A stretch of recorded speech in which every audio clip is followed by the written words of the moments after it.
Well, hi, everybody. Good morning. It's Felonious Friday morning. You should be excited. I'm excited. You should be excited too. It's Dad Dash Daily every morning in the morning, every morning. Today is Dad Dash Daily Felonious Friday. CEO baiting, Pedro poking, poverty pimp, glitchgate, paranoia party.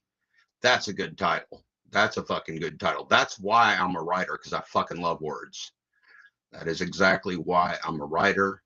It's why I do what I do, because it's so fun to make up funny words. And it's so fun to make up funny names and funny songs and funny shit. That's just all I do is I just sit around and be fucking funny. That's why I have fun, because it's funny. These people are stupid. They're also funny. If I didn't make it funny, I'd just be like some kind of serial killer or something. I'd just be a serial killer. I'd be like that Dexter guy. Just go around whacking everybody that's evil. If I wasn't funny, I'm a peace guy. But if I wasn't, I'd be like that Dexter character.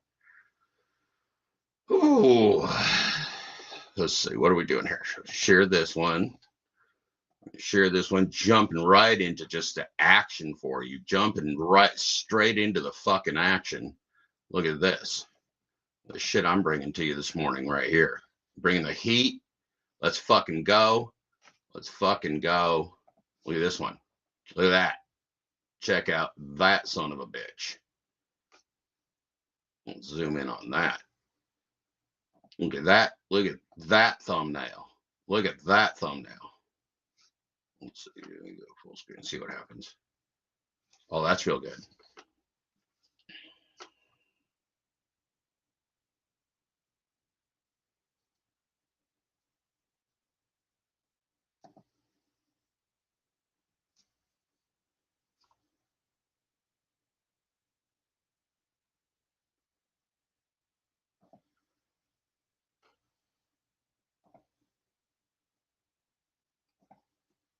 I'll make it fit again.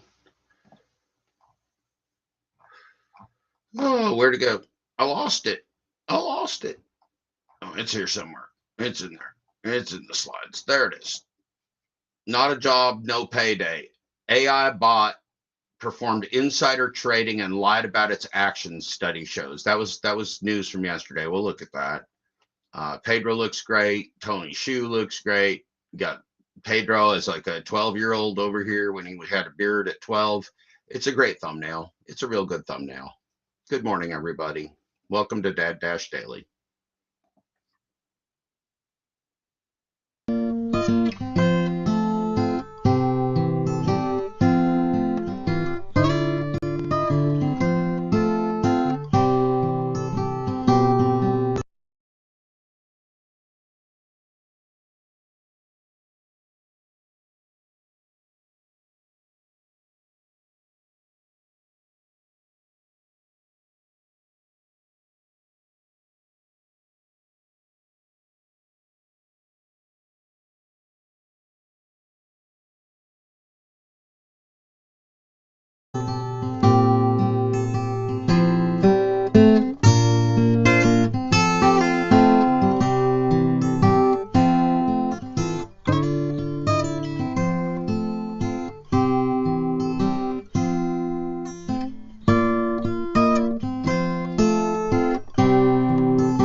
Cheers. Good morning.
Well, damn it. Good morning, everybody. Good morning. It is a wonderful, felonious Friday morning. If I remember correctly, which I don't, this show has a title. If I knew it, I'd tell it to you, but I don't. Let's see. But I will. I will. It'll just take me a second. I make real poetic titles because I'm real obsessed with that stuff. So it's kind of dumb, but I love it. I love it. I absolutely love doing it. It makes me laugh. And I do this mostly. My pay is I laugh all day long. That is my compensation. I have the best job in the world because I laugh at fools all day long. Today is the Dad Dash Daily Felonious Friday CEO baiting, Pedro poking, poverty pimp, glitchgate paranoia party. That's what today is. It's the Dad Dash Daily Felonious Friday CEO baiting, Pedro poking, poverty pimp, glitchgate paranoia party. So that's a good title. That's a real good title, in case you're wondering. Let's see here. Share screen. Okay, share screen. Do I know what I'm doing here? Okay, share this tab instead. Okay, and then I go over here. See, here's the problem. Bigfoot Dasher said maybe I look down. No, I'm just confused. It's 6:14 in the a.m. here Pacific. I woke up at about 5 a.m. With a cat annoying the shit out of me. The cat annoyed the shit out of me basically from like 3 a.m. to 5 a.m. And then I got up. I gave up. I quit. I threw in the towel. Let's see if we can. What I meant to find was the Keever, Gig, Chug, and Thud. Where is he? Got a Gig, Thud, and Chud somewhere. There he is. Okay, this was the one I wanted to share because I told this bastard. Okay, we're watching him now. We are watching. Go to the top here. Funny. Okay, so he'll be funny now. Positive.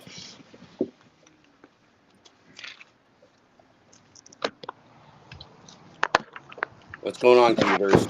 What's going on, Keevers? What are you doing? He's being a professional delivery man, it looks like. Are you being a professional? Have you gotten a professional hair wash lately? Wow. Is he walking with a limp? He sounds like a pirate. He sounds like he might be walking with a peg leg. He could be a pirate. We'll ask him when he gets back in his car. Hey, Kevin, are you a pirate?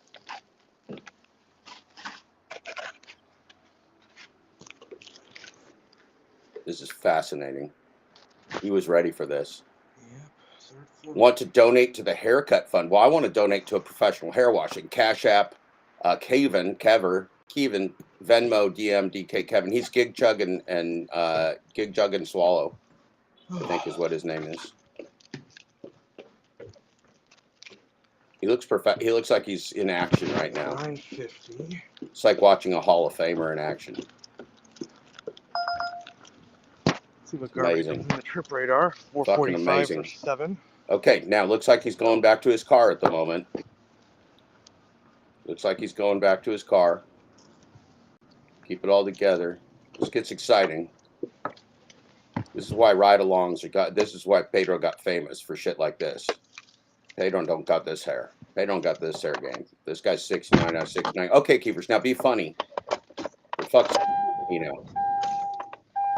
A 675 for 5.5 miles. It's a double. No. That's pathetic. How about no? How'd the oil change go, Scrabble?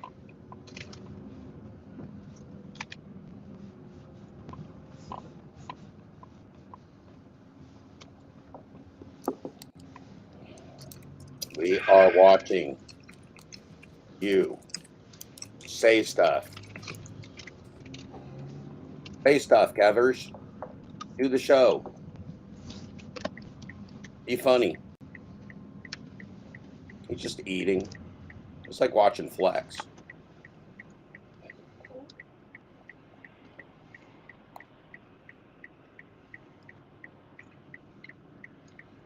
Oh, you're talking monkey, Jeff. Yeah, you are. You are too, my talking monkey. Don't say that. Don't break my heart. Don't fucking break my heart. You're a watch. I need to know what type of watch you are. Are you a mulatto? Are you a Seiko? Are you a citizen? Or are you a rollie? We got an excellent flexibility test. This would be great for the gig economy. Hey Jeff, if you can cut your ribs, you can suck your own dick. I think that would be, it's not a question, that's a statement. They put a question. Hey Jeff, if you can cut your ribs, can you suck your own dick? Oh, it is a question. I think that would be great content. No, I can't. Orange. I'm not flexible. Very inflexible. Okay. Okay. And when I do work in my car, I like to clean my nails with my teeth and my tongue. Yeah. Okay. It's very sanitary. Yeah. And it builds immunity. I wonder if he spices his hair. Do you spice your hair? Have you ever spiced your hair? I wish he could hear me. That would be such a great thing if he could hear me. But he can't. I'll take a shopping pay now. He can't. He's out earning money on his own. Being an independent keeper. He's grown up now. He's a grown up. We let him do his own thing. That's a real good suggestion, Bud Soda. Loves Eli. Whoever I don't know if that's the real Bud Soda. I should not call you Bud Soda. That could be a mistake. I like the idea though. That makes a better idea. Makes sense. Okay, well, Keepers, it's been real great. It's been real good. This has been real exciting. Better than chewing on them and licking them clean, I guess. Okay. All right, Mister. It's going to be time to start the show. Keepers let us down a little bit, but he's all right. He'll come back. He'll come back stronger next time, I'm pretty sure.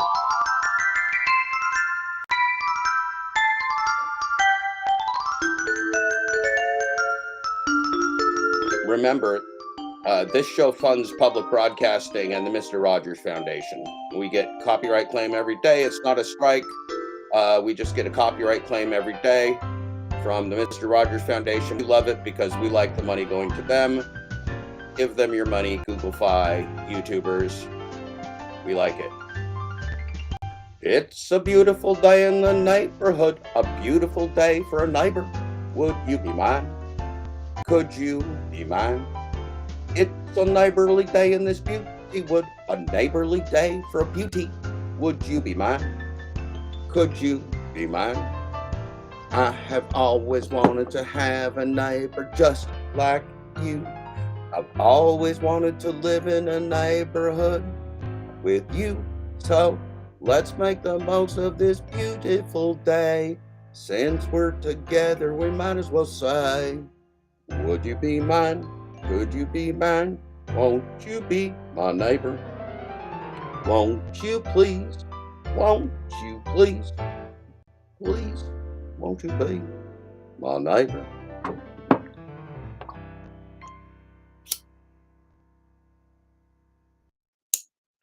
Well, good morning, neighbors. Good morning. It's a Dad Friday morning. It's a Dad Friday morning. It's a Dad Friday morning. And our testiculars are low. It's a Dad Friday morning. It's a felonious Friday Dad morning. It's a Dad Friday morning. And our testiculars are low. It's Felonious Friday, one of my favorite days of the week, absolutely, without question.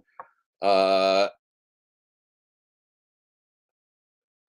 that one's not as funny, Bud Soda. You're gonna have Bud Soda Loves Eli, whoever you are. That one's not as funny. That one's not as good. Yeah, I'm not gonna read that one, but you can keep working on it. The trolling's all right. You got to do better. The cutting your ribs and thing was better. That was more creative. That was good. That was better. Let's look over, sharing memories is one of those things we love to do as a YouTube family. And I remember when these little fellers were just little squirts, just little glimmers in their mama's eyes. You don't want to leave with $97 today. Come on, do another order. Yeah, like, they know, man. They're good. They're good. I mean, it's psychological. Vote for Pedro. This is a throwback. It's a throwback. Felonious Friday throwback to two of the biggest dipshits in the industry, Hannibal's and Pedro, when they were little fellers. It's real cute. It's real fucking cute. I'm telling you, you're going to like it. You're going to want to get yourself a Pedro for your own house. Get yourself one of these little wet rats when they were cute. But they grow up. That's the problem. Like they just know how to keep people and grab them. But then eventually when you do it for a while. Hannibal's like, Pedro, how do you get so wonderful? Pedro, why is it you're so amazing? How did you get to be the best at what you do and be so handsome, Pedro? How did you? How did it happen, Pedro? I feel like this way too. They kind of want you to. I feel like Hannibal's in a funhouse mirror. Hannibal looks so tiny and skinny. I think maybe he took his ribs out. Bud Soda loves Eli. I think maybe Hannibal took all his entire chest out and stuck his head on somebody else's body. I don't understand what's going on there. Go. It's like, all right, you know too much. Oh yeah, you master the game. Oh, so they're talking about how DoorDash is a rigged game. So this was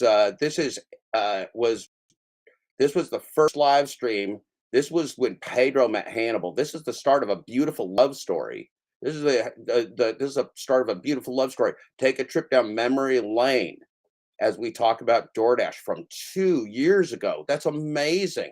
Look at how these boys have grown. Look at how Hannibal's body caught up with his head a little bit. It's beautiful. It's fucking beautiful. It's like the casino. When you go in the casino and you're just killing it, now Pedro talks about his work in the casino industry and how they cheat players who are doing well. Now watch, Pedro's going to talk about how he worked in the casino industry and how he cheats players that are doing well. This is great. This is real good stuff. Pedro is the best. Pedro is a real criminal. Pedro's a real organized criminal, a real gambling addict, a real casino shill. He does it all. Watch this shit.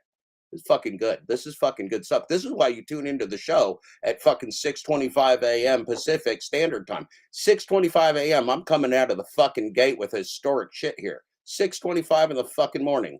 Wake up. Wake up. Wake up. Here you go. Let's look at this teeny little body, that giant fucking head.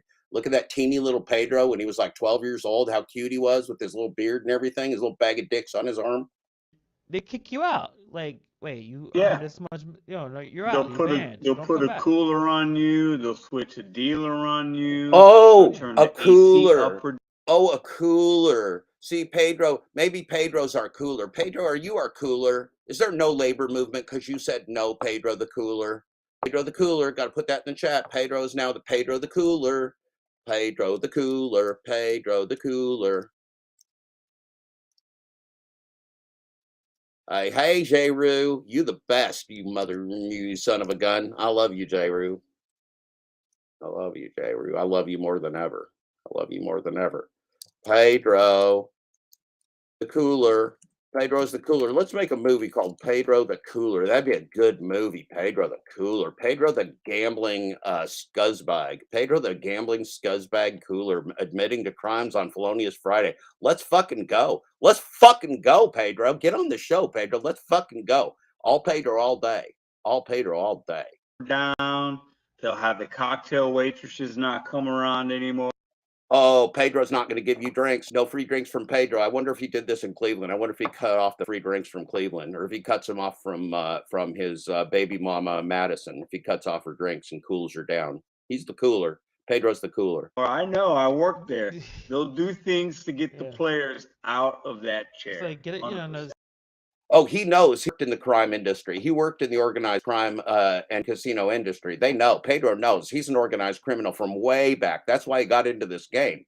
Organized crime. It's the best. Look at that teeny little body from the Hannibals. Yeah, this is not going to work. Or like in the movie Casino, there's a cattle prod.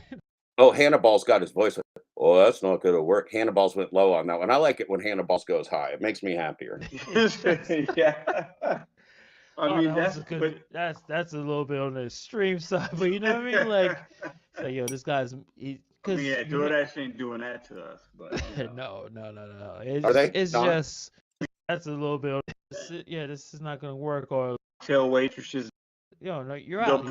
You master the game. It's like the casino. When you go in the casino and you're just killing it, they kick you out. Like, wait, you earn Yeah. this much? No, you're out. You're banned. They'll Don't put come a back. cooler on you. They'll switch a dealer on you.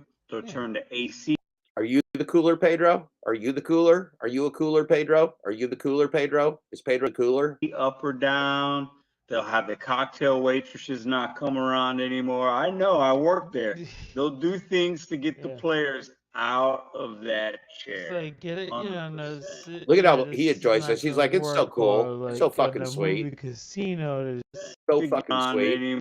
He doesn't say it's wrong, does he? Turn the AC up or down. And you just kill. It's like, all right, you know too much.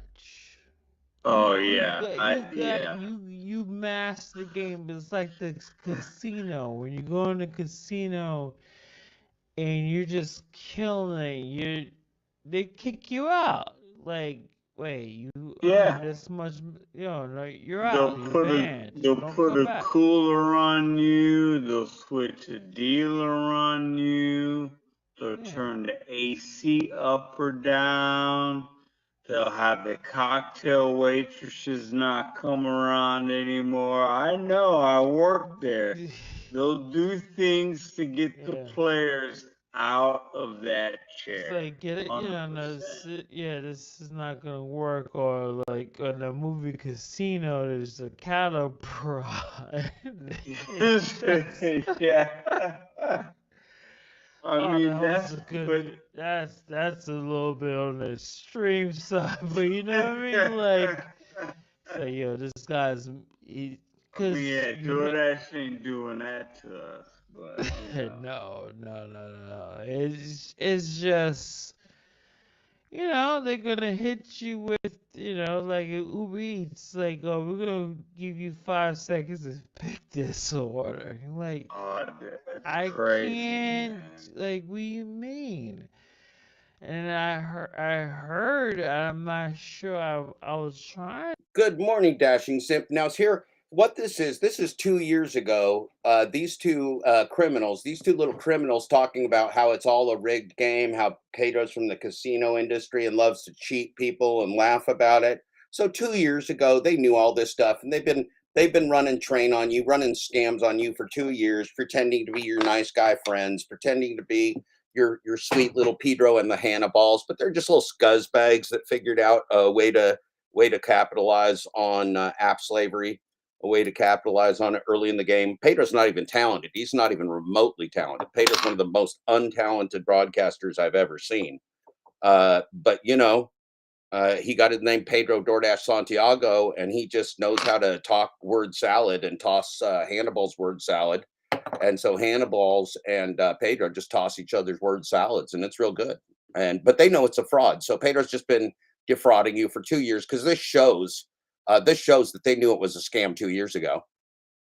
I have no idea. Did you talking about Dad Dash 13? Are you talking about Steve Askin? I don't even look at his account. Is he saying goodbye? Is that what somebody's telling me? I have no idea. I have no fucking idea what that catfish does. He's not a real person. I don't even pay attention to it.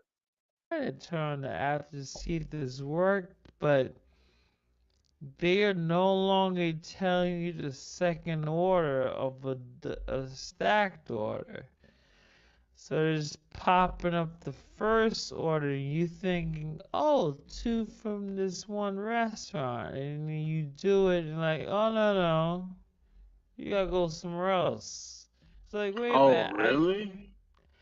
That's what Mushimu said. Is it on Uber Eats? Uber Eats, yeah. Okay. They're hiding the second order. And I was on Reddit, so some people definitely were talking about how the timer was changed. So it's like they're not making it easier for us. It's weird. I've noticed that sometimes it gives me more time than others. I did Uber today, and it was fantastic. I had one stack that went from, it was 2, it came in $17 for 4 miles. I jumped right on it, and it wound up being $39. So Nice. Uber's hiding tips on. I guess they're hiding them as well. I'm gonna do a little thing on that. But Yeah. the Uber is the timing's weird, man. It's strange. I don't get it. I'm not as good with Uber because I don't do that as much. I'm trying to learn it a little bit in my market. Yeah. But theirs is different. Yeah, it's definitely different. Yeah. You know, DoorDash Dad had a good point of, you're supposed to multi-app. But, you know, people feel comfortable. Like you're outside, all these elements all these variables you can control. And it's like, I just want, some people just like, I just want to get this one app to get where I need to go. Like, Yeah. I'm comfortable with I don't want to try Instacart or other. And we gotta push through that, but I totally understand when some people are saying, "Well, this app is what I know," Yeah. and It's some people don't comfortable. like change, It's comfortable, yeah, and it's hard sometimes to. I did DoorDash alone for the longest, and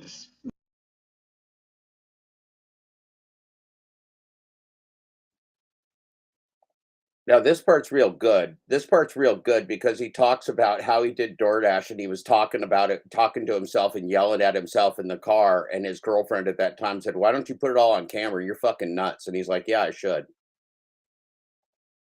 when you incorporate another thing, it can be a little stressful, and you got two things, and you're trying to work both, and you got a widget, or you have two phones like I have, and you're trying to bounce between both of them, and and you're it can recording be, yourself. yeah, you're Yeah. recording. It could be a lot. I'm gonna tell you this. I'm gonna share you a little clip of a video I have coming out at some point. Mhm.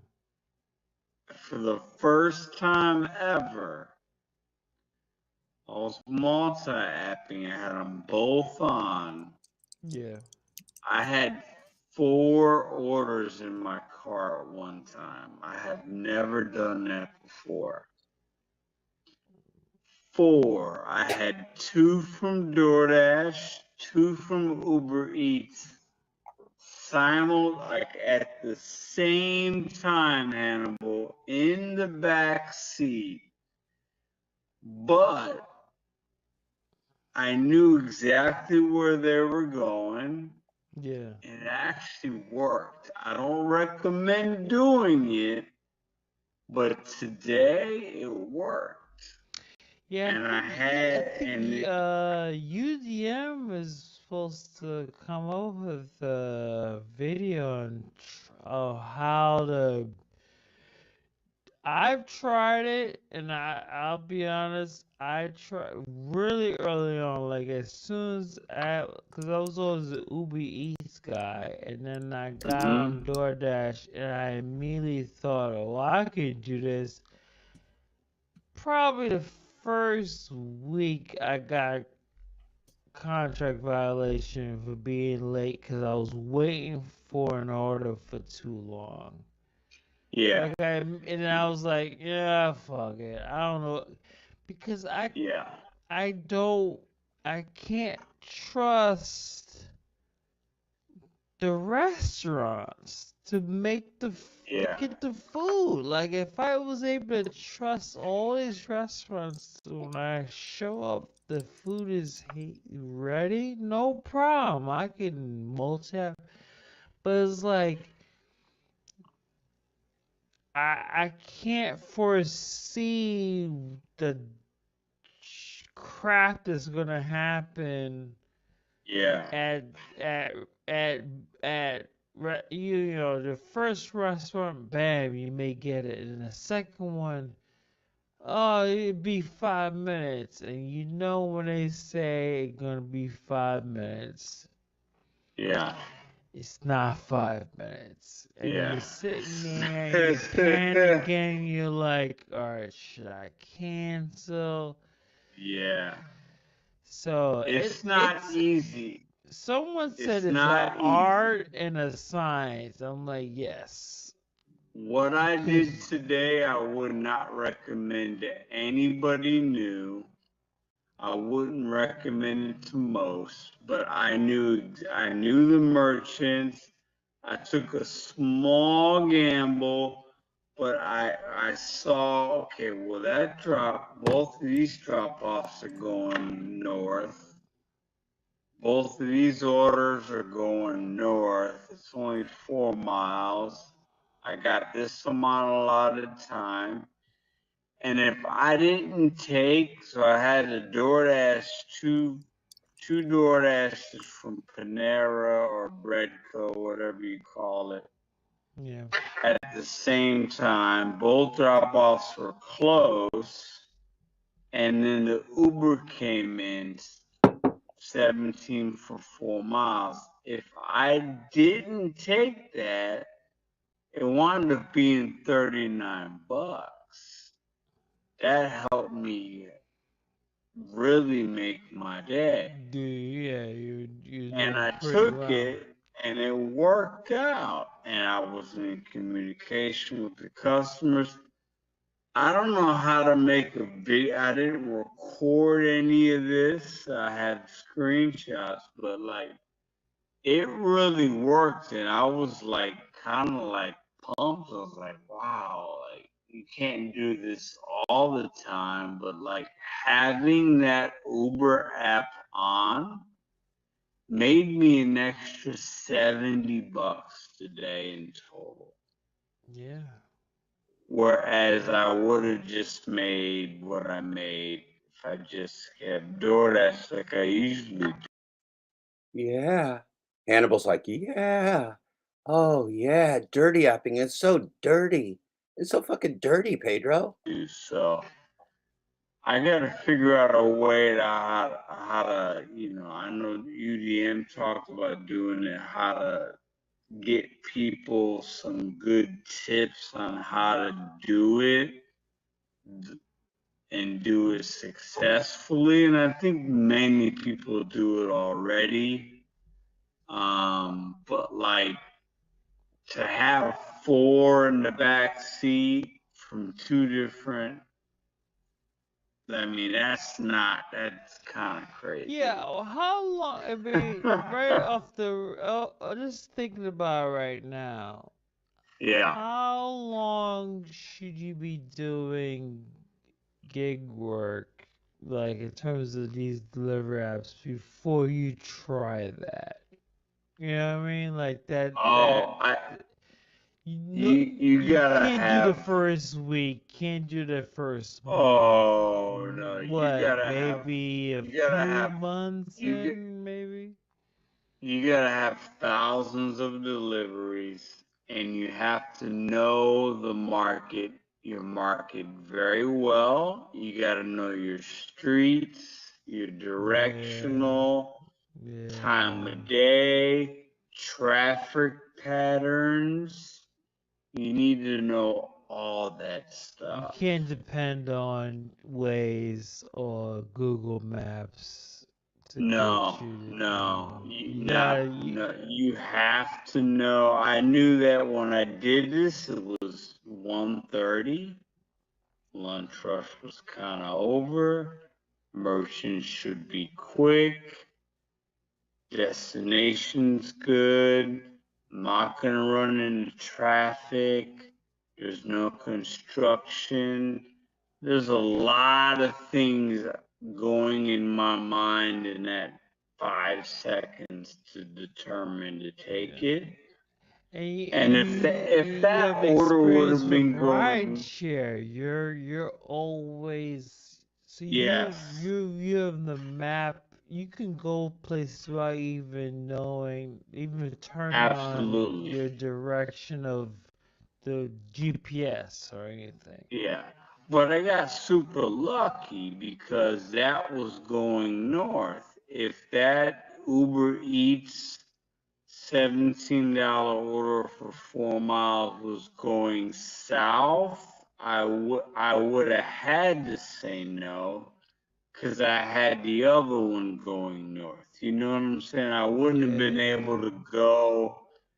I would have possibly got contract violation, but literally because like I had a directional going on in both phones, and it was like I got really lucky, but I was also able to gamble and I took the risk, and it paid off. $39 order wound up being so. Nice. Cause that's the one. That's the DoorDash is the one that I am most worried about being late. Uber Eats, man. I don't know. Do they care? And that's the thing. That was also part of my decision making. Was like the Uber Eats. I don't feel like I get the pressure from them. No. So I'm gonna drop these DoorDash off real quick, and then I'll get the Uber Eats one, and it worked out good. Yeah, man. DoorDash and Grubhub are more like, hey, you taking too long. What's going on? Yeah, Uber Eats is like, drop it off when you're ready. Whatever you feel like it, man. Just whatever. Yeah. We're billionaires over here. Whatever. They'll get their food. Don't worry about it. Yeah, I think you're right. I think you're right. But also, you know, my DoorDash, when I look at my stats on DoorDash, I somehow I hold those in a higher regard than I do my Uber, as far as like customer rating and accept, you know, like, or like I just look at those DoorDash and I don't care about acceptance rating, but the other ones I kind of try to make sure they're pretty good, you know? Yeah. But like the Uber one, I'm like, it's whatever, I don't care. I don't even know what. I haven't. Yeah, I couldn't tell you. But that is a good beginner app for delivery. Would be Uber Eats. First, they accept anybody, except DoorDash. Dad for some reason he can't get on. Well, yeah, I don't know what's up with that. Yeah. And you haven't applied for the shopping apps. You're not much of a shopper. No, I did apply for Grubhub about 3 weeks ago, but it said my area wasn't taking drivers and they would update if that changed. They let me know via email, I guess, but I tried that. I've never done the other shopping ones. I do Walgreens orders. Like, I don't mind shopping. Today I did a 7-item order from Walgreens. It took me maybe 15 minutes combined.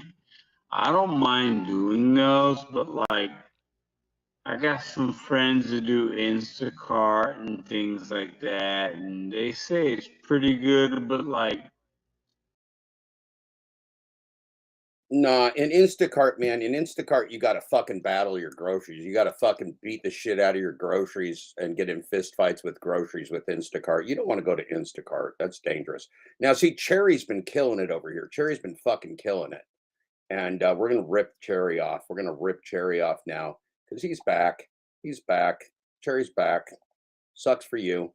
Funny for me. Cherry's back. Where's the thing? Cherry, where's that fucking funny shit you posted? Shorts.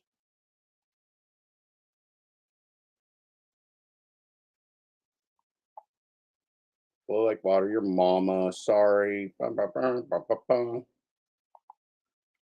Oh. Did you take it down, Cherry? God damn it. Are you fucking with me? It was funny as shit. Oh, here it is. The Black Friday. Here it is. Here it is, Jerry. Don't worry about it. I found it. I think that's stupid.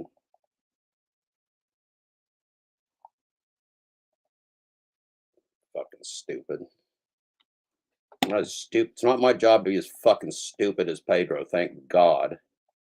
UDM, then I bang UDM, then I bang Hannibal, then I bang Hannibal, then I bang Hannibal, then I bang UDM, then I bang UDM, then I bang Hannibal, then I bang UDM again, then I bang Hannibal, then I bang UDM. It's amazing. It's amazing. Banging. I can bang without even looking.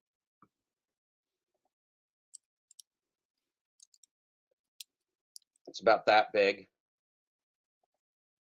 UDM's penis is about that. Is that right, Brian? Is that right? Cherry, is UDM's penis about that big? Is that how big UDM's penis is?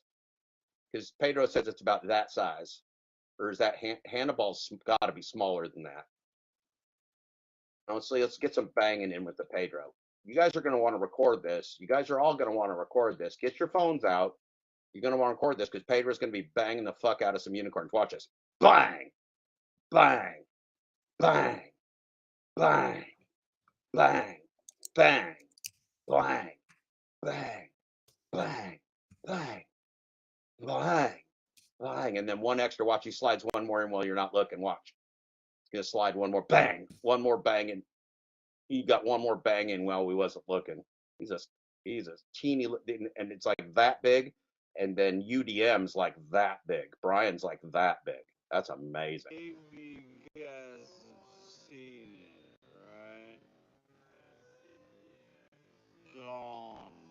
Yeah, they buried the beef.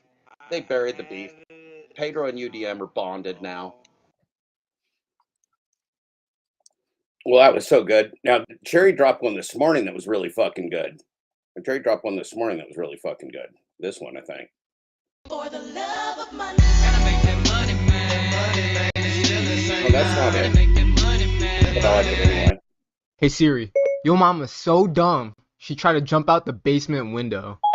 Okay. And by the way, for all you people that like to quote Bruce Lee, it doesn't mean you take a bunch of shitty orders. It's flow.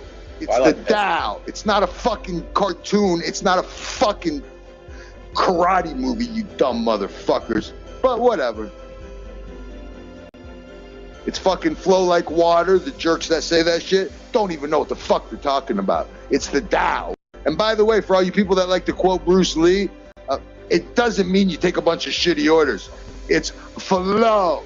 It's the Tao. It's not a fucking cartoon. It's not a fucking karate movie, you dumb motherfucker. Cherry ain't no predator. Everybody needs a little time away. Oh my goodness. Heartbreaking. From each other.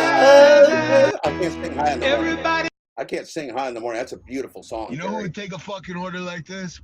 UDM. Pedro. And he'd be smiling and happy and go, oh, it'll all work out in the end. Pedro would maybe it's for some needy person.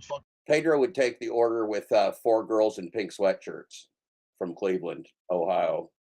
No, Cleveland, Missouri. I'm sorry. I screwed it up. I meant to say Cleveland, Missouri. And just ordered overpriced pizza. You know who would take a fucking order like this?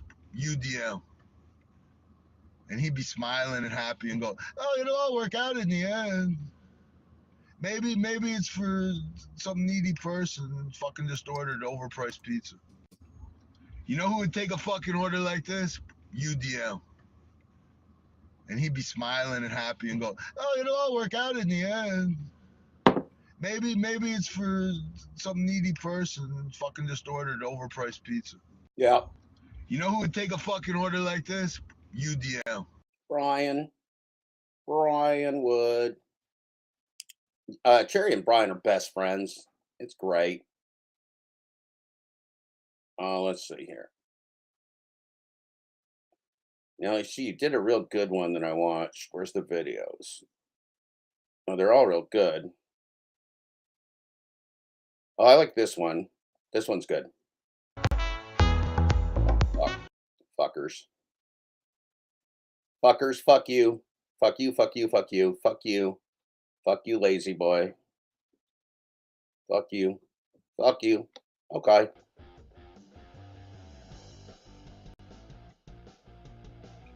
It's the truth. But y'all keep sucking DoorDash's cock. Oh, if you want to adapt for the new way, you need to, yeah, go ahead. Have fun. Have fun.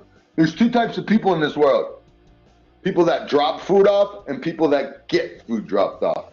If you're going to live your life dropping food off to people, that's what you'll always be. And I'm not putting it down. Like I said, I don't know anybody that's done it as long as me, consistent as me, and made the money I made. So remember, I've been doing this shit since 2018. I'm not fucking stupid. You people are. And the you people, you know who I'm talking about. You know who it applies to. I ain't saying everybody.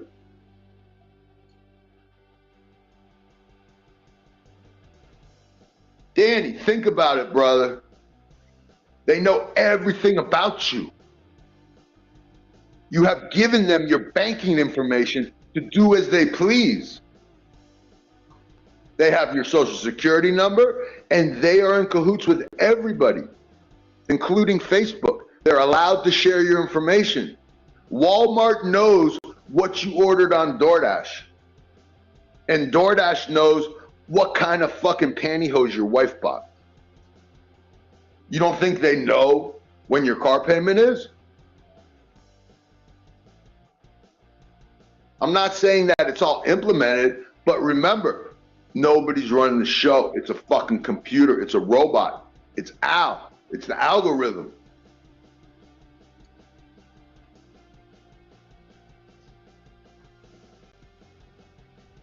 Well, the government's the government, Danny. You can't stop the government. Anyways, y'all, I'm about to chill. I'm going to take off. I've got home internet from T-Mobile.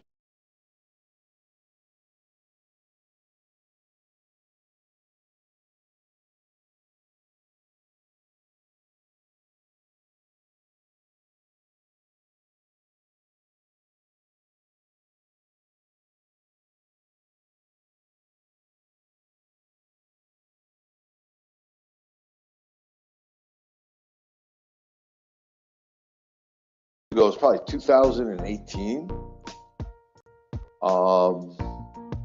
The Cheesecake Factory gave free cheesecake away.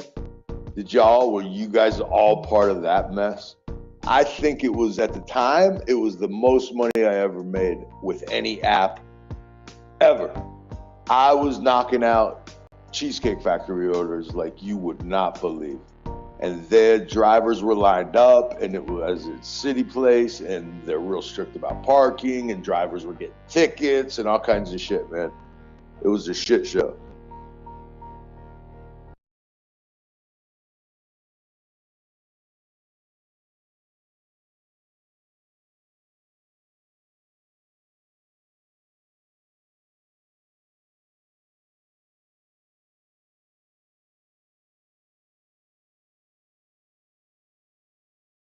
That sounds about right. If Pedro is a star, any world in which Pedro is a star, any world in which Pedro is a star is got to be a shit show. Because if Pedro rises to the top, you must be like, that's like floating turds, man. If Pedro is on the top, you are in the fucking sewer. You know for sure you're in the sewer. You know for fucking sure you're in the sewer if Pedro's top dog. Pedro, come on the show. Pedro, lines open all day for the Pedro. If Pedro wants to tell people the truth about who he is and what he does, lines open all day for the Pedro. We ain't afraid of the Pedro here. We love us some Pedro. Come on the show, Pedro. Come on the show, Pedro. Come on the show, Pedro. The people want you on the show, Pedro. They want you. They want you so bad. These sons of bitches and their fucking sons of bitchy stuff. All right, Cherry, what do we got here? Just makes it cut and dry. I will never give anybody bad advice. I will never give advice to be part of a program that I know is manipulating you and slowly eroding everything that you think you know today from a... Cherry knows this is bullshit fucking fraud. That's why he came back, to tell you guys that he knows it's bullshit fucking fraud, man. Don't fucking believe Pedros. Don't fucking believe little fucking bitches like Pedro and Hannibal. An algorithm that slowly takes it away from you. What makes you think I don't agree with what you're saying? I know you agree with it, but doesn't it seem easy to have a hard stance? And that way there's no energy that I ever have to give when it comes to GigTube. No matter what, get a better order. No matter what, don't do it. Yes, we all have to pay bills. Yes, we all have a goal. Well, I don't, but whatever. But yes, I get the plight of a driver. I was a driver like that. I still am a driver like that, depending on the week or the month or the day. So I get it. But you understand that me just doing just a flat statement, cherry picker, yes, everything else, no, just makes it easier for me. Wow, that was real good. I'm going to listen to that again. I want to listen to that again. $150 my first day. Sometimes, look, sometimes this information does come really fast, and I'm not joking. This is really good information. When I watch these things by myself, I listen to them multiple times because you got to soak in what people are telling you here. Cherry's got a lot of fucking experience. Cherry's been on this for a long fucking time. He's telling you this is a not private conversation, but a public conversation where he is telling you what he knows this is. And Brian, who plays the ultimate delivery man character, Brian, who plays the ultimate delivery man character, knows what this is. Pedro and the Hannibals, who play Pedro and Hannibals, they know what this is. They're all actors, man. They're all fucking actors. Cherry ain't an actor. Cherry likes to entertain people, but he's not an actor. He's a real person. These fuckers are just predators. Okay, Cherry, tell us again. Tell us fucking again, Cherry. I need to hear it fucking twice. Me being a hardline cherry picker just makes it easy. It just makes it cut and dry. I will never give anybody bad advice. I will never give advice to be part of a program that I know is manipulating you and slowly eroding everything that you think you know today from an algorithm that slowly takes it away from you. What makes you think I don't agree with what you're saying? I know you agree with it, but doesn't it seem easy to have a hard stance? And that way there's no energy that I ever have to give when it comes to GigTube. No matter what, get a better order. No matter what, don't do it. Yes, we all have to pay bills. Yes, we all have a goal. Well, I don't, but whatever. But yes, I get the plight of a driver. I was a driver like that. I still am a driver like that, depending on the week or the month or the day. So I get it. But you understand that me just doing just a flat statement, cherry picker, yes, everything else, no, just makes it easier for me. You see what I earned $150. You see what our old pal Cherry's telling you here? He's telling you it's a rigged game. Our old pal Cherry here is telling you he knows it's a fucking rigged game. Everybody knows it's a fucking rigged game. And so, like, Cherry's like, look, I'm just not going to get behind stupid fucking programs, even if they might be like 5% real, because it's just all a fucking game. It's all stupid bullshit. Who is this fucker? I don't know. This guy might be all right. I don't know who this guy is. Anyway, I don't know. Hold on. Let's see what's going on here with the dad douche. So we've got amazing news, amazing fucking news. So first of all, we're going to end our poll, but Dad Douche is gone. Dad Douche quit the business. Dad Douche quit the business as Dad Douche. Now he's going to be a different character to infiltrate our community with his terrible dipshittery. I wonder if he'll bring any of his terrible content forward. It's real funny. So today is Felonious Friday. And that makes it the most important day of your life. 50% of you are right, or 100% right. It could also be just a day. Yeah, that's not as good as the first one, but it could be day. Today could be annoying. That would be sad for you if you're annoyed like a Pedro. Pedro's annoyed all the time. That's a bad thing. Or today could be depressing. That's hard. I'm sorry if you're depressed. If you're depressed, watch this show. We'll make you laugh. We'll tell you the truth. We won't fuck you over here. We won't lie to you. I won't play any videos from people that lie to you unless I tell you that they're lying to you while I play them, so you know that they're fucking lying to you. So it's all good. You can enjoy it over here. We'll take care of if you're a little depressed. You're all right. Don't worry about it. Now, what else we got? Remember, we got ourselves one of the best thumbnails in the business. One of the best thumbnails in the business over here. Let's see, share this tab instead. We got ourselves some superb thumbnails. Look at that. Look at that fucker. Look at that. AI bot performed insider trading and lied about its action, study shows. This is not a job. So, and then that's a line going down. No payday. This is Pedro being weird yesterday. This is Tony Hsiu being a fucking liar from a week or so ago. We're going to watch that video today. This is Pedro. Pedro as a small child. This is Pedro in middle school. And then this is the stock bullshit from Tony Hsiu's financial thing. This is real good. This is real good. I like that a lot. Now, here's an article that you're going to enjoy. Look at this. AI bot performed insider trading and lied about its actions. Now, remember, when you read this with this headline about how AI not only cheated humanity, but then misled humanity, just remember, Uber's going all AI. Uber's going all AI in 2 months. Be excited. It's going to cheat the shit out of you, and then nobody's responsible. It's called plausible deniability. It's the best part of AI, is the plausible deniability. It's going to rip you off and then lie about it. And then guys like Tony Hsiu will be like, I don't know what happened. I wasn't there. I'm not AI. I'm not AI. It's not me. It's the fucking AI. I never met the AI. I don't know the AI. I don't know what its name is. I never met it. Can't be me.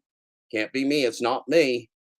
We didn't do fraud. It was the AI. We don't understand it. We can't control it. It's just the AI. Oh, no, government. We can't give you any reports. It's just the AI. We don't control it. We don't know how it works. We're sorry. We're sorry. We're sorry. Sorry. We could just shut our business down, I guess, or you could fine us $20 billion or whatever. We're sorry. Don't send us to prison or anything, please. Don't do that. Okay, so now we got to get you over to the next step here, which is I want to show you my community page, as if we's a community. Let's see, we'll go to my channel as if we are a community, and then we'll look at the community page and see, look at this. Look at this. This is real exciting because I'm the winner. I'm the winner is what I'm called. So let's see, let's edit this a little bit. Good edit. We got an extra line in there that I'm an anal OCD perfectionist, much like the Pedro. Very unlike the Pedro for the most part, but at some level, I'm an anal OCD perfectionist. And so what we got here is you got yourself, I am Dad Dash, and this dad douche catfish fucker is running and now has changed his channel. Hey, Steve, you may know me as Dad Dash. However, Dad Dash has evolved and expanded. Yeah, I'm the evolution and expansion of Dad Dash. It's evolved and expanded without him, because I stole his fucking name because he's a bitch. He's a lying fucking bitch. Hi, my name is Steve.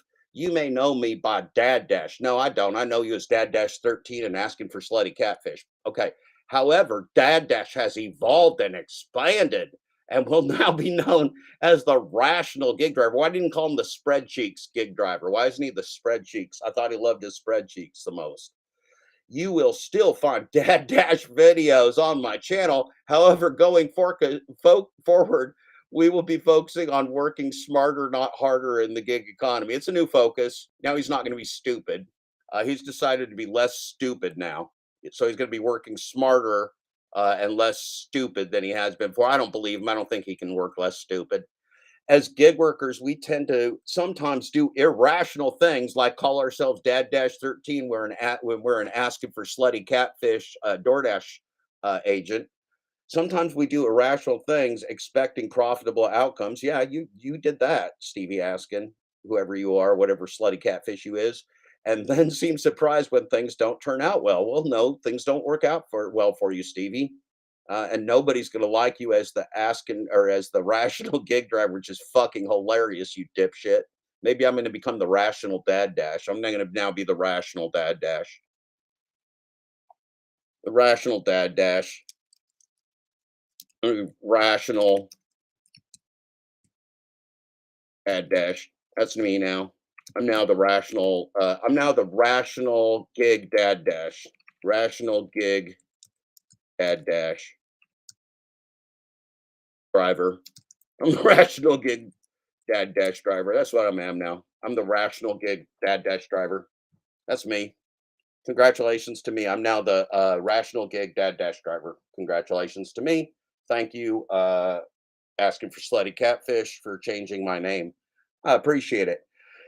However, on this channel, we will be focused and on a mission to become rational drivers doing common sense things to make money in the gig economy. Oh boy, that's great. Join me for news, tits, strategy, and more, all centered on my journey in the gig economy. I look forward to having you along for the journey. Well, he still is the same Steve Askin, because he's got three exclamation points here, which means when he puts 3 exclamation points, that means it's fried real good, and he really, really likes it. He loves when it's 3 exclamation points, he gets real fucking excited. That means he's excited. Okay. Now, this is great. This is great, obviously. Obviously, it's fucking great. Now, what is this rational gig driver? Let's find out. Let's see. Let's make it like this. Can we switch that? Let's see here. I'm working on it for you. Be patient. Be patient. Just slightly patient with me. My computer's thinking real hard. Okay. I'm probably making my computer work too hard. I need me some new hardwares. Anyway, let's go over here. Over here, we're gonna find see what this rational gig driver is up to. See what this rational gig driver feller's up to. I know how we're gonna do this. I know how we're gonna do this. Okay, do that. Look, here's me. Hi, everybody. Nice to see you. Nice to see you. Okay, let's see what the rational gig driver's doing, and then I'm gonna check on this email. Okay.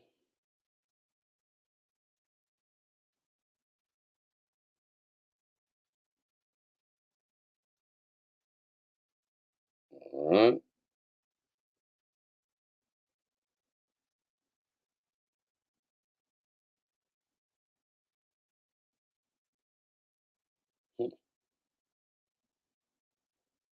Okay.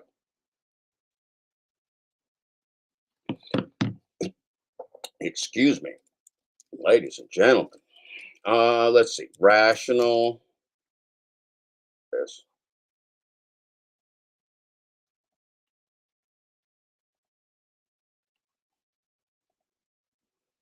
Okay. Rational gig driver. That's hilarious. It's a great name. Great name. Dad Dash says goodbye. Okay.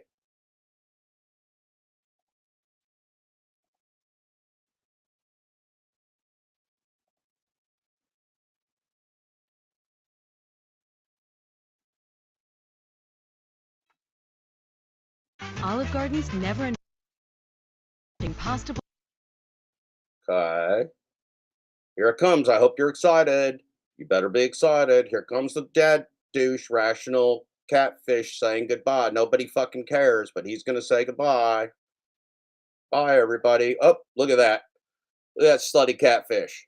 Look at that little slutty catfish. That's great. That's great. That's great. Okay. Now, here's what we're going to do. So this little slutty catfish, don't try to take down our YouTube channel again. Okay, here's this little slutty catfish. Okay. Switch.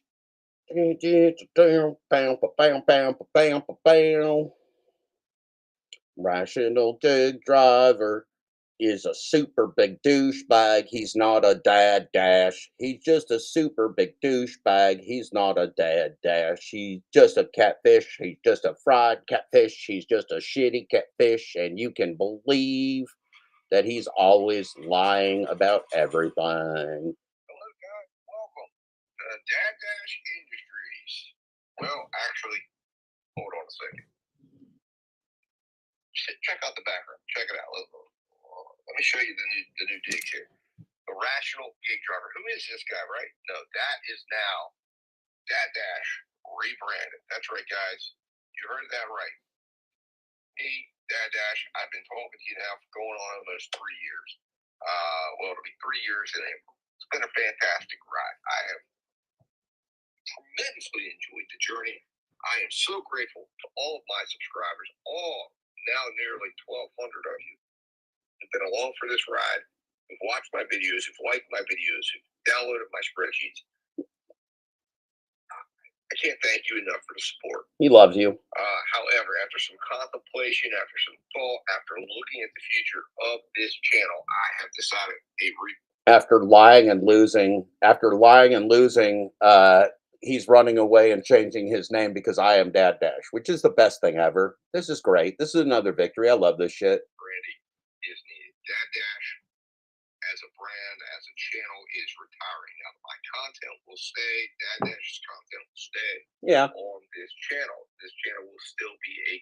Nobody ever watched the Dad Dash content, the Dad Dash 13 asking for slutty catfish content anyway, so he can keep his 500 shitty videos up. Nobody fucking cares. Channel. However, we are going to retire Dad Dash, okay? That's great. I will no longer be known as Dad Dash. No, you're not. I'm Dad Dash. You can always reference Dad Dash.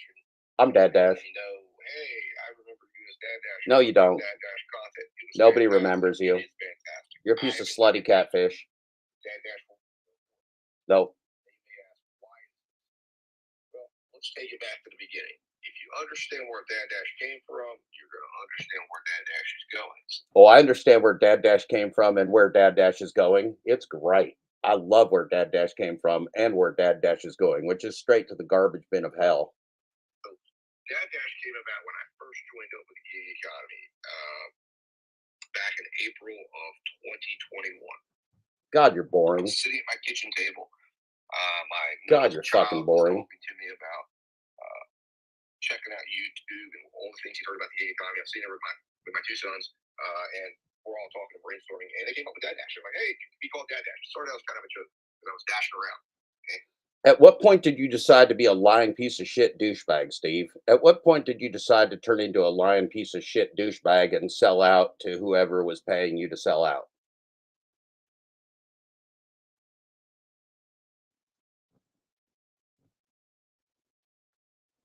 I said, "You know what? I like that, Dad Dash." And he said, "You don't I like it. You're not going to start a channel." And I went ahead and I did. And I went and made some background art through Dad Dash. And at that time, you have to understand, it made sense for me. The only app I had on my phone at that time was DoorDash. I was waiting on Grubhub, waiting on Uber Eats, waiting on Amazon. I hadn't gotten into any other apps. So to me, it made sense. I'm Dad Dash. I do DoorDash. It just makes sense. So I went with it. Now, over time, I have become a multi-app. DoorDash, while it represents maybe 20 or 30% of my money, it's not the only app I do. So having Dash in my name. So why did he leak the DoorDash glitch and then deny it and lie to everybody and smear me and lie about my book and lie about who he is and lie about his wife and lie about his experience and lie about our conversations and lie about knowing me and lie about everything? Why did this asking for slutty catfish do all that since he just wanted to be a Dad Dash?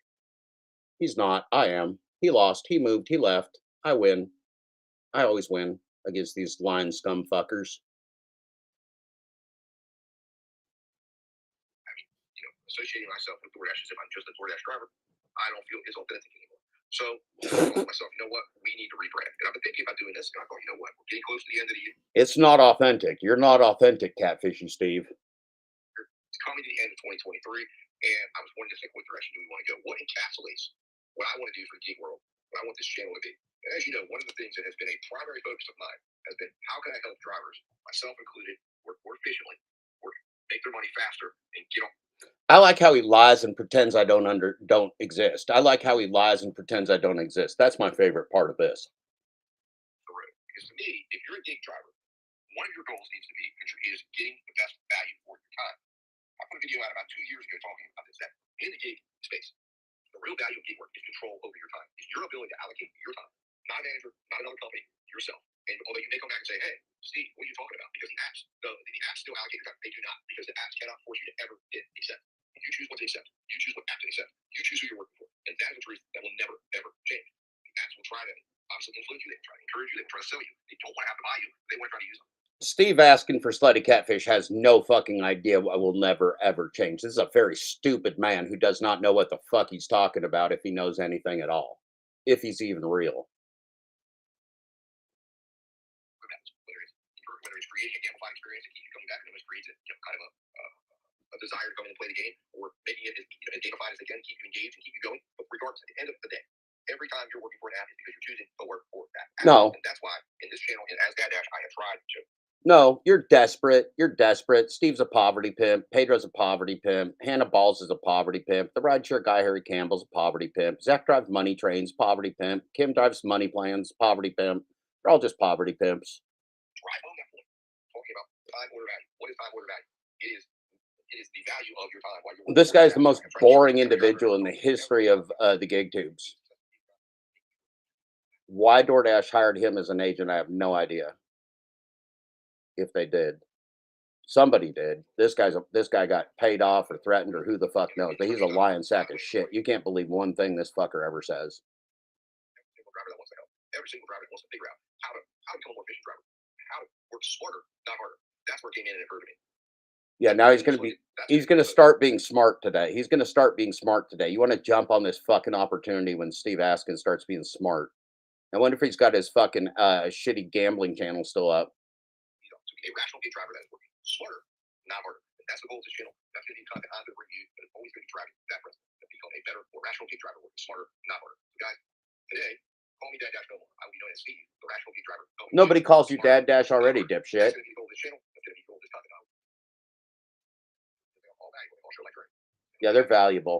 Real valuable. Take a moment to watch this video. It's going to make future videos. Make sure you understand what's going on. Like you see that Dad Dash reference, and you see the rational gig driver reference. So you understand exactly what's going on here. Guys, this is the focus. This needs to be our focus. This needs to be your focus going into 2024.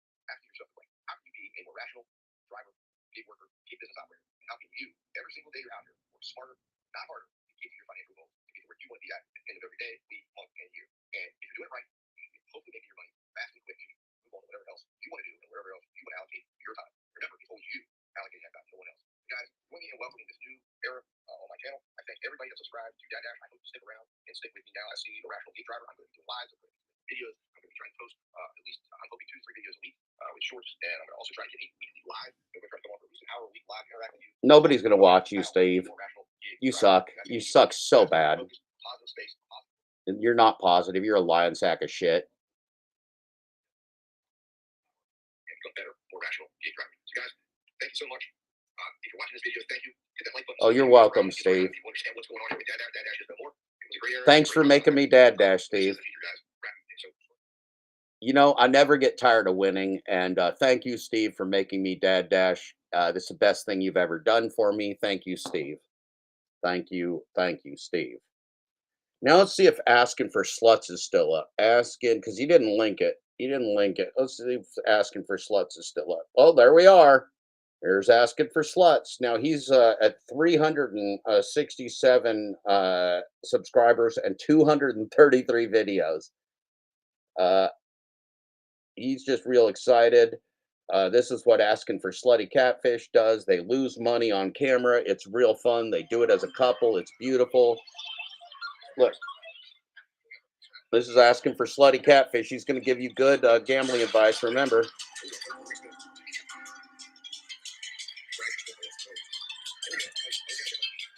That's a lot of fun. That's a lot of fucking fun he's having. Look at that shit. Who's excited?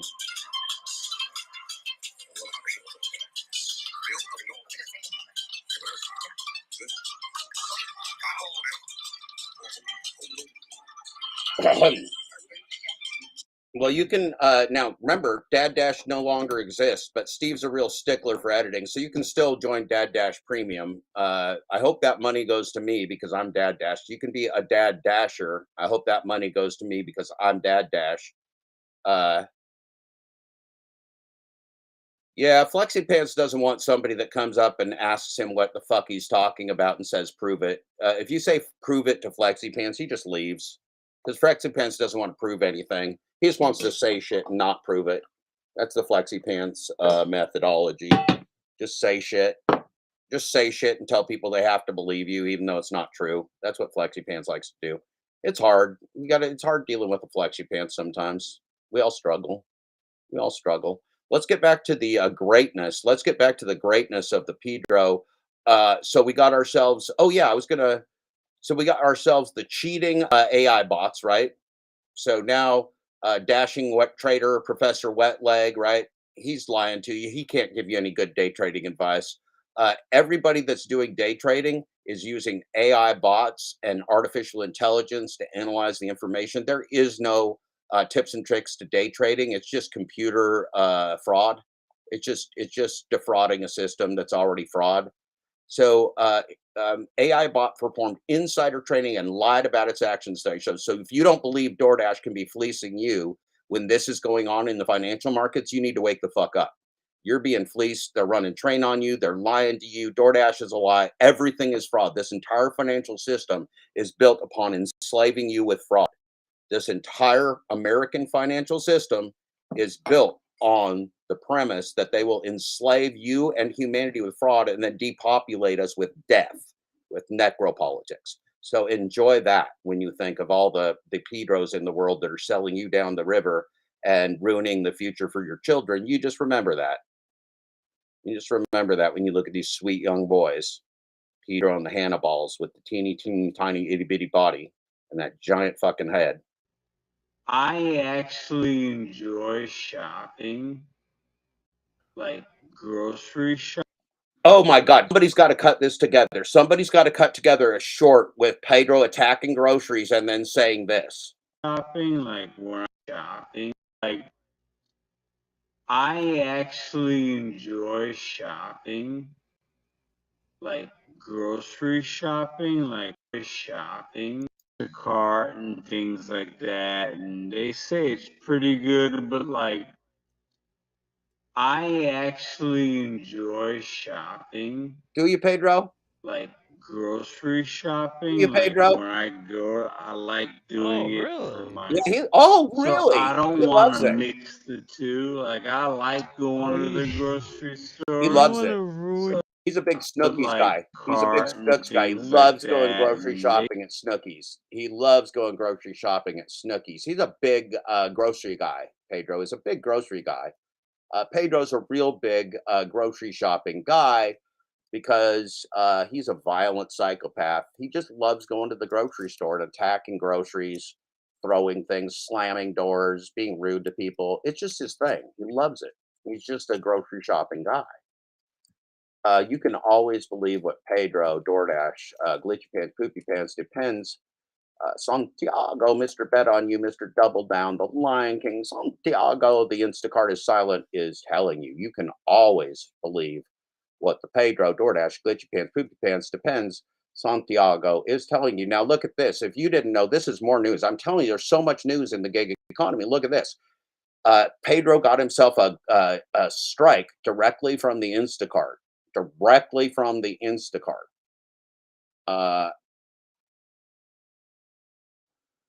Instacart wants smoke, says Pedro. Capitalized smoke. You got it. Content creators are targets. So we're now a Target store apparently because it's capitalized. So you're now a Target store. Content creators are now Target stores. Now for talking about and showing orders ? Video out tomorrow. Oh, I can't wait, Pedro. Instacart, I haven't even received the new TOS to sign. YouTube, stop using AI for everything. Pedro is not a big AI fan. He just likes it when it's screwing you and making him money.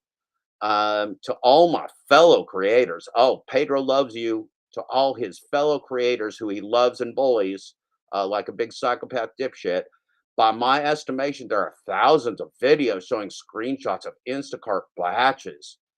Well, Pedro is just outraged. Pedro's outraged. Now, what does it say? It says his video title is Bad Instacart Batch ?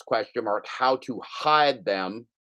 Instacart, hashtag Instacart Shopper, hashtag money. So it seems like maybe Pedro was doing something that maybe Instacart wouldn't have liked, I guess. When I love it, and I want to see Pedro give Instacart smoke because he's a big Instacart guy. He loves shopping. Pedro really, really, really likes shopping. Pedro loves fucking shopping. You know how much Pedro likes shopping? I'll show you. I'll show you how much he likes it. I'll fucking show you. He likes it so much, he made 14 hours of a 24-hour stream before he attacked groceries and blamed his baby mama. He attacked the groceries, blamed his baby mama for stopping because it's her fault. She didn't want him to succeed. She didn't want him to succeed. Madison's always cracking down on the Pedro, keeping him from succeeding. It's real bad. It's real bad. Poor Pedro. Poor Pedro.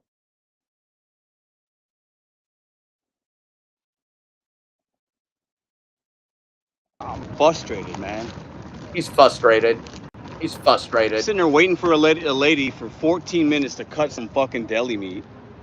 He's then frustrated. I gotta bag my own bags because nobody wants to work there. Loves it. I'm spoiled. I hate having to I hate the stupid shit, man. It's so fucking annoying.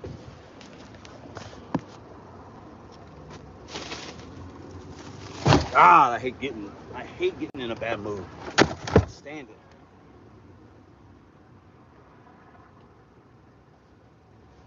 Can't stand the stupid fucking game.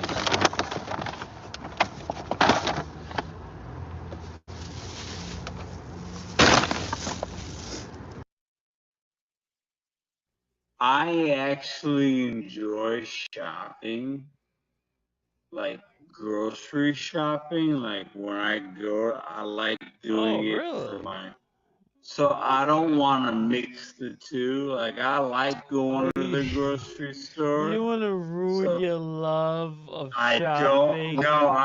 Listen, Hannibal, I love it. Like I like going and I take my time. It's kind of like one of my little guilty pleasures. Like I like to go. This is not worth my. I'm way better than doing this fucking kind of shit. Fucking bagging groceries and shit.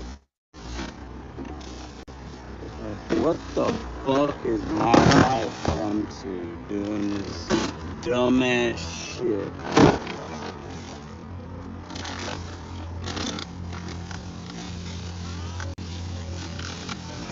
What the fuck?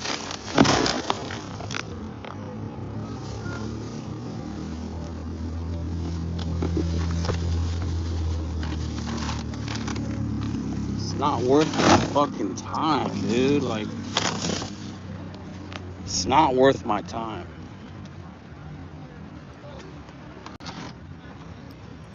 Fucking hate waiting. I hate wasting time. It's the number one thing in the world that pisses me off is wasted time. It makes me so angry. It's a personal thing, I know. And I'm just being honest with you. I don't give a fuck. Like, I am always going to be myself. I hate wasting time. I hate sitting somewhere for 15 minutes and just standing there. I can't stand it. It's nauseating.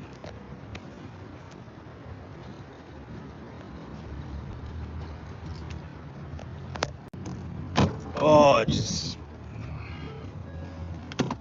I gotta use the bathroom, but I don't want to waste more time and make the customer wait, so I'll just do that when I'm done dropping these off.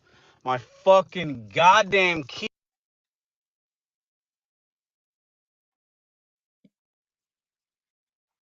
I take my time. It's kind of like one of my little guilty pleasures. Like I like to grocery shop.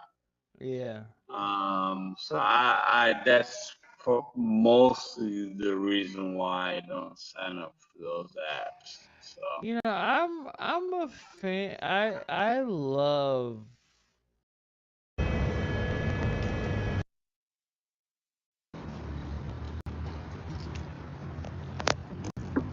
Oh, I gotta use the bathroom, but I don't want to waste more time and make the customer wait, so I'll just do that when I'm done dropping these off. My fucking goddamn keys just fell, dude, I am so... Oh my fuck!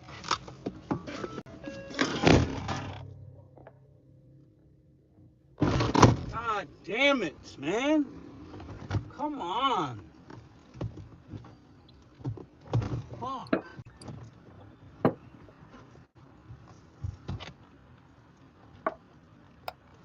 God fucking damn it, dude.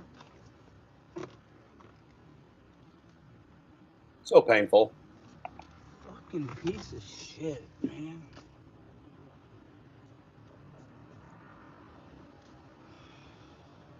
All the people in the parking lot are now scared of the crazy man. Scared of the crazy man. Stay away from the crazy man.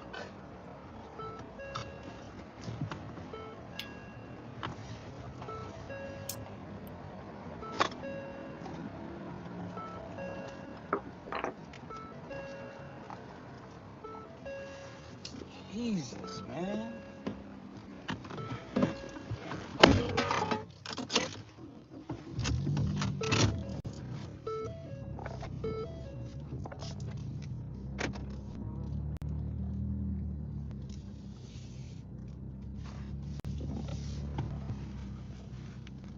Instacart and things like that, and they say it's pretty good, but like I actually enjoy shopping, like grocery shopping. Like when I go, I like doing it for my. So I don't want to mix the two. Like I like going to the grocery store. You want to ruin your love of I shopping? don't know. Listen, Hannibal. I love it. Like I like going, and I take my time. It's kind of like one of my little guilty pleasures. Like I like to grocery shop. Ridiculous. I hate coming to the Schnucks. Every time I come, I regret it. But then when I see dollars, I always tell myself it'll be okay, and it's never okay. Never had a good experience here. Not one time have I come to the Schnucks and had everything just be normal. Not one time. Never. And I keep coming back, so you can only be mad at yourself. Can't blame anybody but yourself.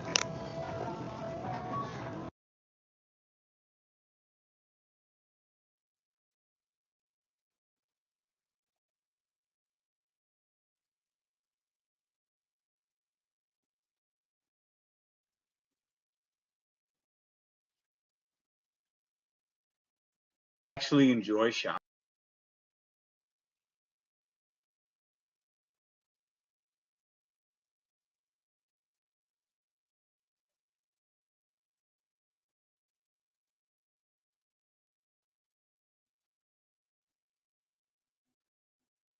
That's mostly the reason why I don't sign up for those apps. So You know, I'm a fan. I love Instacart, not as the shopping. I like going to the grocery, but I tried that. No, I did apply for Grubhub about 3 weeks ago, but it said my area wasn't taking drivers and they would update if that changed. They let me know via email, I guess. But I tried that. I've never done the other shopping ones. I do Walgreens orders. Like I don't mind shopping. Today I did a 7-item order from Walgreens. It took me maybe 15 minutes combined. I don't mind doing those, but like I got some friends who do Instacart and things like that, and they say it's pretty good. But like I actually enjoy shopping. Like grocery shopping, like when I go, I like doing it for my.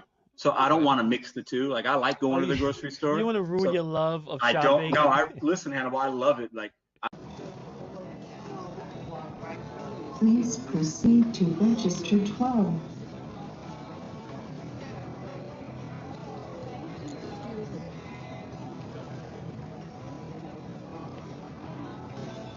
He's having a great time. This is when he really enjoys it the most.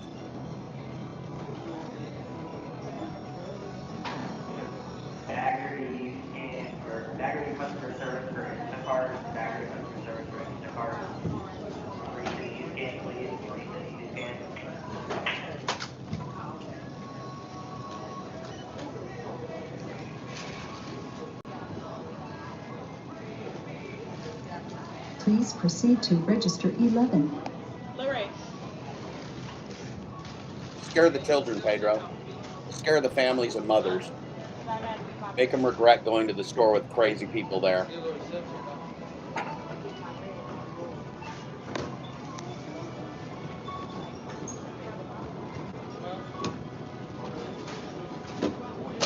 I bet you they see this guy coming into the store and they all rolled their eyes at Pedro coming in the store. Look at this poor kid. They're like, should we call 911 on this crazy person in the store abusing groceries? Yes, ma'am. I have two.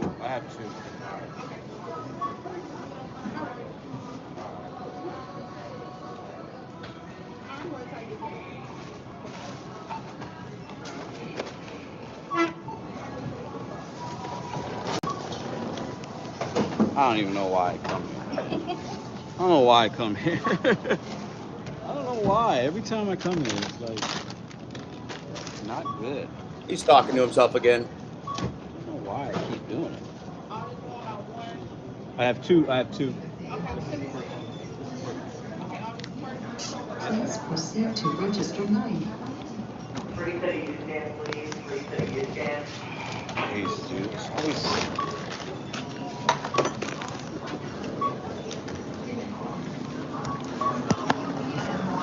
What a savage. He's a savage. Why do I come here for? Why? If I wanted a job, I'd fucking get an application. You understand? Like, I don't know why I come here. Every time I come here, I like get mad at myself. Like, it's not your fault. I just don't understand like why I come here. Like, it's such a stupid idea. Like every time, I'm disappointed. Pedro hates himself.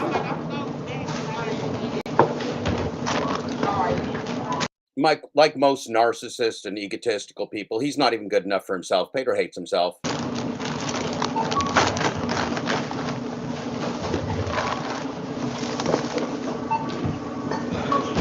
Why?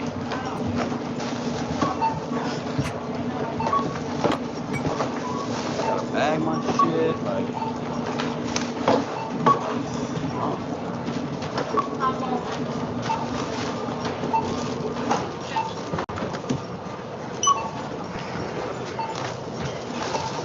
this shit on the floor. Like, it's all good.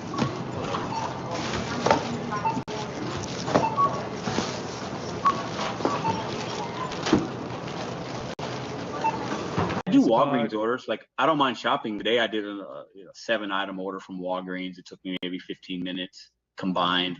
I don't mind doing those, but like, I got some friends that do Instacart and things like that, and they say it's pretty good. But like, I actually enjoy shopping, like grocery shopping. Like when I go, I like doing it for my. So I don't want to mix the two. Like I like going to the grocery store. You want to ruin your love of shopping? I don't. No, listen, Hannibal. I love it. Like. I like going and I take my time. It's kind of like one of my little guilty pleasures. Like I like to grocery shop. Yeah. So I that's mostly the reason why I don't sign up for those apps. So. You know,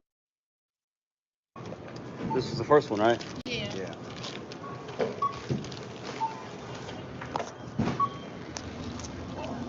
Look at this. Look at this. I got a bag. Look at this. Look at this shit.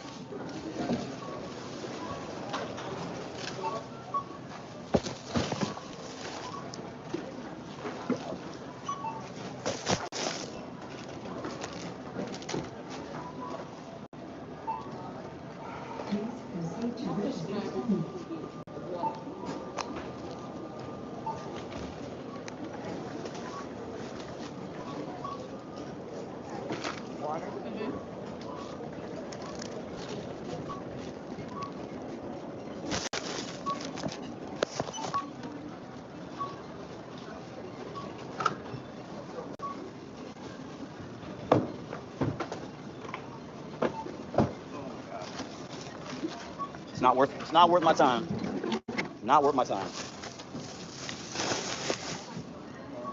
Giant testiculars. Giant testicular sighting. Giant testiculars. Huge basketball-sized testiculars. He has calipers to measure them all the time. Always measuring the testiculars. I gotta know better, man. I always tend to forget that you got. Now he's going to beat himself up. Now he's going to start beating himself up in public, talking to himself like a crazy person in public and beating himself up and scaring all the children. Let's go, Pedro. Got a fucking bag of groceries. You got to do. It's like, what the fuck am I doing? Like, if I wanted to work here, I'd get an application.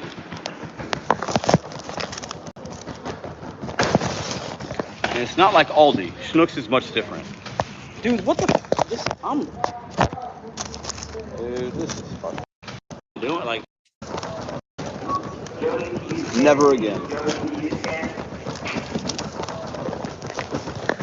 I gotta know better, man.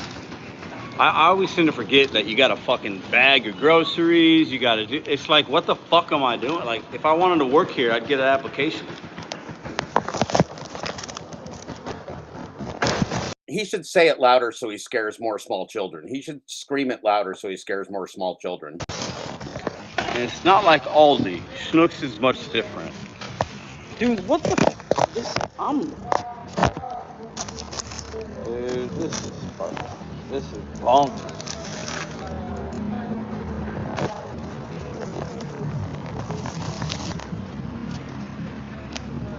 Waste of motherfucking time, man. Not worth $25. Such a nice guy. What are we gonna be at? What time? I don't even know how long we've been live. 50 minutes? So I accepted this a while back. Now,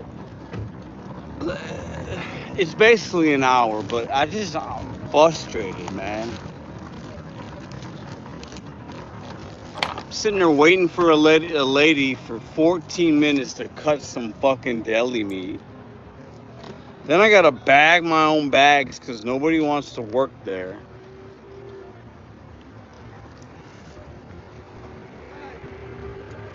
I'm spoiled. I hate having to, I hate the stupid shit, man. It's so fucking annoying.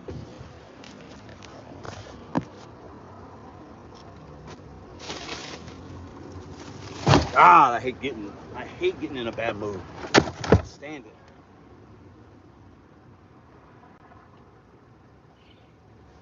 Can't stand the stupid fucking game.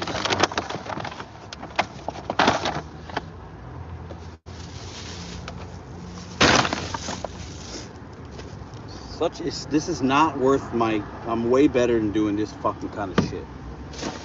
Fucking bagging groceries and shit. Like, what the fuck is my life come to doing this dumbass shit? Oh, what has Pedro's life come to? What has Pedro's life come to doing this dumbass shit that he pretends he does? What has Pedro's life come to? That's amazing. What has his life come to? Somebody tell us. What the fuck?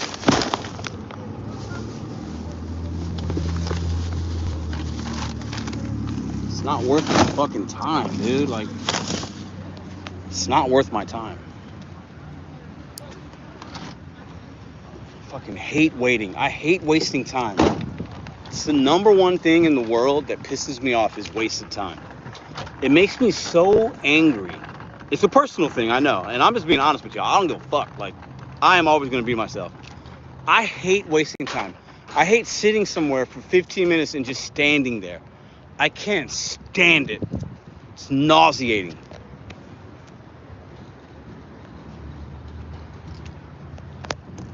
Oh, I got to use the bathroom, but I don't want to waste more time and make the customer wait, so I'll just do that when I'm done dropping these off. My fucking goddamn keys just fell, dude, I am so... Oh, my... Fuck! God damn it, man. Come on. Fuck.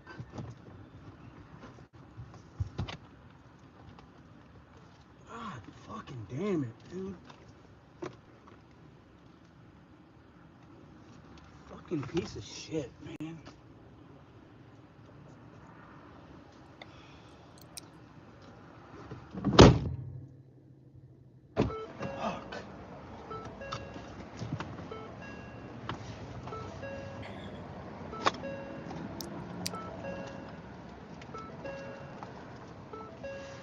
Jesus, man.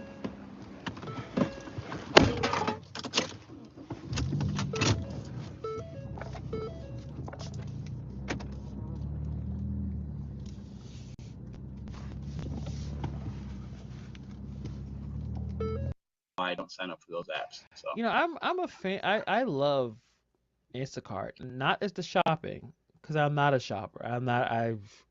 It takes too long. I don't know where things are. I'll tell you right now, personally, with me, I have a terrible sense of direction. I don't even know how I get home. And you deliver food. Oh, if it wasn't for GPS, I wouldn't be driving my car. I would drive, don't know where I'm going, or don't know how to get back home, leave the car there and take the train. Trains, buses, yeah, I can figure that out. If I didn't have that GPS, it just wouldn't work. It just wouldn't work for me. But I think the future of a lot of these gig apps is the grocery shopping, though, because that's the one where you can get to make the most money. Yeah, I think it's funny, man. When I was making that tipping video, the history of tipping, it got me thinking about other things that are kind of changed and why do we do it. And like grocery shopping is one I was thinking about because like I think you make a good point because I think it's going to be every year we're going to see a steady growth within that market of food delivery being groceries and those and people are just going to stop having to go grocery shopping, you know, because think about it, like if you would have told me 30 years ago, 20 years ago, hey, we're going to be going to grocery stores and we're going to be doing all the work. We're going to be checking ourselves out, bagging our own groceries. I would have told you were crazy, right? Yeah. Now you go to most grocery stores, at least in my market and in other ones I've been, they got the self-checkout. Those people are checking themselves out, bagging their groceries, and it took people's jobs, right? Yeah, we don't have CVS. Target, Walmart. Go to a restaurant. I went to have lunch today. I took like a 15-minute break. Went to a place. I had been there many times. First time ever, I noticed they had a screen where I typed in my own order. Yeah. Now I'm not against that, but like, we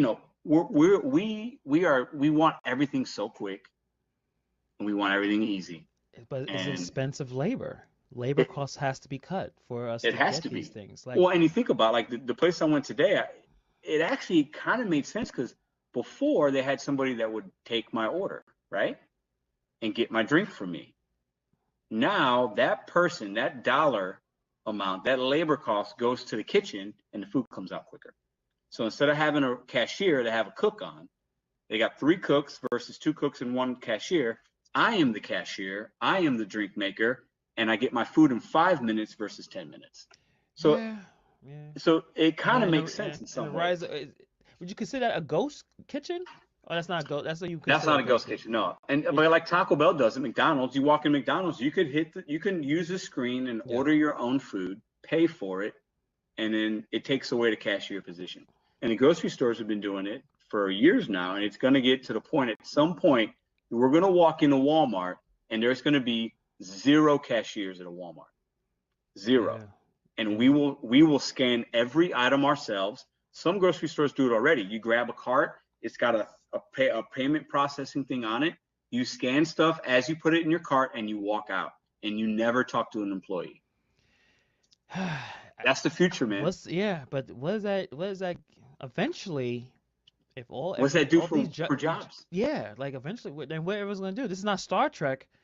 You know, there's no perfect world where you just live in some utopia situation. Like eventually, people need to work, and where those jobs are going to be. Because I was just reading Elon Musk is taking everybody to Mars, man. So I think we're gonna have to figure out something else. we gotta. I mean, Jeff Bezos just paid like $1 billion to go to where the planet he went to, or whatever. Yeah. So he thanked every Amazon employee and everyone who bought from Amazon. At least he was honest. He was like, Oh thank my God. all of you for This my guy was success. selling books out of his garage, and he's a completely different human being than he was then. Yeah, man. Everything. He's yoked up. everything. He's like, He's you know, it doesn't even make sense. I read a autobiography of him, and no, he's an alien, dude. Like super aggressive. Elon Musk super, or Jeff Bezos? Jeff Bezos. Super competitive, aggressive. Really? He looked up to the people. Sam Walton. That was one of his. Okay, idols. yeah. Because think about it, he's basically did what, I mean, way better now at Walmart, but that aggressive take. I want you to. I want Amazon to be the one-stop shop for everything, and he figured it out. And now It's crazy, and he's the richest person in the world, right? He's number one. I believe so. I know. At this point, I think he's. Yeah, I saw somewhere, and I've seen things, and who knows how true it is, but I know he's like billions upon billions. Yeah. And I heard like he can literally give every person in the world $1 billion and still have billions of dollars, which is a weird thought. And money doesn't work like that. Like if you're worth 50 billion, it's like you have that in cash. Yeah, you don't have any. You don't have any. But back, like no. it's such an odd thing to think about, to have somebody have that much money. You know. Yeah, I think Amazon made a trillion. Imagine that. It's funny how we just yell out billion as if that's like some small amount of money, but we talk about billions all the time. $1 trillion bills are being passed, and our heads are like, listen to how young and innocent these little summer children are. Listen to how young and innocent they was before they joined the organized crime cabal. They were so young and innocent. They thought maybe billionaires were scamming them. They thought maybe shopping for your own groceries and everything was like a dystopic future. Oh my goodness. Yeah, I will. I'm going to get some food. Thank you, V. Thank you, V. You see me getting grumpy, like threatening to block you like that. Dad Dash needs to eat. Dad Dash needs to eat. This is fascinating. This is just a blast into the past. This is a blast into the fucking past. Yeah, just $1 trillion. Like, no, that's an extraordinary amount of money. The system is broke, man. It's broke. Yeah, we could talk about that for 3 hours. That's the next time. Yeah, that's next time. Yeah, if Chad was in here, he'll have his political theories. But it's a crazy, and not all this. We just trying to make some money. We're just trying to make some money, and I'm just trying to make $200. I mean, I'm trying to make $200 a day, and I was talking to my brother and dad tonight. I'm trying to make. I figured out how to do that. Yeah. And then now I'm figuring out. I'm like, okay, how do I do this food delivery? Okay, and then good. More dirty apping, more phones, more fraud. Just do more fraud, more phones, more dirty apping, Pedro. Good transition. Yeah, how do I make money when I'm sleeping? Okay, I'm doing. Hannibal, you should walk dogs. Doing that a little bit with YouTube. You make a little bit of money while I'm sleeping with YouTube. I'm monetized, right? Pedro loves fucking making money while he's sleeping. The idea of making money while he's sleeping gets Pedro so fucking erect in the middle of the night. He just sleeps all night with a boner while he thinks about making money while he sleeps. So transparency, I make a little bit of money with that. Yeah. So I got that. The next thing you say is transparency. Okay, I'm doing that a little bit with YouTube. You make a little bit of money while I'm sleeping with YouTube. I'm monetized, right? So transparency, I make a little bit of money with that. Yeah. So I got that was transparency. The next thing is like, what's the next thing? But like the food delivery thing, the business in St. Louis, I want to help the small guy since day. Oh, he wants to help the small guy. He wants to be a bully that helps the small guy. He's going to be a bully that helps you. This was the Pedro before he apparently lost his motherfucking mind and thought he became the king or a god or Jesus and grew his hair. This was the last time he cut his hair. One on my channel, my thought process was early, first quarter of next year coming up. I want to have a couple trucks, a couple cars, a couple Priuses. Hopefully some dashers, or not dashers, but drivers. Oh, he was going to be a business, and he was going to employ drivers. Mr. Bet on You had another big Mr. Failure. Mr. Lose on You, who didn't get his website going because he doesn't do what he says he's going to do, was going to level up and run a gang of gig app drivers. Well, this is fucking fascinating. I didn't see this before. This is great stuff. We're breaking news here. This is fucking breaking news. You think it's a goddamn funny morning show? It's fucking breaking news. More than a goddamn morning show. The dryers. Myself as well. I wouldn't even call them employees. I want to give them some kind of profit sharing, and like some people said they would invest. I don't know what that would look like yet. Oh, you know, it's in the infancy stage. So did he start a gang? Did he start a financial gang that time? Does he have this? Is this gang going, or did he fail on this bet? Is this a Mr. Lose on you or Mr. Come on you? Is this a Mr. Come in you, or is this a Mr. Bet on you? I'm not sure yet. Is he going to come in us, or is he going to bet on us? I have ideas and plans, and I've talked to people. I've talked to some businesses. Grammarly now uses. Jesus Christ, Pedro. Jesus Christ, Pedro. Did you start this gang, Pedro? Come on the show and tell us about your gang. If I can get 10 local spots, I need to start small. 10 local spots, and I could knock out their deliveries with efficiency and then go from there. Thinking big, Pedro. Thinking big. Take over the world, King. Go, Jesus, go. Go, Jesus, go. Go, Jesus, go. Go, Jesus, go. Go, go, Jesus. Go, Jesus, go. It's going to be a challenge, but I still want to do that. I don't want to deliver food for these big companies. I want to deliver food to King and I, from King and I, VP Square, Terror Tacos, the people. Okay, so he failed. He didn't want to do this, and he failed, so now he's angry. He failed, now he's angry. Pedro failed. Pedro's running around telling everybody else they failed. Pedro failed. This is Pedro's failure plan. Pedro's now failed, and he's not doing the things he came to do. That's hilarious. Pedro's a failure. Thanks, Pedro. People that I know that are trying to make an honest living in this community. Honest. And my community is the type within this area that I think they will value that. Do tell. DoorDash has a bad name, man. Oh. Like, people, God damn it, Pedro. God damn it, you fucking genius. DoorDash has a bad name. I'm going to marry them. DoorDash has a bad name. So get your fucking cameras out, ladies and gentlemen. Get your cameras out, Cherry. Get your cameras out, ladies and gentlemen. We're making history right here. Mr. Come in you, Mr. Spit on you, Mr. Come on you, Mr. Bukkake, the Unicorn Bukkake King is breaking news here. Oh, Jesus Christ. I'll just let him speak. Within this area that I think they will value that. DoorDash has a bad name, man. Like, people, I deliver food sometimes with the DoorDash bag, and they're like, oh, I didn't know that was coming from DoorDash. And they look at me with disgust. It doesn't happen often. DoorDash bought all these companies out, all these man. Out. So like, I want to be able to. You're still ordering from that company. No, you're not. Yeah. DoorDash. But you're not. It's DoorDash, and they don't know it. I want to be able to, rep my own local business, helping the local guy. Oh man, that's the greatest thing I've ever seen in Pedro failures. This is the Pedro failure of the century. Congratulations, Pedro, for coming out as a complete and total failure. This is Pedro's admission of abject failure. Nice job, Pedro. This is great stuff. Thanks for sharing this, Hanniballs. You guys are so smart. You guys are so smart to share all this old stuff. This is great. This is fucking good. This is fucking great. This is unbelievable material, boys. And I don't need to make $1 million. Oh, you don't? I don't need to make that. I just need to make enough to do what I want to do, and which is have make some $1 million. People that are driving and they're able to meet their goals.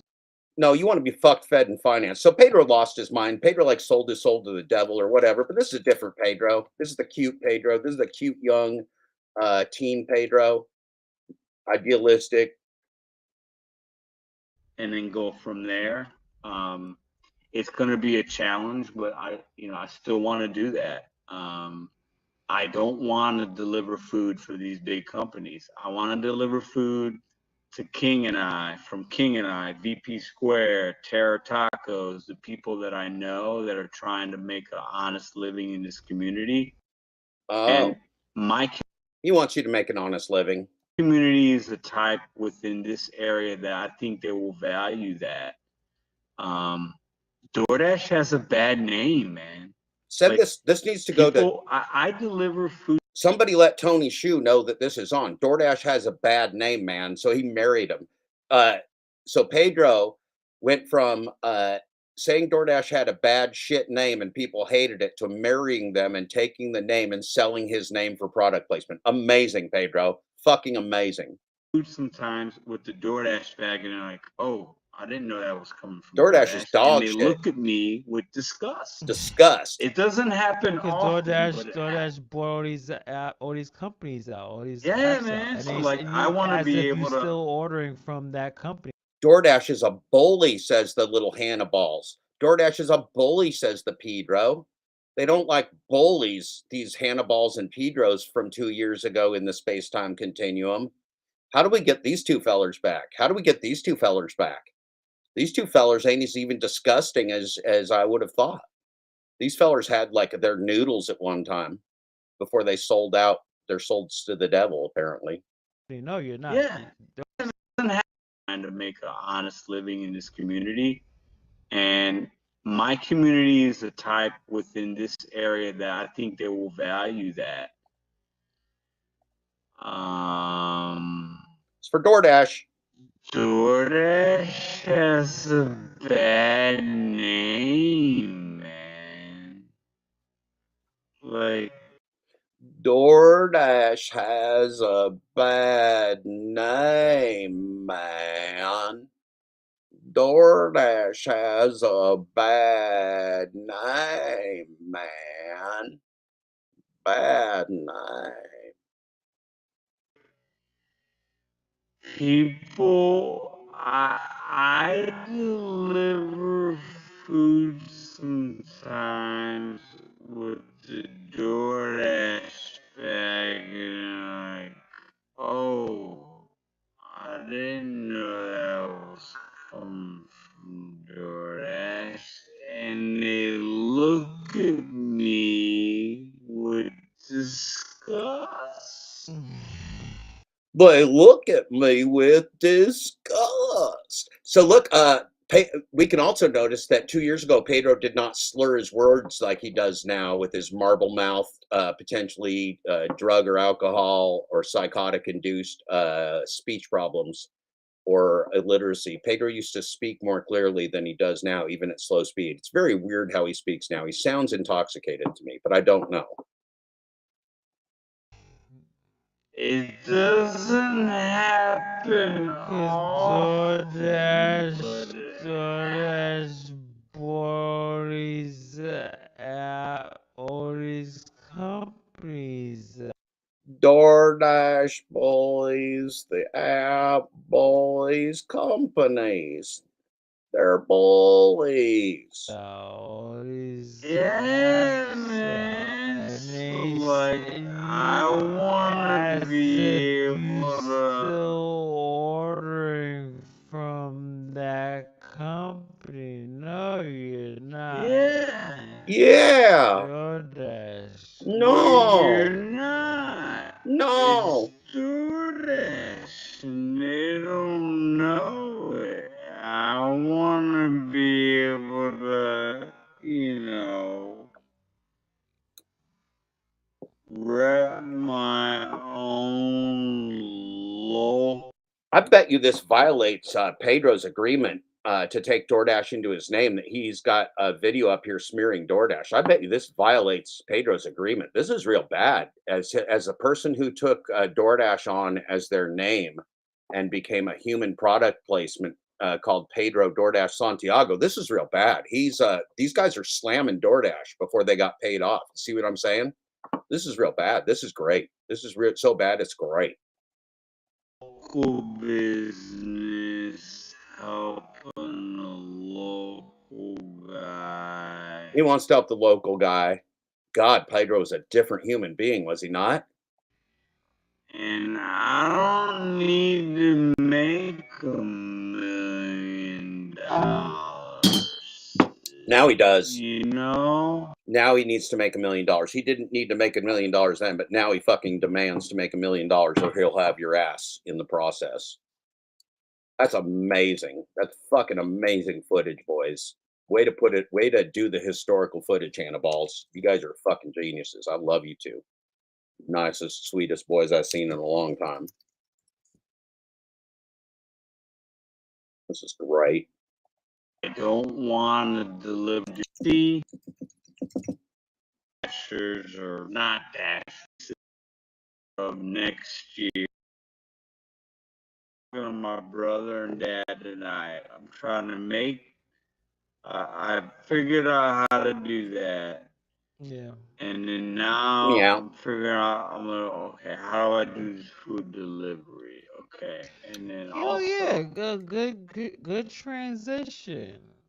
How do I make money when I'm sleeping? Okay, I'm doing that a little bit with YouTube. You know, you make a little bit of money while I'm sleeping with YouTube. I'm monetized, right? So transparency, I make a little bit of money with that. Pedro always wants to go big. Pedro always wants more money. He was lying.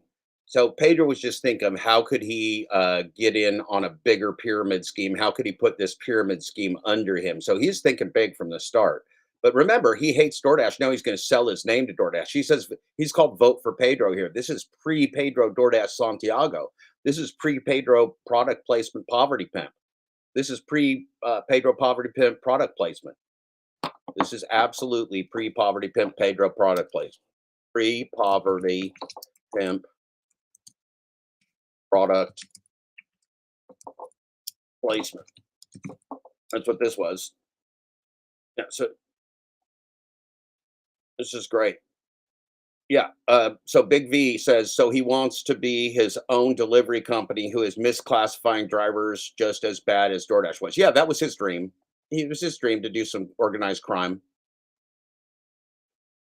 Yeah, pre-poverty pimp product placement. Yeah, no employees. Pedro understood the scam right from the beginning. See, that's why they're talking trash on DoorDash, because they knew it was a scam, but Pedro just bought into the scam. Pedro said, hey, you want to buy a Puerto Rican boy? And DoorDash said, yeah, we do. And so they bought a Puerto Rican boy named Pedro. DoorDash bought himself a Puerto Rican boy named Pedro.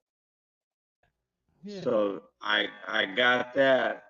The next thing is like, what's the next thing? But like, the food delivery thing, the business in St. Louis, I want to help the small guy.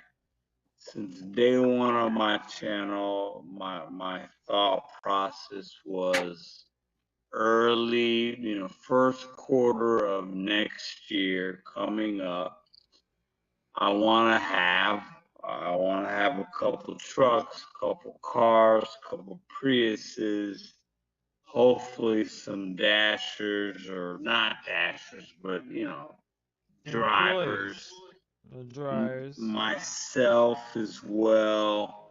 I wouldn't even call them employees. I wanna give them some kind of profit sharing, and like some people said they would invest. I don't know what that will look like yet. It's in the infancy stage. I have ideas and plans, and I've talked to people. I've talked to some businesses. My thought is if I can get 10 local spots, I need to start small. 10 local spots, and I could knock out their deliveries with efficiency and then go from there. It's gonna be a challenge, but I still want to do that. I don't want to deliver food for these big companies. I want to deliver food to King and I, from King and I, VP Square, Terror Tacos, the people that I know that are trying to make an honest living in this community. And my community is a type within this area that I think they will value that. DoorDash has a bad name, man. Like, people, I deliver food.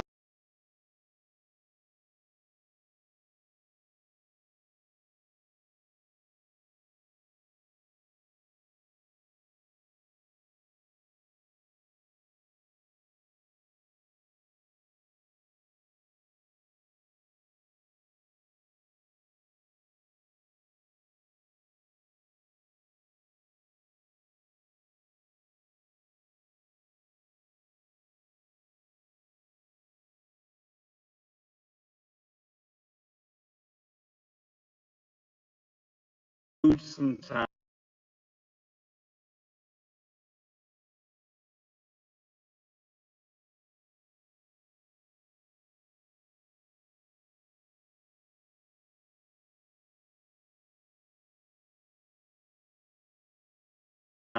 With the DoorDash bag, and they're like, "Oh, I didn't know that was coming from DoorDash," and they look at me with disgust. It does. Now, you see, I'm thinking this is a violation of his contract as a brand sponsor for DoorDash, as a human product placement. I'm thinking these words are real bad for his DoorDash product placement business as Pedro, DoorDash, Glitchy Pants, Poopy Pants, Depends, Santiago, Mr. Bet on You, Mr. Double Down, The Lion King, Santiago. The Instacart is silent.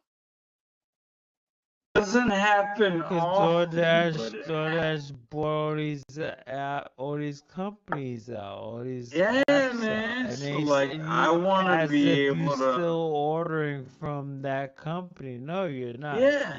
DoorDash. But you're not. It's DoorDash, and they don't know it. I want to be able to, rep my own local business, helping the local guy. And I don't need to make $1 million. I don't need to make that. I just need to make enough to do what I want to do and have some people that are driving and they're able to meet their goals. And that's still the plan. I'm going to get into vending machines, like all these little, I'm trying to do these little things that can have more revenue streams and,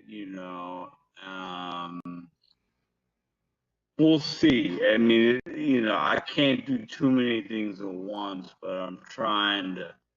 I got the DoorDash gig going.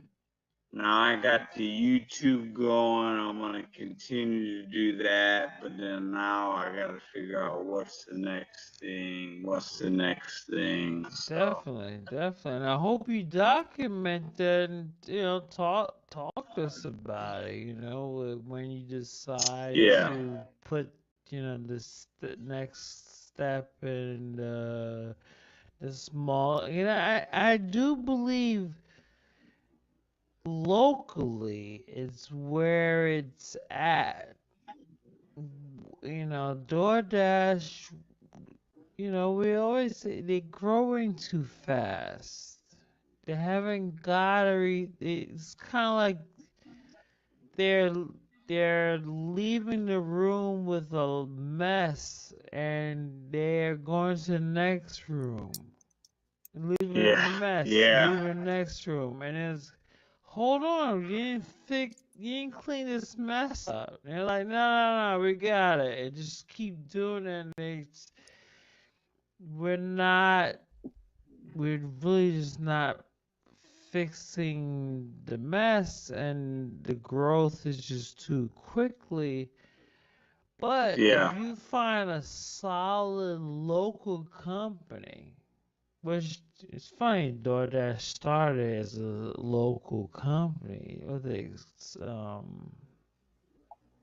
I forgot where they were, but definitely in the West Coast. Were they Were they starting in San Francisco or something like all the other tech ones? Where they were just a little small thing, but they just excelled really, growth really fast. But if you could find a really good company that's not going to try to take 30% out of every order, Yeah. or 50% or some outrageous amount of money where,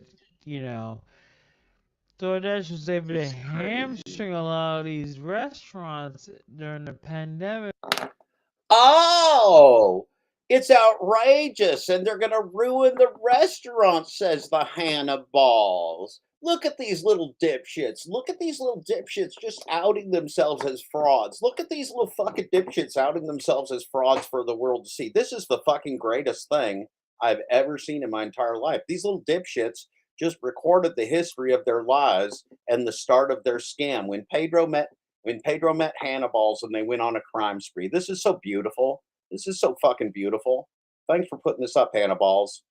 It was like, well, they can't leave the house. So remember, if Pedro wants to talk about this, Pedro, if you're looking, you're welcome on the show. Links up for Pedro all day long, Pedro. Just let us know. You come on the show and talk about all this, how you changed your mind and decided you want to be a millionaire sellout and marry a dogshit corporation. Tell us about it, Pedro. So you better take this. We're gonna take. It's like extortion, right? Again. Oh, is it like extortion, Hannibal? Hannibal says it's like extortion. This is just the greatest thing I've ever seen. Hannibal's says it's extortion. That's great. Way to go, Hannibal's. I can see why you're a sponsored gig tuber, Hannibal's. Everybody should go. Wow. I hope these boys just killed their sponsorship business. Everybody needs to know. DoorDash needs to get this stuff. Yeah. Not really, because you sign. It's like the mob loan sharks, man. Oh no way! Like, yeah. What? Oh no, he didn't. God loves us right now, you guys. God loves us. I have not watched this, but Pedro's just handing us heaven on a plate. Pedro's giving us heaven on a plate today. Pedro's giving us our dream come true, our literal dream come true. Pedro is admitting to all his crimes all at once. My God, Pedro, I'm glad. Yesterday was your birthday and your final day as a gig content producer. Great job, Pedro. Pedro is done. Goodbye, Pedro. R.I.P. Pedro. That's the new R.I.P. R.I.P. Pedro DoorDash is my new hashtag. R.I.P. This is great. This is the best thing I've seen in a long time. I'm so excited. R.I.P. I can't type. I'm so excited. I can't find home base. R.I.P. Pedro DoorDash failure. So he failed at everything he was saying he was going to do. He knew it was a scam, and now he's done. Rest in peace, R.I.P. R.I.P. You and your extortion buddy, Hannibal's admitting you know this is extortion, and now you're the product sponsor. This is the greatest thing I've ever seen, Pedro. You're the fucking best. You sign. It's like the mob loan sharks, man. Like Moves Financial. Like Moves Financial. Like, yeah, we'll like the loan sharks. We want 30% every order you get. Fucking amazing. Absolutely damn amazing. These boys do not look at what they put on the internet. These boys literally do not look at the dog shit they put on the internet incriminating themselves. That's why it's Felonious Friday. That's why it's Felonious Friday, because these boys are so stupid. These boys are so monumentally corrupt and morally bankrupt and stupid. They don't even look at what they put up on the internet to incriminate themselves. It's great. And the Dasher base base was $3. Yeah. Bro, what the? You know what I mean? Yeah. And they still can make a profit. Oh. It's like Oh. I haven't looked into this, and I'm not a financial guru guy. He's not a financial guru guy. He's not a financial guru guy. I don't understand. I don't understand how. Well, I can understand in some ways because there's a lot of startup costs with a tech company. And notice how he's not slurring his words like he does now. Notice how he sounds like he's on drugs now. He didn't sound like he was on drugs then. They got Super Bowl ads. They're spending $10 million on the Super Bowl. Oh, Okay.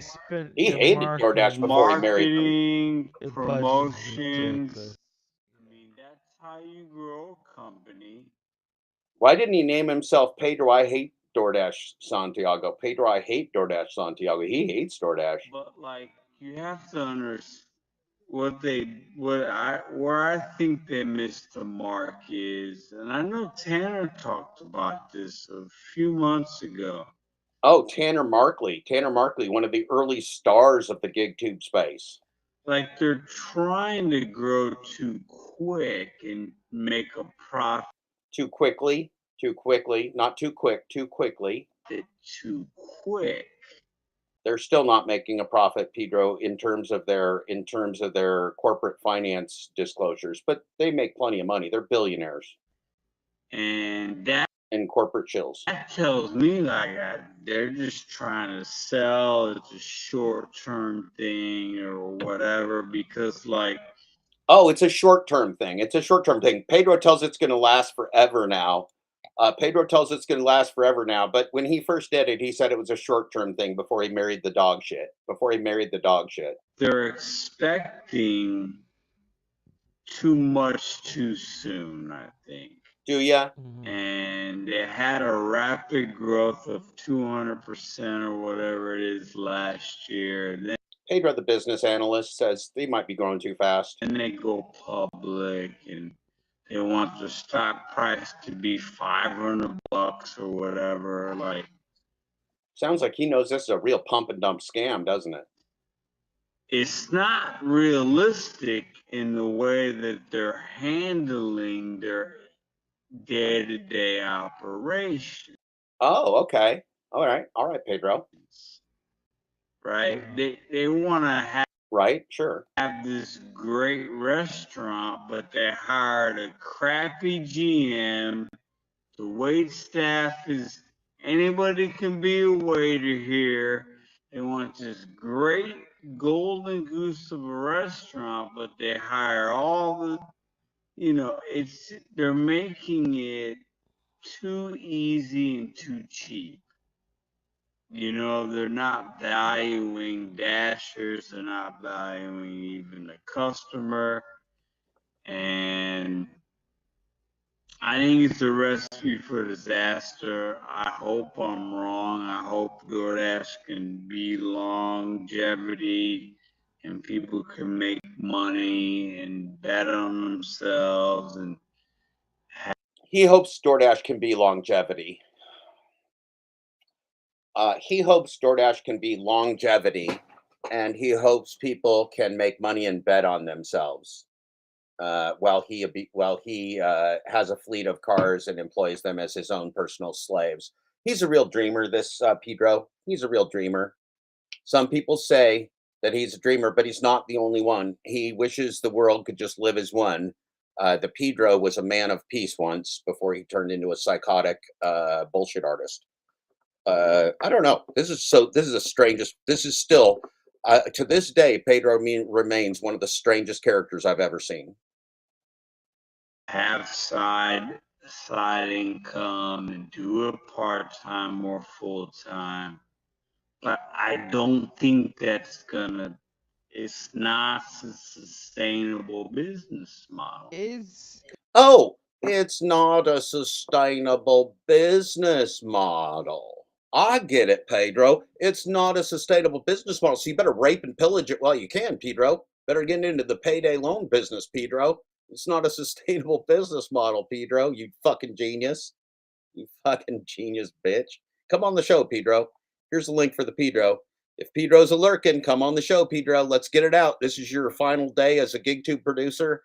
Final day as with any credibility in the world. This is a link for Pedro. Rest in peace, Pedro. DoorDash loser pants, Santiago, the fake failure person behind Pedro DoorDash Santiago, the brand placement. Rest in peace, Pedro DoorDash failure. Pedro DoorDash failure. You have shit upon your sponsor. You have told the truth about them inadvertently, and we thank you for it, Pedro. I hope Tony Chu is watching. I hope DoorDash Marketing is watching. I hope everybody is watching. Congratulations to everyone. Goodbye. Goodbye, Pedro. Goodbye, Hannah Balls. It's been terrible knowing you. Goodbye, children. Goodbye. Not only that, but Dad Dash 13 asking for slutty catfish. Quit being Dad Dash today. This is a banner day, man. They're falling like dominoes. They're falling like dominoes, man. There goes Pedro. There goes Hannah Balls. There goes there goes Dad Dash 13 asking for slutty catfish. This is a great fucking day, man. This is a banner day. I'm gonna sing fucking songs. I'm gonna go dance around and have a pee glitch in a minute. So fucking happy. You made my day, Pedro. Is this all Uber's fault? I feel like a lot of these companies followed Uber and the way they set things up, but I don't think maybe Uber did grow fast. I don't know. I mean, DoorDash has the most market share. They're the most relevant You should marry him. Yeah. I do think Uber. Pedro, marry the rich guy. Marry the rich guy, Pedro. Fuck the rich guy, Pedro. Fuck the rich guy. Fuck the rich guy, Pedro. The one advantage they have is they also deliver people. What? Well, the idea that they'll deliver anything. They deliver anything, and they hired everybody. Well, not everybody, but they grabbed people that had, like they didn't. I don't know what kind of background check they had. A lot of sexual harassment. Oh, they go cheap on the background checks. They don't use the companies to. Wow, Pedro just hates all the people that paid his bills. Pedro really disrespects the people that paid his bills in his organized crime career. Pedro really hates his sponsors. Pedro hates his sponsors. Pedro hates his fucking sponsors. Pedro hates DoorDash. He hates his sponsors. He hates his name. He hates himself. He hates his product placement. He hates his potential children. He hates you. He hates me. He hates everyone. Really dig deep. Dig deep. And also looked like, their culture, their corporate culture was a lot problem. That's why the first CEO got pushed out. Like, yeah, it's all dog shit. So it was like, it's all abusive dog shit. They all know they're in an organized crime ring that's doing poverty pimping and using people in poverty and destroying the world. They all know that. Like a little weird, and they was like, "Hey, this." It's a little weird. We just gotta get. I didn't know that. Yeah. Yeah. Check it out. I forgot the. It's not the current guy. The current guy is the new guy. Current guy's the new guy. Okay. But is the first CEO? He's a bit of a creep, and he a bit of a creep. You wouldn't want to be a creep, would you, Hannah Balls? Wouldn't want to be a creep, would you, Pedro? Don't want to be any creeps around. Don't want to have creeps around, boys. Had a really bad culture. Wouldn't want to have a bad culture in the gig economy with a bunch of bully pants, little wet rat Pedros, would you? Little wet rats like Pedro. The culture of the corporate situation was a little off, and there's too many bad cases. Like the same, it's kind of funny right now with the DoorDash. Every week now, it seems like every day, a DoorDash driver is doing something crazy. Crazy. Not just one, and every week a Pedro's doing something crazy, right, Hannah Balls? Every week a Pedro's doing something crazy on camera, Hannah Balls. 99% of us are just working hard as possible. So Are it's we? just the weird one. It's like, okay, so Tanner had a video about it. Some gang member. So I just got my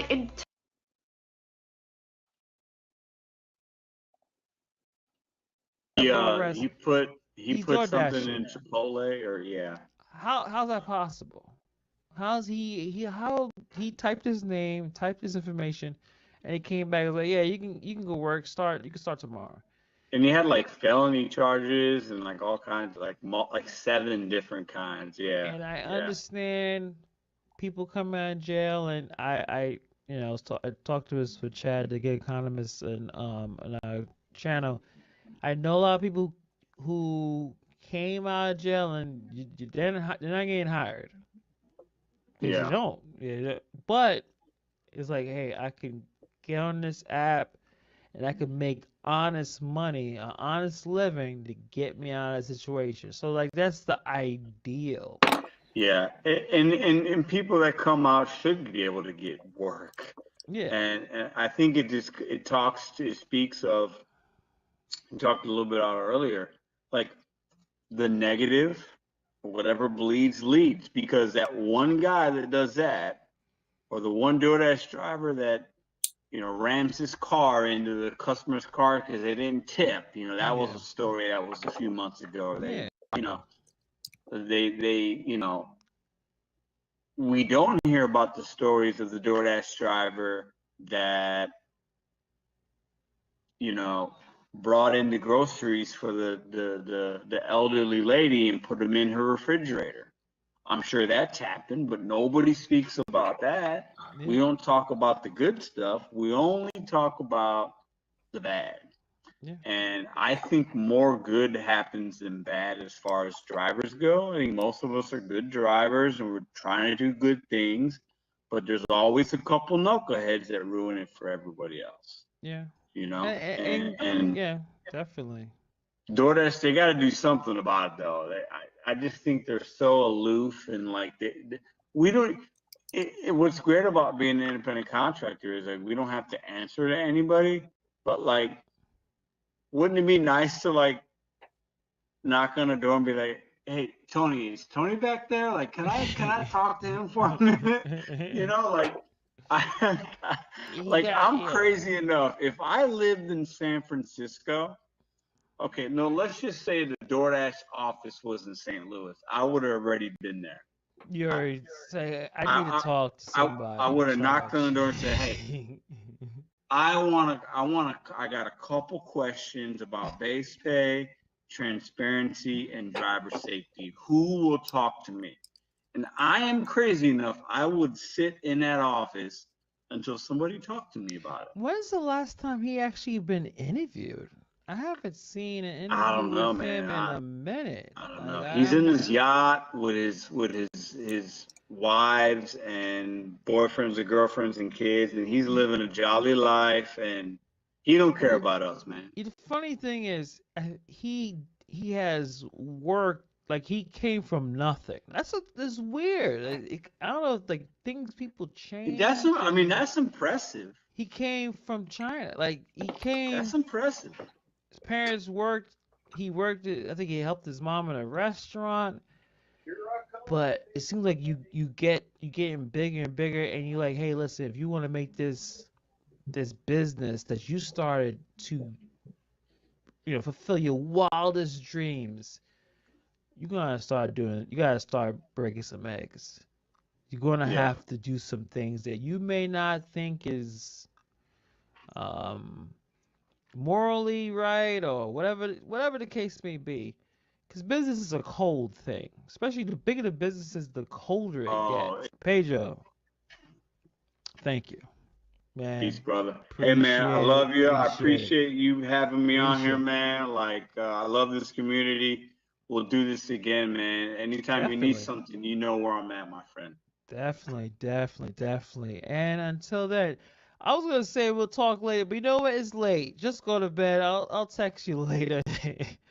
And Deuces. thank you guys, and we'll see you guys next time, man. Good night. See ya.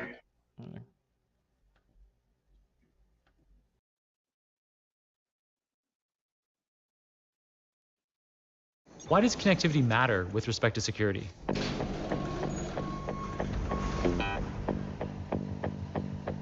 John, anytime you're going to have a relationship with the outside world, you need to double down on your security strategy. It starts with physical security.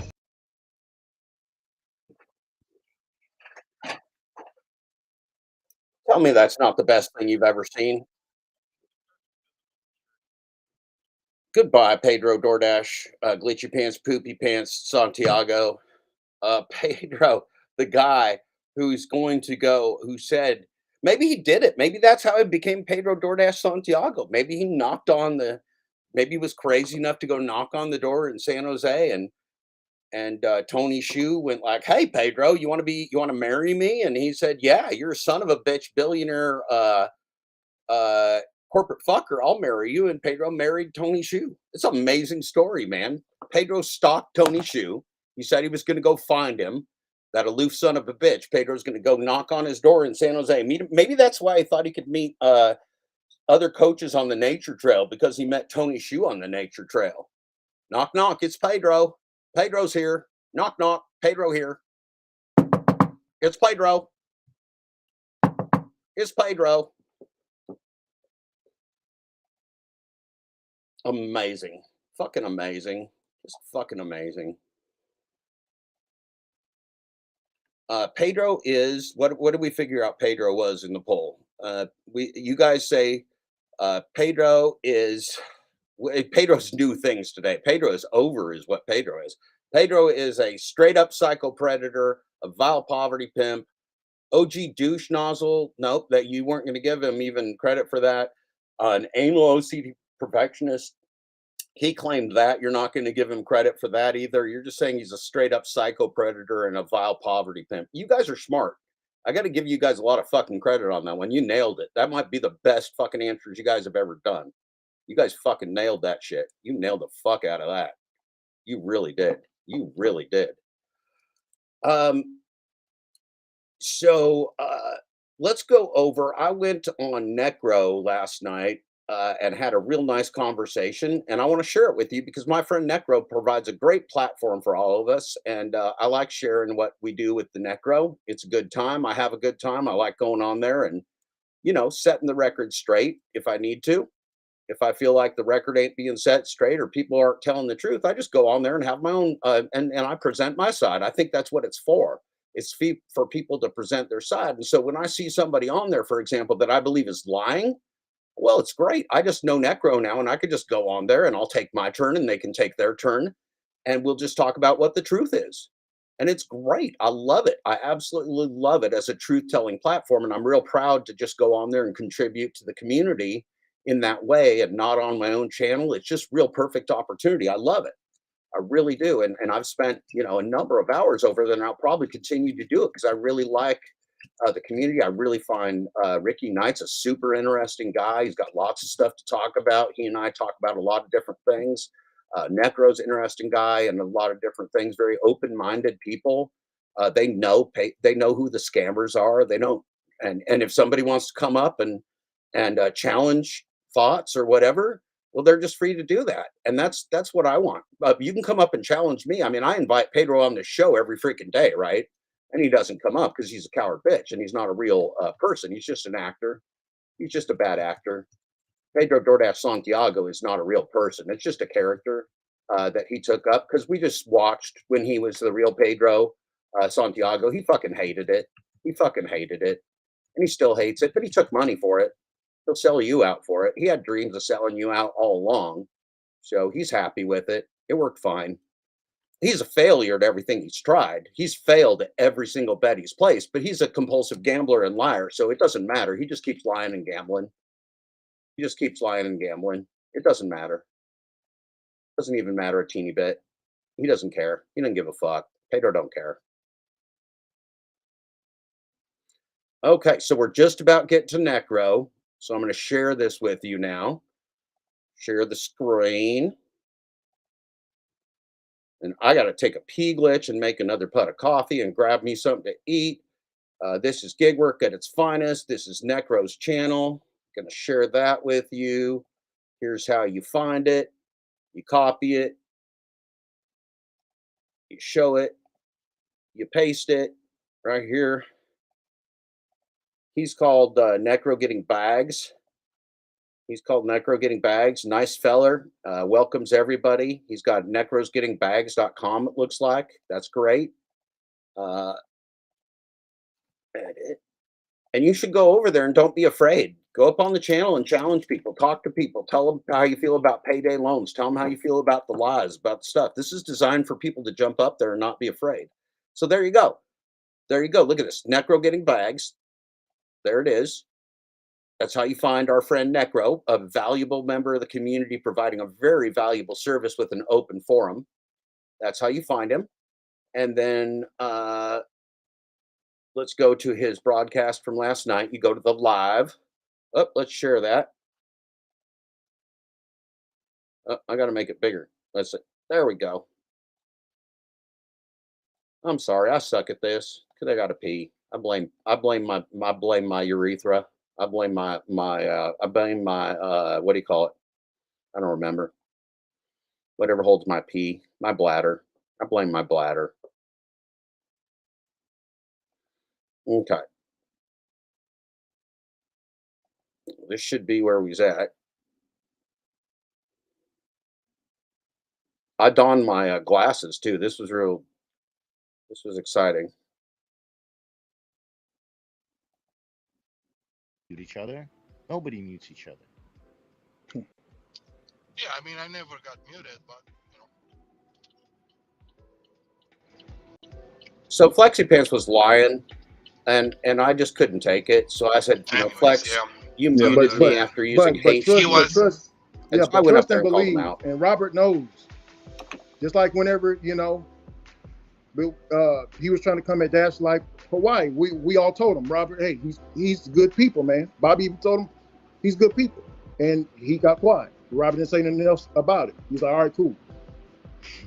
If he says because I never heard him say like nothing crazy about the lounge that sometimes I go to. I never heard him say anything. If I did hear him say it, you already corrected him in the back and forth. But on here, I never heard him go off. Like, fuck the lounge, bro, this and you that. felt some kind Ricky, bro, come on, bro. You felt some kind of way because Sherry called you a fucking Robert fucking whatever. You felt some kind of way about that, bro. No, I didn't. I didn't feel any way about it. Because he called you Team Hot Facts, bro. You come on. Well, if I felt the kind of way, I wouldn't have cursed him out. Bro, like I said, if he was calling me Team Hot Facts every day, I'd take that. I wouldn't. I'd laugh at it. That's funny. No, Cherry Pick can say whatever he wants to. I never say anything bad about Cherry Pick. Never said anything about. No, but what I'm saying is that the way your response is. What do you mean my response? My response was cordial to Cherry Pick. What did I say wrong? See, I can catch you what you said because I listened to myself. Were you a little upset? No, I wasn't upset, Flex. If I was upset, I would have been yelling and cursing. No, but don't call me that. I'm not Team Hot Facts. I'm not that. Blah blah blah. Look, man, if Cherry Pick wants to say that I'm Team Hot Facts, I'll be Team Hot Facts for Cherry. I don't, whatever Cherry says, it's all good because I'm not going to disrespect my elder. I'm not going to do it, and nobody's not going to get me to try to do it as well. Flex, there's a couple things you mentioned that just are simply not true. Number one, you muted me after you used hate speech against me. So you mute people on your channel all the time whenever you want to, Flex. You're not telling the truth. Number two, Flex, you hang out with Dad Douche when I had proof that guy, everything that guy ever tells you is a liar. And I know you don't ever want to hear the truth, Flexi Pants. You're going to talk over me because you're rude. But oh my God, you got muted? You're lying about you. Listen, Flexi Pants. Yeah, listen, Flexi Pants. Everybody's I watching don't you be wanna rude listen and to do you, what bro. you say you don't do, Listen, Flexi Pants. You You calling me, douchebag. bro, Shut you the should fuck see up, the stuff that Flexi. you do. You should see the stuff that you do. Yeah. I'm muting myself for you, Flex. Go ahead. I'll take my turn when you're done. Go ahead. I can wait. Go ahead, Flexi. Yo, Mr. Impersonator. I don't know what You're the a hell liar, you're doing. Flexi. but- You're a liar. You're a habitual liar, and you come on here playing the victim by pretending that you don't do these things when everybody's I'm seen the you do victim. them over and over again, Flexi Pants. So you don't stand for Mhm. the truth. You don't stand for anything. You just choose your side, Flexi Pants. You chose a dad douche who everybody knows is a liar. Everybody knows Listen, isn't even I a will real person. And you choose go hang around with Steve dirtbags. Dash anytime over your dumbass, okay? That's because you're a Any slime fucking bag. time. Because you're a slime bag criminal, I'm a and you're on slime here bag. You're whining the about the fucking news. weirdo.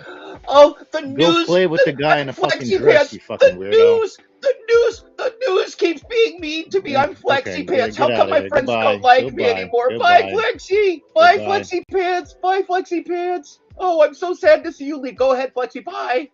Bye, Flexi. Oh, God, that was great. Bye, Flexi.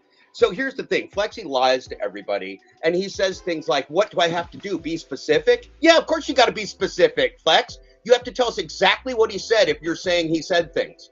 We have to see the exact clip. Robert shows exact clips of what he says about Flex. Flex just comes on here and goes, Robert's mean to me. I can't tell anybody why. He just is. Flex is a child.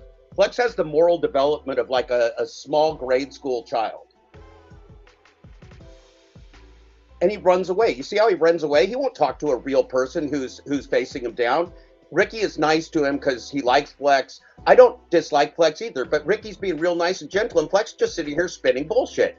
We know every day, Flex, that you sit here and whine like a little girl about how everybody left you, and it's not your fault, Flex. It's not your fault. It's just everybody else's fault. It's Robert's fault. It's my fault for your using hate speech and muting me. It's my fault that you have liars and criminals on your stream, Flexi Pants. It's your fault. It's your fault that you use racist terminology and express just all kinds of problems anytime somebody talks about race. You got a real problem with race there, Flexi Pants.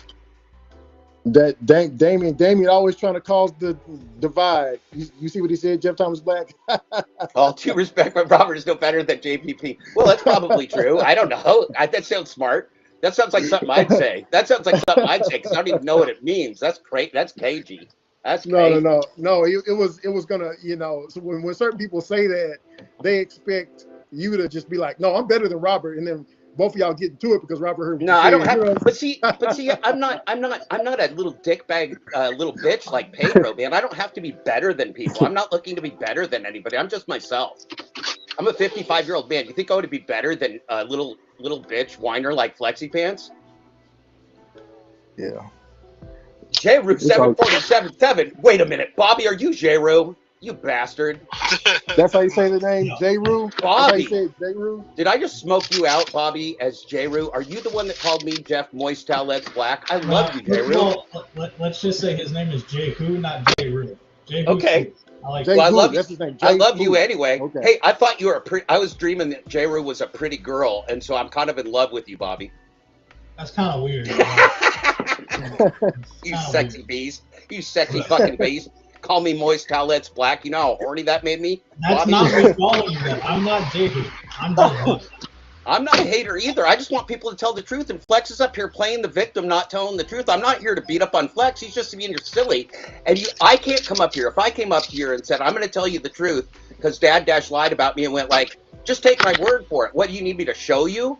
Well, of course you need me to show you. I went on a stream for 2 hours and showed you all the facts, all the lies that dad douche, slutty catfish, asking for catfish, who God knows where that fucker is, probably back working at his DoorDash corporate job.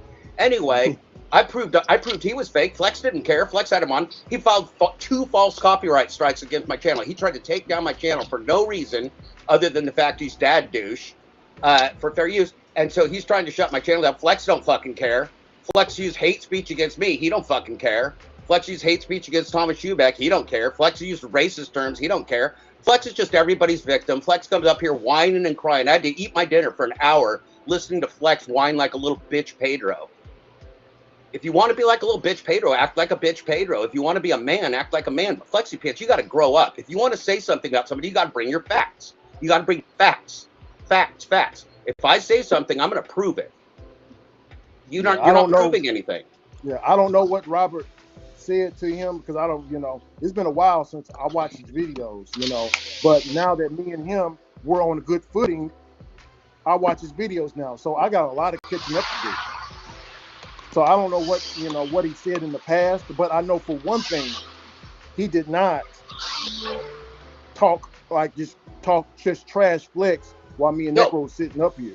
I have never heard him talk trash. I've heard him present facts. I've heard him present arguments that people wouldn't like. I've never heard him just talk trash and go, Flex is a bitch, like I do with Pedro. But see, Pedro, you can't even fight Pedro like a man because Pedro is just a little hiding bitch, which is why I have to do that. But any real man, I wouldn't do that to. But whenever Robert did go off on him, Flex showed up before me and Necro could ever get to him. Flex would show up and they would go at each other. They would talk shit to each other, and to where we couldn't even say a word. We couldn't say a word, and then one of them would leave, and then the other would leave. Well, you saw what Flex tried to do to me. He didn't want to have an exchange with me. He wanted to talk over me, and if he couldn't, if I muted myself and just let him talk until it was my turn, he leaves. See, Flex doesn't want to fight fair. Flex doesn't want to fight fair. If Flex wanted to fight fair, he'd still be here answering my questions of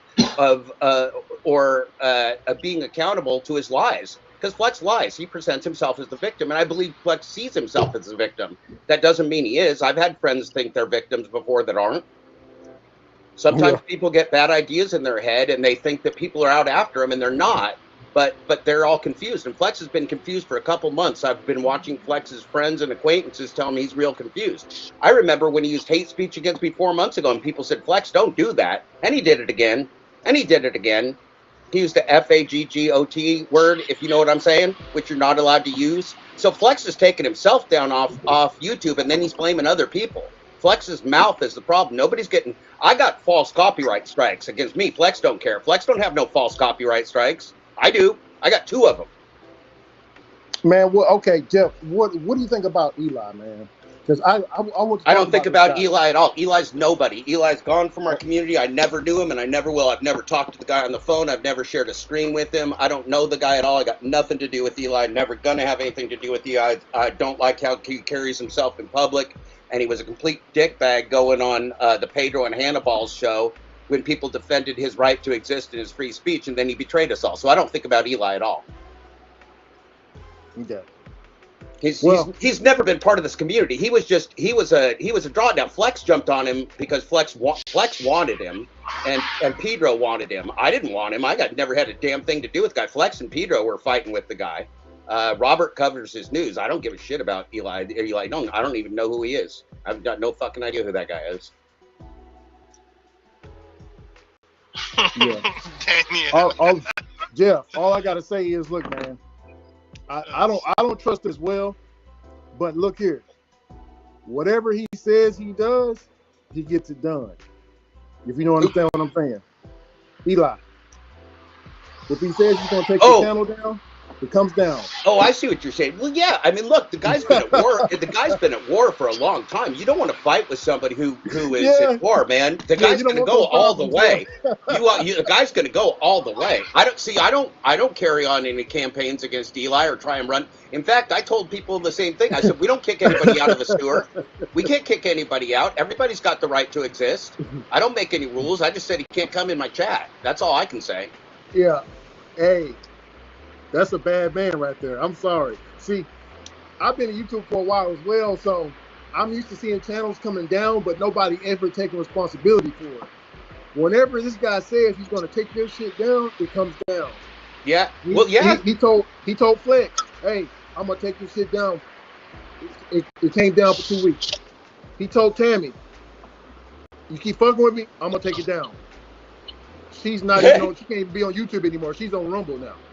I was watching his stream today because I just subscribed to him yesterday.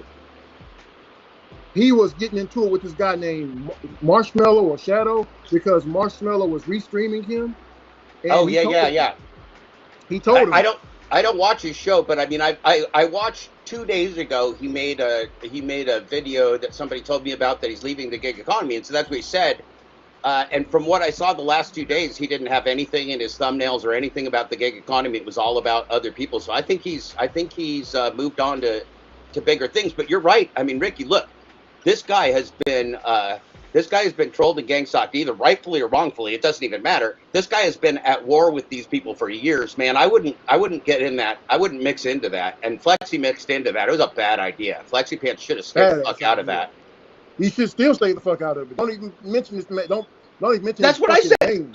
I'm writing a book on the gig economy, and I've done 5,521 DoorDash deliveries. What the hell do I want to spend time with? Why am I going to tie myself to Eli? It doesn't even make any sense. I don't know this guy. He's not a leader in our community. This is not my agenda. I'm not getting caught up in somebody else's agenda.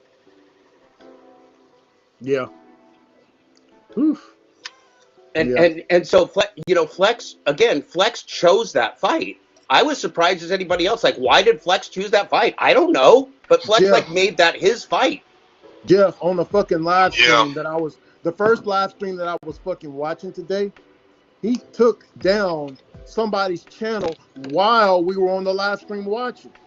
Wow. And he warned him. He said, if you don't stop restreaming me, I'm finna get you. So he said, I'll be right back. If you're still doing it, you're in trouble. So he comes back. Dude is still restreaming it. He tells him, oh, you still restreaming me, buddy? Okay, I got something for you. Boom. Dude is gone. He said, oh, he's gone. He's gone. I was like, damn. Yeah. How does this guy do it? I don't know, but see, this is what I said to Flex before. So I'm new to this. I'm new to YouTube. You know, I'm not a gig tuber, and I was new to YouTube and came onto this. And when Flex started using hate speech the first time, I'm like, dude, what are you doing? YouTube's going to just take your channel down, aren't they? And they didn't. I was kind of surprised that he could get away with the hate speech as long as he did, because he repeated it over and over and over again. And so did Cherry, who is now back. And hopefully, you know, Cherry came back. I think it seems to me Cherry came back kind of healthier and happier, and I'm real happy to see that. And I hope that we all keep the hate speech out, because we can do lots of satire. We can call Pedro a little bitch. We can do all kinds of things without hate speech. The book's name is Full Dash Closure. Thank you for asking. It's free. You can read the first 4 chapters on Substack. It'll be published later this year. Do you have a link? Yeah. Well, you just put it Jeff Thomas Black Substack, but I'm going to put it in. I'm going to grab the link here for you. Yeah. Hey, send it to Necro. I don't know how to put it in the chat. Necro does. I think I can just stick it in the chat myself, unless Necro has that blocked. No. Go and stick it in there. Yeah. I think so there's the link. It looks like a bot to Necro. Oh, the comment failed to post to Necro's getting back. Okay, it doesn't matter. But anyway, people can put, if you just put, oh, I see. Well, I'm on. Yeah. I don't use it for evil. I use it for mostly good. Let's see. I'm gonna look. You guys spin back your. That's Flex. And as far as Flex, he wouldn't tell me because I tried to get him on it. If he said anything bad, count that I don't do. I don't have. Let's see. I'm gonna look. You guys carry on. I look for the link. I don't carry it around in my pocket all the time.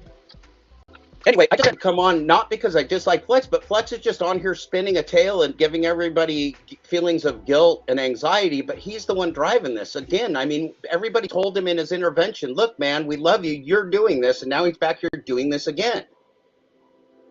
And all Robert was saying yesterday, if he said anything bad about him, all he said was what we've been telling him.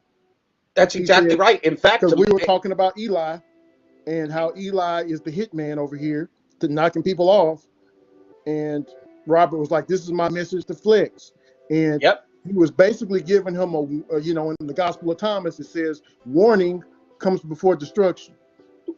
I could not agree more. I have, as far as I know, I don't hear Robert going after Flex. I hear Robert advising Flex not to take himself down, but maybe I'm wrong. I don't know. That's what I hear. I didn't hear what Flex is talking about. Yeah, Flex, he wouldn't tell me because I tried to get him on it. I was like, okay, what did he say yesterday that made you make that post? Right, and Flex's answer. Good morning. It's a Dad Dash Friday, Felonious Friday morning. You are right now listening to a conversation that I had last night, not even 12 hours ago, on November 9th, sometime around 8 p.m. or 9 p.m. Pacific. with Ricky Knight, Alex, Flex, some other folks, and it was a real good conversation. Absolutely worth sharing. Necro Getting Bags is the channel that has the afternoon community chat a lot of times. Of course, we got our buddy Glitch Dash, who's often broadcasting, has great community chat, and I'm always on there too. That is more of a thing where Glitch Dash is in the field and everything. This is more of just anybody can come on and chat. You shouldn't be afraid to come on here and say your piece. That's what Necro wants you to do. And that's why I got Necro's link up here. You should subscribe to Necro's channel and just, you can come and listen and lurk. You can be in the chat. You can get up there and say your piece. There's a link up here. If you have not been to Necro's channel, everybody's real friendly. Ricky's real friendly. I'm real friendly. Necro's real friendly. If you start telling lies, it's almost a certainty somebody's going to call you on it. You won't be able to go there and pretend you're Pedro, DoorDash, Santiago or anything. You won't be able to go there and pretend things that aren't true, but you'll be able to go there and say the truth, or you'll be able to go there and say your piece. But if you're wrong, somebody will tell you. If you're right, they'll probably tell you that. They'll give you opinions. They'll talk about lots of stuff. I highly recommend it. My friend Alex, that person up there in the far left of the screen, as the icon that is circular and white, NGB, Necro Getting Bags. That's the guy that hosts the channel, does a great job of it. Real friendly feller. Ricky Knight is over there on top. Ricky and I got to know each other quite a bit. Got a real interesting business, real smart guy, real kind and interesting gentleman. Like him a lot. And then there's me down there. I don't call in every night. Sometimes I do, sometimes I don't. I usually only do it if I see somebody saying something that I think is interesting. I don't usually go on there with just my own agenda. Usually I'm responding to whatever else is going on, answering questions. Ricky Alex asked me lots of great questions and I love it. You guys can come on there and ask me questions if you want to. That's why I'm here. That's why I am Dad Dash. The other Dad Dash 13 asking for slutty catfish quit being Dad Dash today. He renounced being Dad Dash and he came up with another shitty name that nobody will ever know or watch. And that's great. I am Dad Dash. I have always been Dad Dash. I will always be your Dad Dash. Dad Dash as a name has been abandoned by the loser asking for slutty catfish. It's a great day. If you've missed it also, if you rewind just a little bit, if you're watching this later, you'll see Pedro and the Hanniballs denouncing DoorDash, slamming DoorDash as fraud, extortion. Pedro just being ridiculously honest compared to what he is today, which is some hollowed out soulless version of what the former Pedro was. So you can go look at that. It's amazing. It's fucking amazing. They admit everything. They admitted. I mean, if these boys don't lose their sponsorships, I'll be amazed because these boys just admitted to the whole thing being a criminal enterprise. It was great. It was great. And then you got this. You got this. You got to listen to. You get to listen to us talk some more. And this is real good conversation that I love sharing with you. So here we go. That is the same thing. He's what? You need me to provide specific words? I'm like, yeah, exactly. I need you to provide specific words. If you're saying the guy hurt your feelings, what did he say? Yeah, that's all we want is what did he say? And then he changed it to he's been saying this for days, weeks, months. I don't know what this man is doing outside of Necro Getting Bags. We can't check this guy every day. I'm working. I'm doing my thing, man. See, I think Flex's grind against Robert is maybe more more relevant than it is against Eli, because Eli has never been part of our community and he's never going to be part of our community. He doesn't even want to be part of our community. He said it. Yeah, he's not interested in this. He wanted money. He's here for the money. He's here for the YouTube. He doesn't want to be part of our community. He don't give a fuck about gig workers. This is my life. This is all I fucking do every day. I do this and sleep. That's not what he's here to do, man. Mm-hmm. Look at that. Don't tell anybody. You just outed my sock account. Don't do it. Don't do it. What the hell was you trying to say?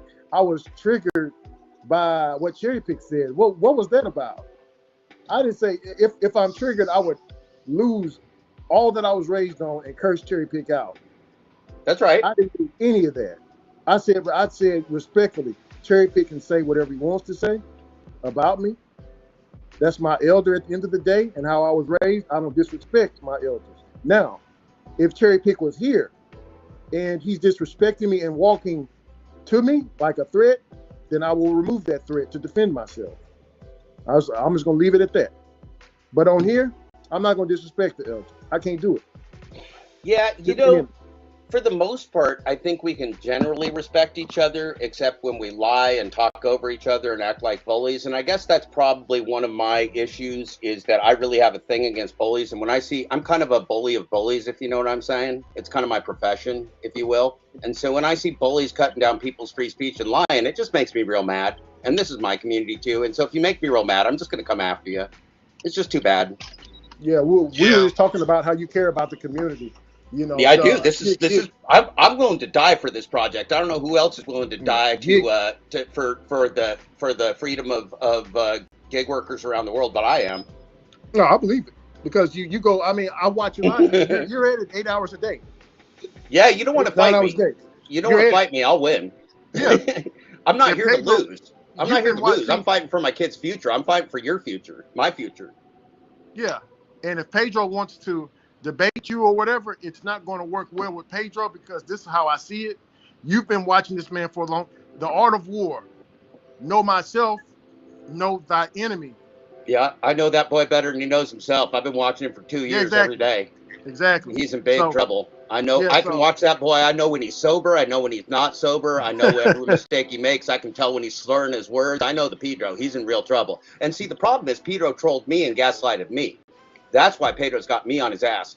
Also, he's a lying sack of shit that's now selling payday loans. But I mean, Pedro made his own problems, right? Pedro came after me because he thought he was going to bully me like all the other people in the gig space. He thought he was going to tell people I'm not a writer and I ain't got no book and I'm a crazy person. He thought he was going to push me around and make me come on his show. He had like 200 of his people come and try and get me to go on his show for 3 months. He came into one of my chats. This is the king of YouTube. Pedro was so on tilt about me. He came into my chat and he typed coward like 100 times in chat. I just let him do it.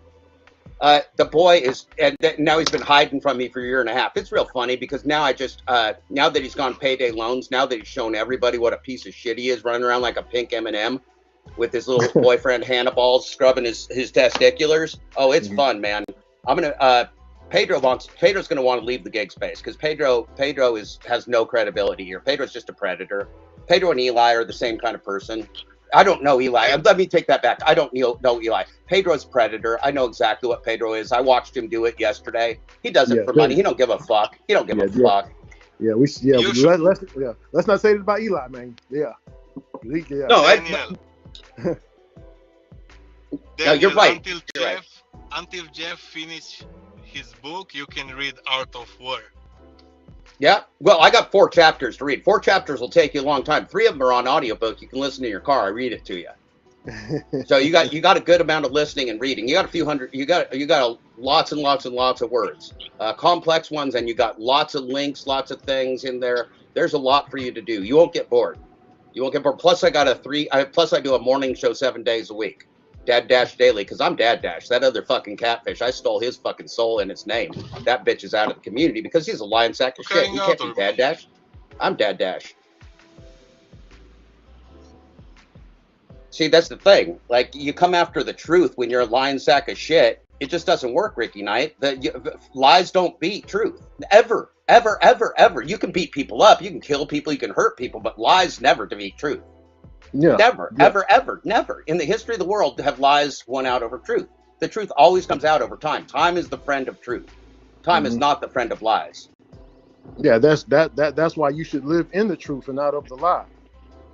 If you don't, bad things will happen to you, and I think we're seeing examples of those bad things happen to people in this community, and I don't think any one of us want those bad things to happen to us. I wouldn't go around lying. I told my kid that was growing up. I said, look, man, you go around lying to people. You think it's going to help you? You're going to regret every fucking lie you ever tell in your life. I guarantee you it will come back and bite you in the ass. Plus, you got to remember them all, which people like Pedro can't even remember all the lies they tell because the boy doesn't do anything but lie. Yeah, they were saying, don't forget your lies, man.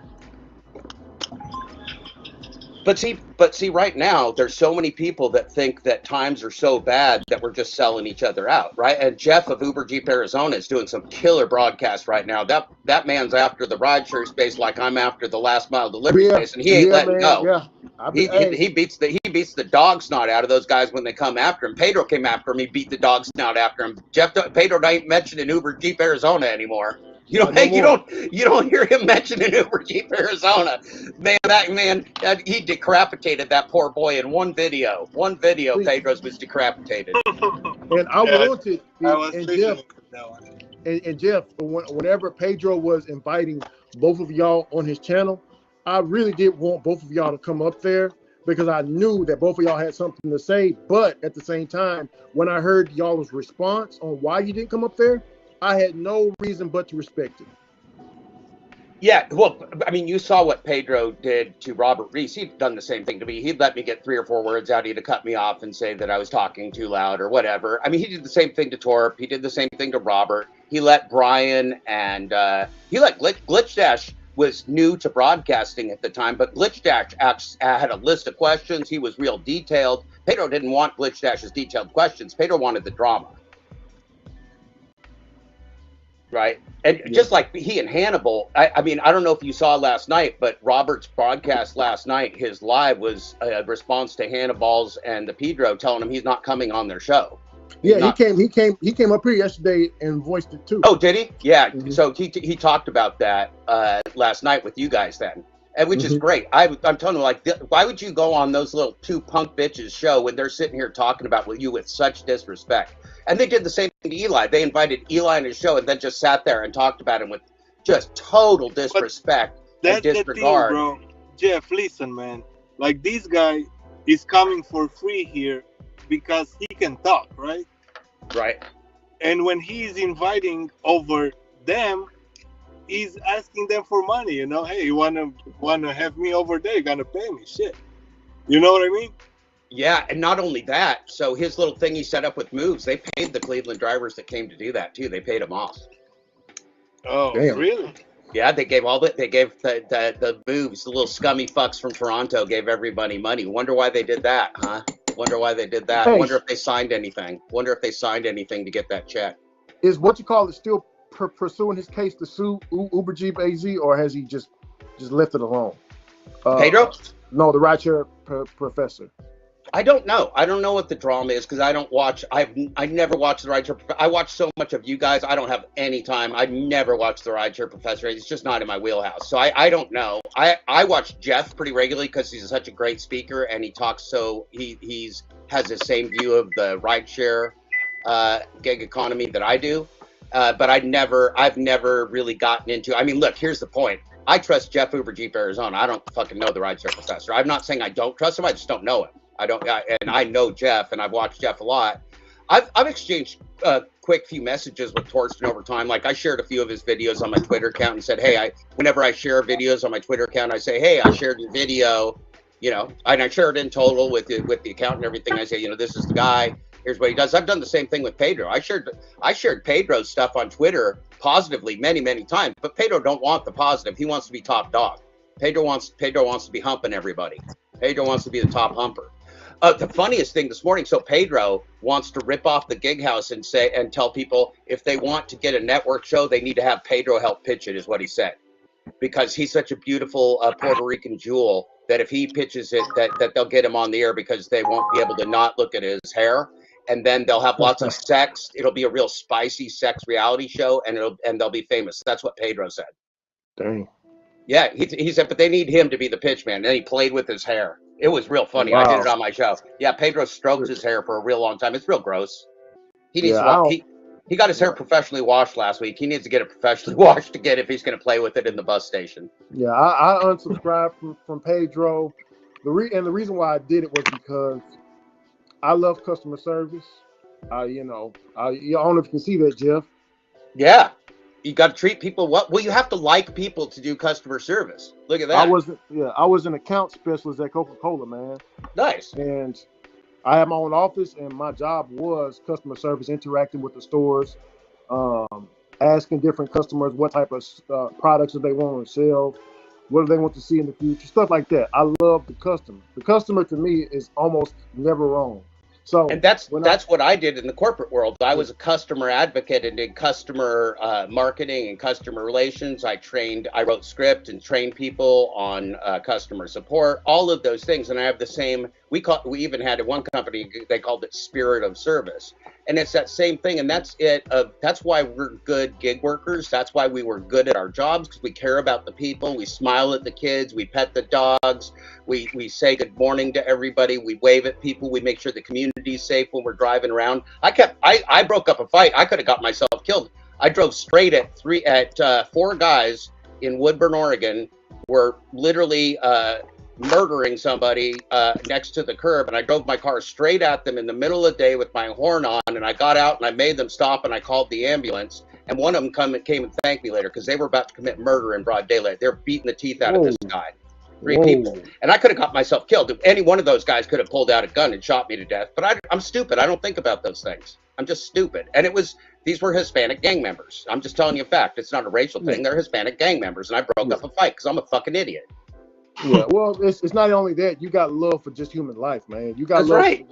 I'm not going to sit there and watch somebody get murdered in broad daylight, man. I'm going to throw my body in front of it, and I've done it too fucking many times, which is why I need to stay in my house. I'm old. I need to stay in my house and quit trying to get myself killed. Yeah.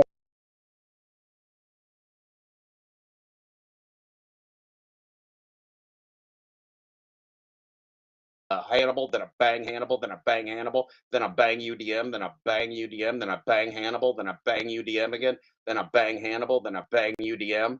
It's amazing. It's amazing. Banging. I can bang without even looking.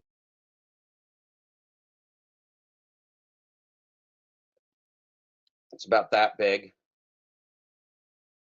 UDM's penis is about that. Is that right, Brian? Is that right? Cherry, is UDM's penis about that big? Is that how big UDM's penis is? Because Pedro says it's about that size. Or is that Hannibal's got to be smaller than that? Honestly, let's get some banging in with the Pedro. You guys are going to want to record this. You guys are all going to want to record this. Get your phones out. You're going to want to record this because Pedro's going to be banging the fuck out of some unicorns. Watch this. Bang! Bang! Bang!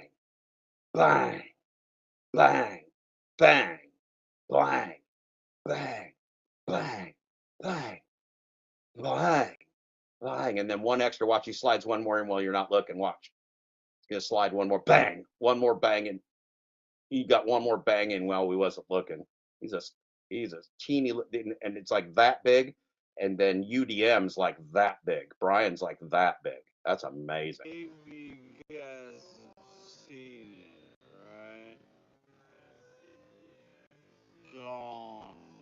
Yeah, they buried the beef. They buried the beef. Pedro and UDM are bonded now.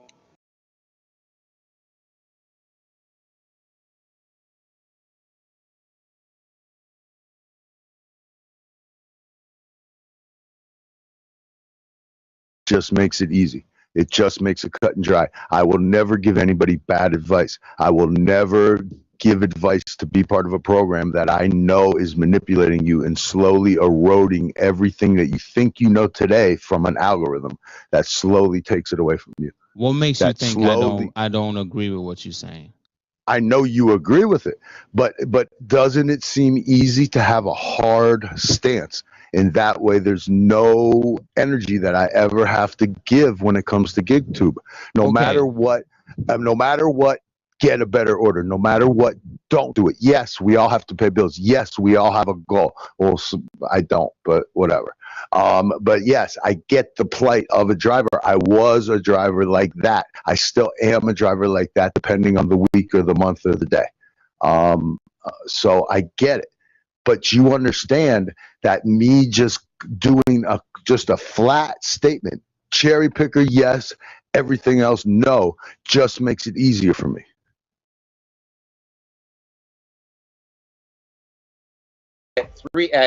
Four guys in Woodburn, Oregon, were literally murdering somebody next to the curb, and I drove my car straight at them in the middle of the day with my horn on, and I got out and I made them stop, and I called the ambulance, and one of them came and thanked me later because they were about to commit murder in broad daylight. They're beating the teeth out of this guy. 3 people, and I could have got myself killed. Any one of those guys could have pulled out a gun and shot me to death. But I'm stupid. I don't think about those things. I'm just stupid. And these were Hispanic gang members. I'm just telling you a fact. It's not a racial thing. They're Hispanic gang members, and I broke up a fight because I'm a fucking idiot. Yeah, well, it's not only that. You got love for just human life, man. You got That's love right. I'm not going to sit there and watch somebody get murdered in broad daylight, man. I'm going to throw my body in front of it, and I've done it too fucking many times, which is why I need to stay in my house. I'm old. I need to stay in my house and quit trying to get myself killed. Yeah, because I'm not smart. I'm not very smart. Yeah, yeah. But that was the time I had to, you know, when he was throwing the customers' groceries in the car and all this and that. I said, man, you know, sorry, Pedro, I got to unsubscribe from you, great brother. Well, just the hateful way. I mean, it's one thing to say I get real frustrated with non-tippers, they suck. It's another thing to go into like for a half hour how somebody's a miserable clown and they're subhuman. That's a whole different thing. I mean, Pedro goes to a length on this stuff, which is wacko. I remember all the that. fuck off. And I was in the customer service too, the whole fucking my life. Oh, you were? Oh, yeah, that's right, Alex. Yeah. And I was dealing, you know, with people every day, you know. Fucking imagine Ricky driving people around and being mad at this fucking world. Oh, and man. Just like, you know what I mean? Oh, it'd be hell. It'd be hell. I mean, look, I got to that point when I did DoorDash 21 days in a row when I first started and stuff, and I was like, at about the 22nd day, like when somebody crossed in front of me, I was ready to get out of my car and kill them. And I'm like, I better go home right now. I think I'm a little. I think I better get out of public because like you just this you know this builds up in you. I'm like, I need to take some time off. It builds up on you. It builds up on you, and is the rage from driving, is the rage from being in a restaurant, dealing with everything. That's right. And then the customer is calling you. All this rage you're gonna accumulate in yourself, and one day you're gonna fucking snap. You're gonna, you know. I'm afraid we're seeing the Pedro snap right here. Pedro is not the same guy he was last year. Pedro is really out of control right now. When you watch his videos last year, I remember when this time last year when he quit DoorDash and said, I'm done dashing until January. It's bad for my mental health. I'm going to stop. It's like a bad girlfriend. I got all the videos saved. I watched these multiple times and share them. So he said it was a bad girlfriend. You got to stop. It's like you like the sex. You know you shouldn't go back, but you do. That's how he described it, not me. And now he's back, but he pretends all this shit never happened. Now he goes around cheering it. He's an actor. Pedro's an actor. He should work for the Screen Actors Guild. Their strike's going to end. The problem, he's a bad actor. He's real bad at his job, but he's just an actor. He has no principles. None. Zero. Yeah, but we know he's an actor when after that slamming those doors, like in that way, we know. And Ricky knew it right then. That's why he unsubscribed. Yeah, but this is also an actor who might be really have a mental, drug, or alcohol, or all of the above issues. Because I watched this guy not just do that, but he's putting sex toys in his videos. He's editing badly. He's saying he's in Cleveland. He's saying he's in Cleveland, Missouri, in a short for all things, not in a 4-hour video, in a short, in like a less than 1 minute short, and he didn't fix it or replace anything. The guy don't give a fuck. The guy's completely incoherent. He's bragging about gambling. He was sitting there holding his money. He goes, this is my profits. He lost his wallet last night. He doesn't know where because he swears he wasn't anywhere. They were partying and gambling. So then he holds up. He says, this is my profits. And by profits, he means from gambling. He went to Cleveland to gamble. And so he's been off in Cleveland with his family, gambling and hanging out with his boys and all the women it moves.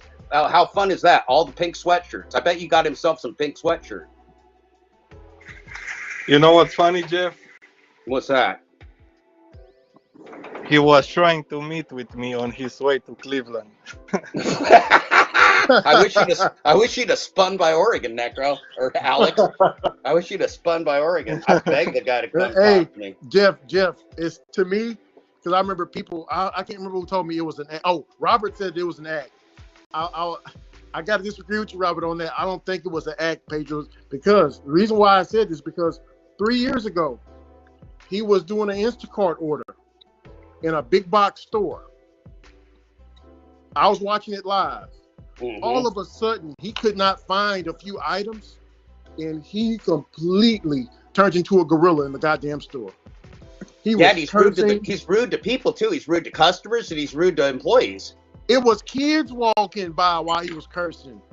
yelling and screaming and I know and telling me I don't know what the fuck is going on with this order, but this is some bullshit. Like he's telling random people this out loud, and I'm thinking to myself, something is wrong with my brother Pedro. So I decided, I just looked over it. I was like, okay, he good. That was probably just something else. It happened the second time when him and Nugs did a challenge. And, I never watched that. Did he get mad during the Nugs challenge? They were both cheating each other. They were both cheating each other with the glitch. He did. He was doing it. Pedro was doing the earn by time. The glitch by time. Pedro was doing glitch by time, and Nugs was doing glitch by. But I think Nugs glitched by both time and by order. Nugs probably glitched. Little fucker. Look, Nugs probably glitched, but Pedro was not glitched because he was taking all of the bad orders, and he just he just went completely. He had a blue shirt on. Well, because on earned by time, you're only allowed to decline one order per hour before they kick you off. So he had to take. Yeah, he had to take. So you can't everything. decline anything. You can decline one order. So that drove him crazy. So he just had a mental relapse inside of his car, cursing. I mean, whenever he gets like that, I get scared for the people that surround him. I'm thinking to myself, if I seen this in real life, okay, I need to look. I can't show my gun on camera, but I'll be holding. You know what I'm saying? Looking at this guy. Wait. You'll be holding your shit, Ricky, until you get home, and you can. Hell yeah, be holding down. Yeah, because shit. I'd rather be judged by 12 than carried by 6. Yep. That's a fact. Digital Nomad, how you doing, brother? What's up, the pimpin'? This man has starred on my morning show a couple times. He's excellent. He's the best. Hey, Pedro's in the chat. What's up, Pedro? Come on up, Pedro. You can come up. Yeah, come Yo, through. DJ. Come on up, Pedro. You're the big man. You're the king. Yo, DJ, I think you have feedback. Close the YouTube tab. Oh, it's open? I don't think it's open. Is that the real one, Necro? Yeah. Hey, but Pedro, I don't know if you heard me earlier, but no disrespect, but I had to unsubscribe from you, man, because I love customers. I got an employee. As I'm showing you, if you're listening, I'm showing you in the chat, that was the real Pedro, and it says, Pedro DoorDash Santiago, 3 grown men talking about me, hilarious. Of course, we know Pedro now is an actor and a psychopath. And then Alamo City Dan says, Pedro the man, and Pedro says, thanks for the love, and he's cool. See, Pedro is faking like he's okay. Pedro is not even close to okay. Yeah, Uber Jeep Arizona's talking about payday loans too. That's right. And we were exchanging messages this morning. Jeff and I were exchanging messages this morning real early, and he's going to be on the show soon. He's had some real busy stuff come up in his life that he wrote about in the chat. So I guess it's not, or in the messages. So I guess it's not secret. But he adopted another dog. He adopted another dog, and he's just been super, super slammed and working real hard. But Jeff from Uber Jeep Arizona is going to be up here soon, and we're going to chop it up, man. We're going to chop it up real hard because Jeff, Uber Jeep Arizona, Jeff, and me, JTB Jeff, we think a lot alike. We think almost completely alike on all this shit, including his material about immigration yesterday, which I'm damn thinking about showing you on this show. Mindset.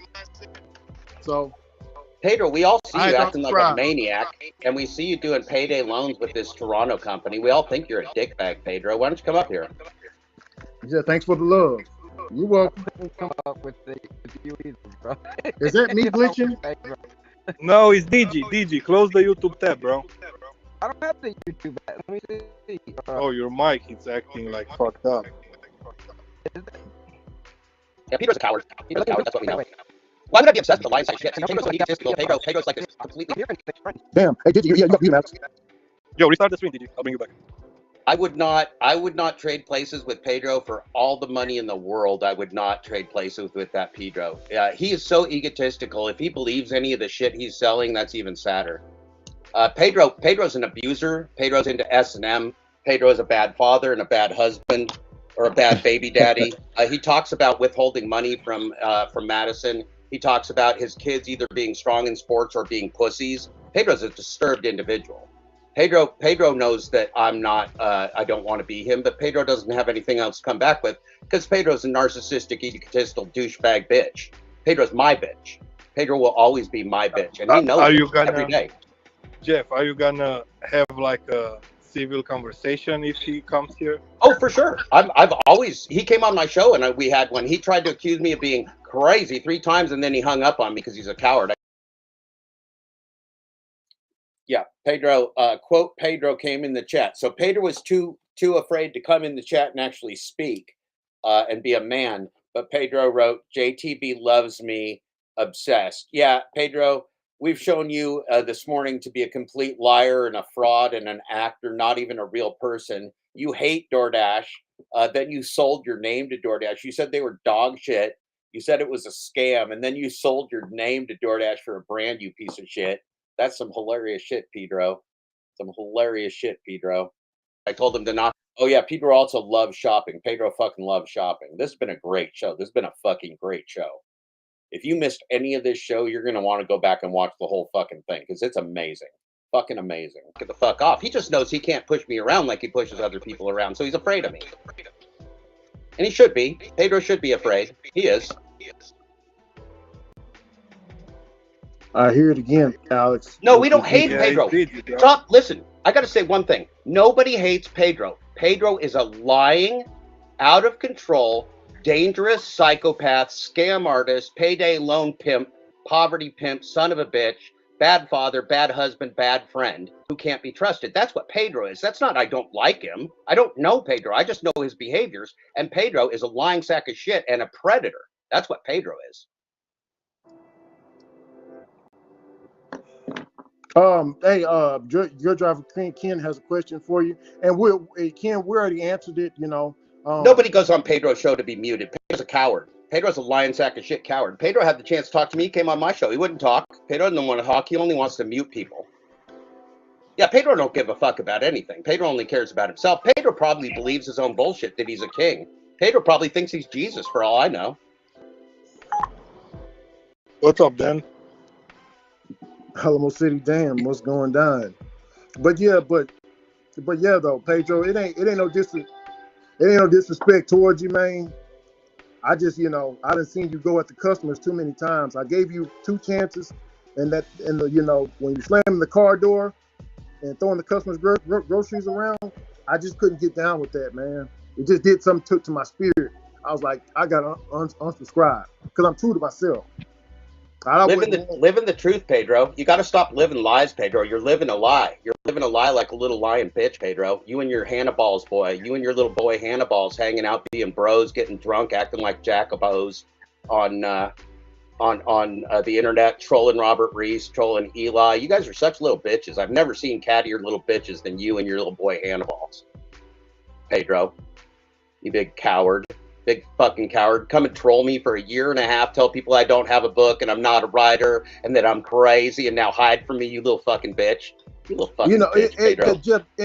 Jeff Thomas Black, like I said, I'm just, Oh, he trolled me, Hollywood's finest. He trolled me. Pedro has been after me for a year and a half. Pedro said my name on his show for a year while I didn't do a damn thing. That Jeff Thomas Black won't come on my show. Jeff Thomas Black's a coward. Everybody go tell Jeff Thomas Black he's a coward. For a year, and now that I respond and Pedro's losing, everybody's like, stop being mean to Pedro, please stop. Poor Pedro.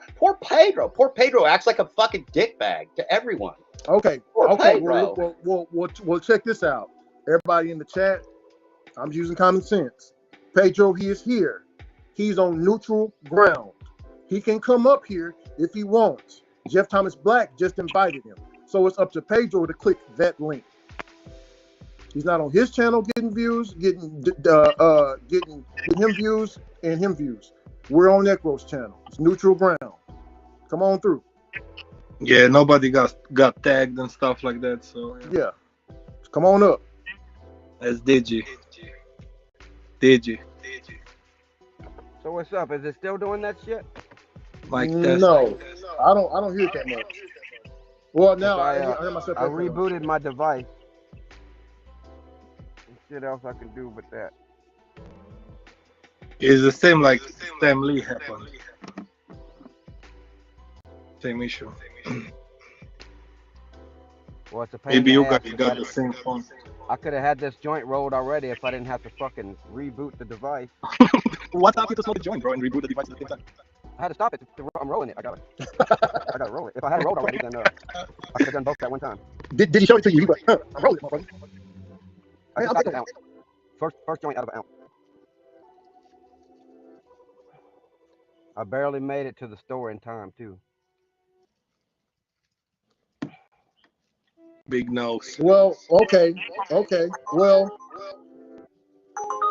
well, what did you read? Put that back up there. What did he say? He said if I was Pedro, I would come up here. Oh, Daniel, yeah. Okay. Yeah, but Pedro lies. See, Pedro is the problem. You're missing it. You're missing the point. Pedro is the con artist. Pedro is the payday loan salesman. Pedro is the predator. Pedro is the guy that goes out and acts crazy in public. Pedro is the problem, and there's a couple people here that think he's some kind of victim when he's acting like a dickbag for years on end. You got to get over yourself, man. Pedro went after Bigfoot Dasher, who's mourning the loss of a child. Pedro bullies new members of his community for no reason whatsoever, Hollywood's finest. He'd bully you if he was here too. He'd bully everybody else. Pedro is a bully, and he can't bully me, which is why he's afraid of me, because bullies fear real power. Bullies fear truth. I'm not here because I'm king of the world. I'm just a guy, but I can kick the shit out of Pedro any day of the week. Oh man. And to put some paint in Hollywood. I'm not mad at you. I'm not mad at you, bud. I'm just telling you the truth. Yeah, and to put some paint where it ain't Hollywood's finest, if and I'm using common sense again, if Pedro is wasting his time, he wouldn't even be in the chat commenting, right? So he's still wasting his time either way. He's wasting his time typing. So he might as well come up here on the panel. Well, he did the same thing. Look, he came on my show and left without talking.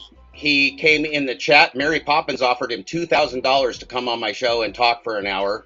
Wasn't involved. I was not involved. She offered him directly $2,000. He said he'd accept it, and then he didn't come up.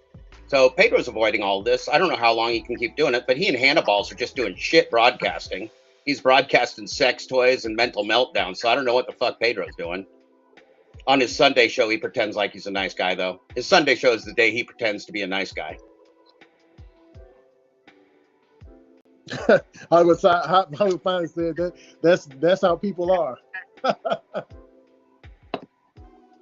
I'm nice on Sundays. I'm nice as fuck on Sundays. Yeah.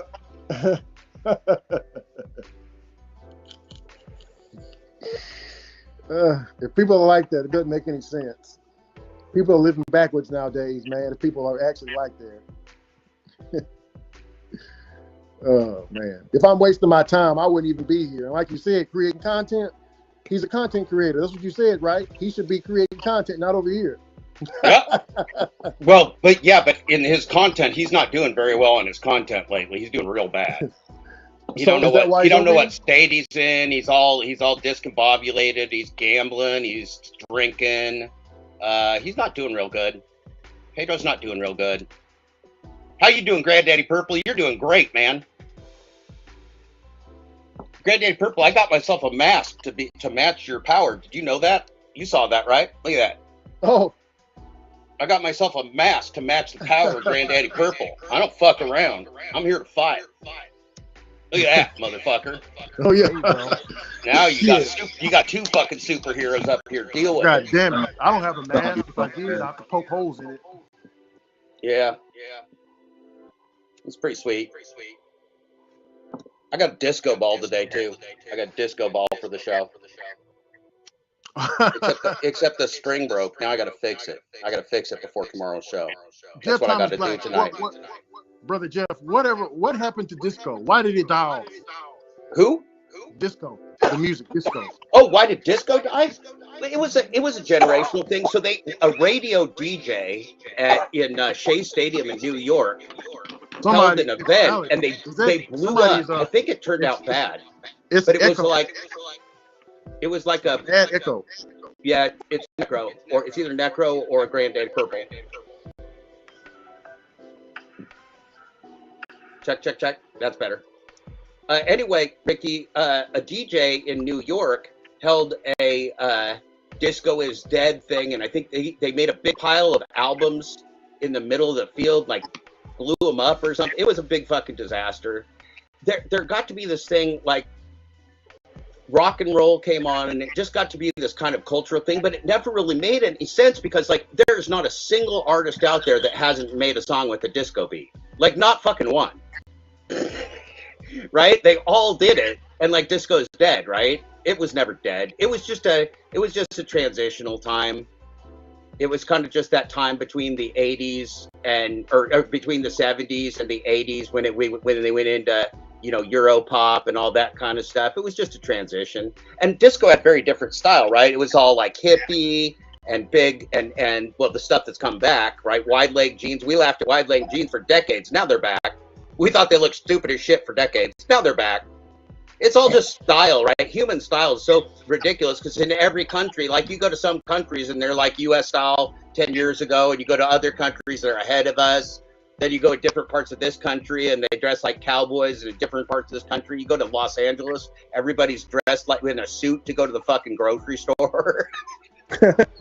Hoping to get hired as an actor or something, I guess. I don't know. Yeah. Wow. I just get up and put on my purple mask. Wow. See, I didn't. Yeah, it's. I mean, that's the weird thing when you get old. As you look back on this stuff, it's also fucking silly and so not permanent, right? None of it's permanent.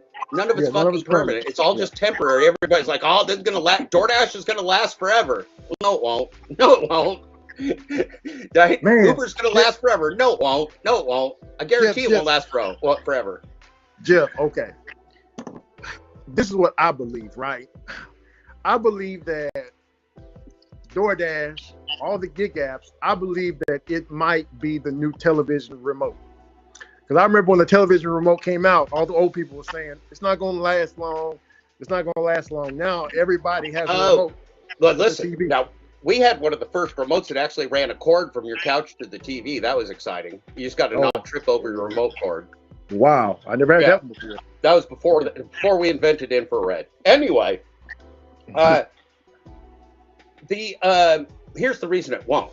Well, remotes weren't built on fraud. They actually work. The gig economy is built on fraud. What will come after the gig economy is technology that's used to help people be employed, but it'll have integrity. It'll be transparent and truthful because the world can't survive what the train that DoorDash and Uber and the global gig economy corporate cabal are run on. We can't survive that. We'll all be dead if they survive, or they'll be dead, which will be soon. I mean, those companies will end and maybe will survive if all the politicians don't kill us with nuclear weapons or whatever. It's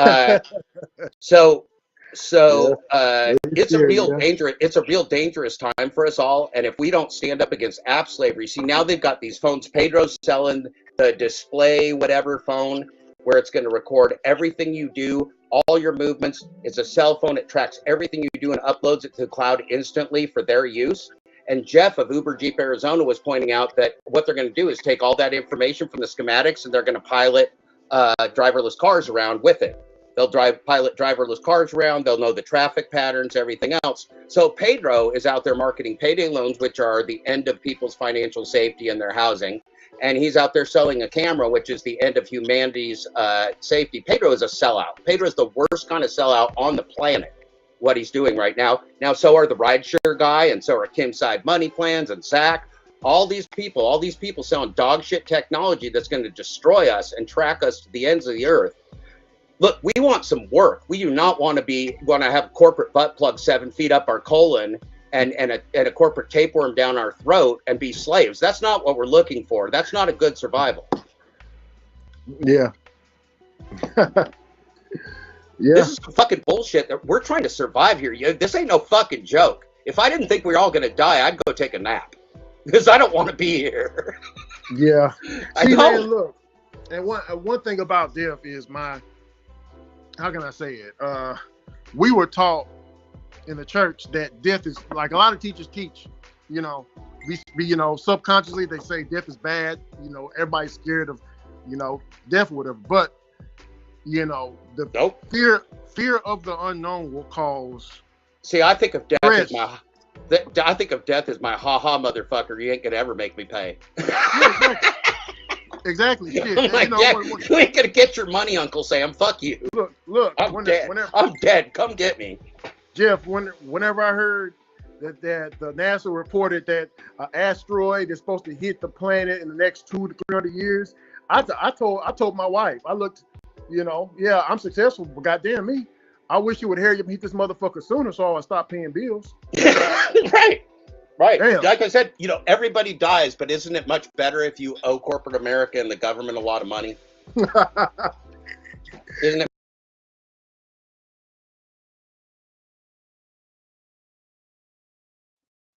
Well, okay, it's time for a little treat. This is the time. This is the time that Mr. Bet on You came on my show.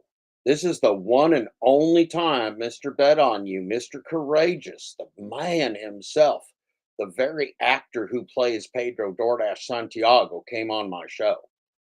The very same actor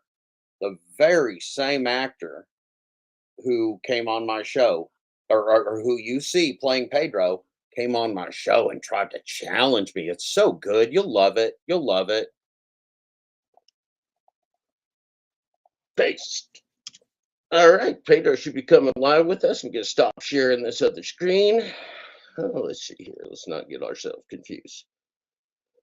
Stop sharing. And then as soon as Pedro comes on, we'll bring him live. This is Jeff Thomas Black. The Full Dash Close Your Audiobook and Podcast. We're going to be joined by Pedro DoorDash. I've improved my lighting. Well, here we go. Here comes the king. Sir, how are you this morning? Good. Can you hear me? I can hear you very well. Pedro of St. Louis, also today known as the king. Welcome, Pedro. It's a pleasure to have you on, sir. How are you this morning? Good. Can you hear me? I can hear you very well. Thank you. Thank you for joining us. I know you were, I think, correct me if I'm wrong, but I do think that was you in the chat earlier. So you've heard us talking. Why don't you tell the people why you're here and what you'd like to talk about? Jeff, I'd like to publicly invite you to my channel so we can have a debate. You can ask any questions you want, and we can actually get an audience to watch it. When would you like to come on? Well, I want to talk right here and right now, and then if we can do that, I'd be happy to come on your channel too. Nah, I'd rather do it on mine. I'd like to. Yeah, that's not going to happen though, friends. See, we're right here, right now. So if we're going to talk, equally, and then we can go over to your channel and we can talk equally too. Right. The issue is I'm working today, so I'd like to give you full attention and do it on a Sunday show. People give them something to look forward to. And sit down in a chair versus doing it in a car. So the only reason I clicked the link is because I wanted to come on and publicly. Yeah, I'm not coming on. Pedro, I already told you I'm not coming on your show. We can go on a neutral channel. If you want to go on, let's say, what channel could we go on? We could go on, I don't know. We could go on Robert Reese's channel if you want. We could go on somebody else's channel. So I would like to go on a channel where people actually can watch and hear the message you have and I have. Well, that's what we're doing. That's what we're doing right now. Of course we can, Pedro. The problem with your channel is you use the mute button on people, sir. And I would not do that to you, and you will do that to me if I come on your show. I know you will. I only use the mute button when people are being loud and disrespectful. I imagine you could come on and have a civilized conversation. So well, sir, your idea of loud and disrespectful may be different than my idea of loud and disrespectful. So I respectfully say no mute buttons may apply. This is the olive branch. I came on your show. No, sir. No, sir. We discuss terms if you want to discuss terms. If you want to bag out of discussing terms, of course there's terms. I'm not going to come on to your show where you have the mute button, Pedro. Come on now. You're smarter than that. So it's two men having a conversation. And I'm ready to with or without a mute or without a mute button, Pedro. No mute button. Now if you come on and you're like, So if I come on the show with you, it's you and me only, and you will never touch a mute button, and you will never edit or touch anything. It's you and me talking. We will not talk over each other. We will take turns, but there will be no mute buttons, and you will not control or manipulate the video in any way. Is that what you're saying? I will not use the mute button. I will not edit. But I will say this: I can end the live stream at any time if you're cussing and being crazy, because I don't really do that on my lives on Sunday, right? So if you're using a lot of profanity. Pedro, I'm not interested in the cussing and saying anything that might violate YouTube terms of service. So the only way I would mute is if you're violating the terms. No, but that's not because I wouldn't be on your show if you were doing that. So that's agreed upon conditions. Now so let's do it. Let's restate this because what it seems like you're inviting me to do. Yeah. Well, I just want to restate it, Pedro, so we know what we're talking about. It's real simple. I'm going to drop this off. You could come on the show. I won't use the mute button. I will end the live stream if you're starting to be crazy, right? I've seen you do that. No. Hold on. No, Pedro. You're bullshitting people with your cult psychology. Fuck you. Listen to this. Here we go. I will mute you if you start being crazy. Don't fucking drop little fucking cult bullshit like I'm going to be. If you come on my show and you start being crazy, no, you came on my show and started pointing your finger at people, you big fucking idiot. See, this is why I don't trust you, Pedro, because you're dropping your little cult psychology bullshit, and I ain't stupid enough to fall for it. For fuck's sake, Pedro, you just were dishonest on my show. You're dishonest on my show. I told you I wouldn't do anything that was against the YouTube terms of service, and your reply was, when was the last time you beat your girlfriend? That was your reply. Well, but as long as you know that if you get crazy, if you start doing X, Y, and Z, I'm going to meet you. Fuck you, Pedro. You don't get to put conditions calling somebody out and asking them when was the last time they beat their wife. That's some fucking bullshit, man. See, Pedro, you're a manipulative little piece of shit, man. You came on my show and you disrespected me. You disrespected me by attempting to say that I was crazy because I wanted conditions to talk to you. And then you tried to flip that around. Instead of saying muting, you tried to flip that around and tell people that you were going to protect your audience from me being crazy. No, Pedro. No, Pedro. I am not that stupid. I'm sorry, Pedro. It's not my job to be as stupid as you are.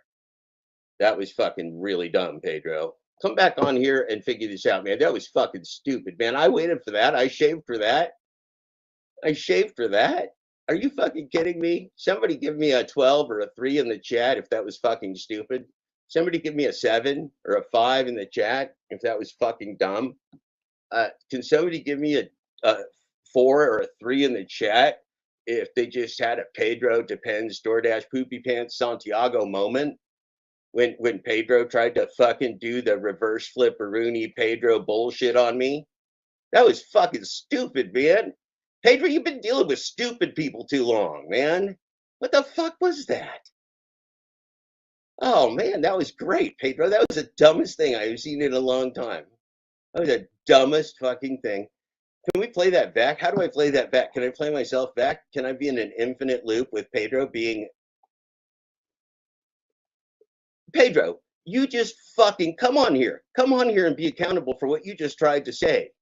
You just tried to paint me. I was completely and totally respectful to you. And you came on here and said that you, multiple times, that somehow I was going to come on your live stream and you were going to have to censor me because of either my inability to control myself or my mental state. That's some bullshit, Pedro. That's some class A bullshit, cult psychology, dumbass bullshit, brother. That is some bullshit. Come on here, Pedro. Come on here, Pedro. Come on here, Pedro. Pedro. Pedro.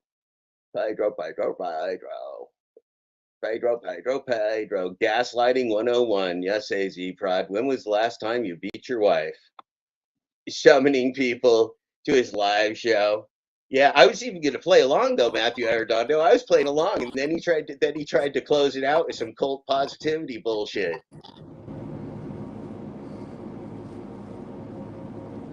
Yeah, no, Pedro was on with me. What's up, Keeper? You know, I just want to throw out there that you ruined it for everyone, Jeff. You could have just not restated terms, and we could have had clips for months of you guys on that Sunday. Because if you had not said and restated those terms, it would have just ended and we would have all got the best show ever. But you had to restate it because he wouldn't have said that. You really, you say you want to help the gay community, you just hurt them by not giving them the best content ever. Well, here's the problem though, Keever, is like I would have wiped the floor with Pedro so fast and so hard, he would have ended the interview after like 30 seconds. Well, listen, we all want good content. And oh man, I fucking Mary Poppins offered the guy $2,000 to come on the show, Keever. And he said yes. Pedro said yes. Pedro reacts to him and said, yes, I'll be there. And then he didn't show up, Keever. So he don't want a piece of this.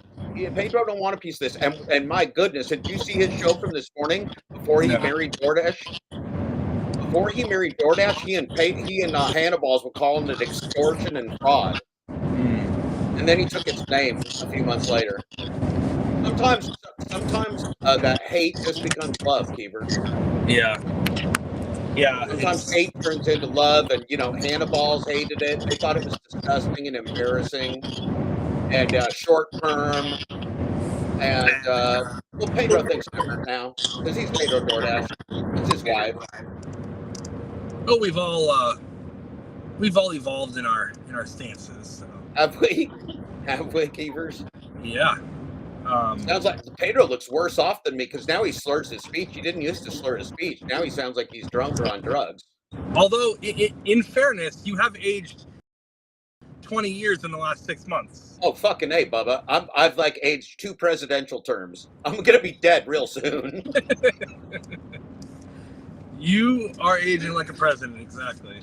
We can only hope. We can only hope I get a break from all this bullshit. We can only fucking hope.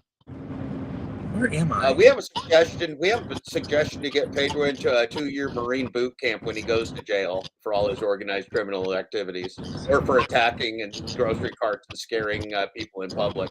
Ricky Knight said on the chat last night he was so alarmed that as an armed, legally armed individual, that if he saw Pedro acting like he saw him act, Ricky Knight would have his sidearm at the ready. That's what Ricky Knight said. That's shocking, man. That's just fucking shocking. That's no joke. That's no fucking joke.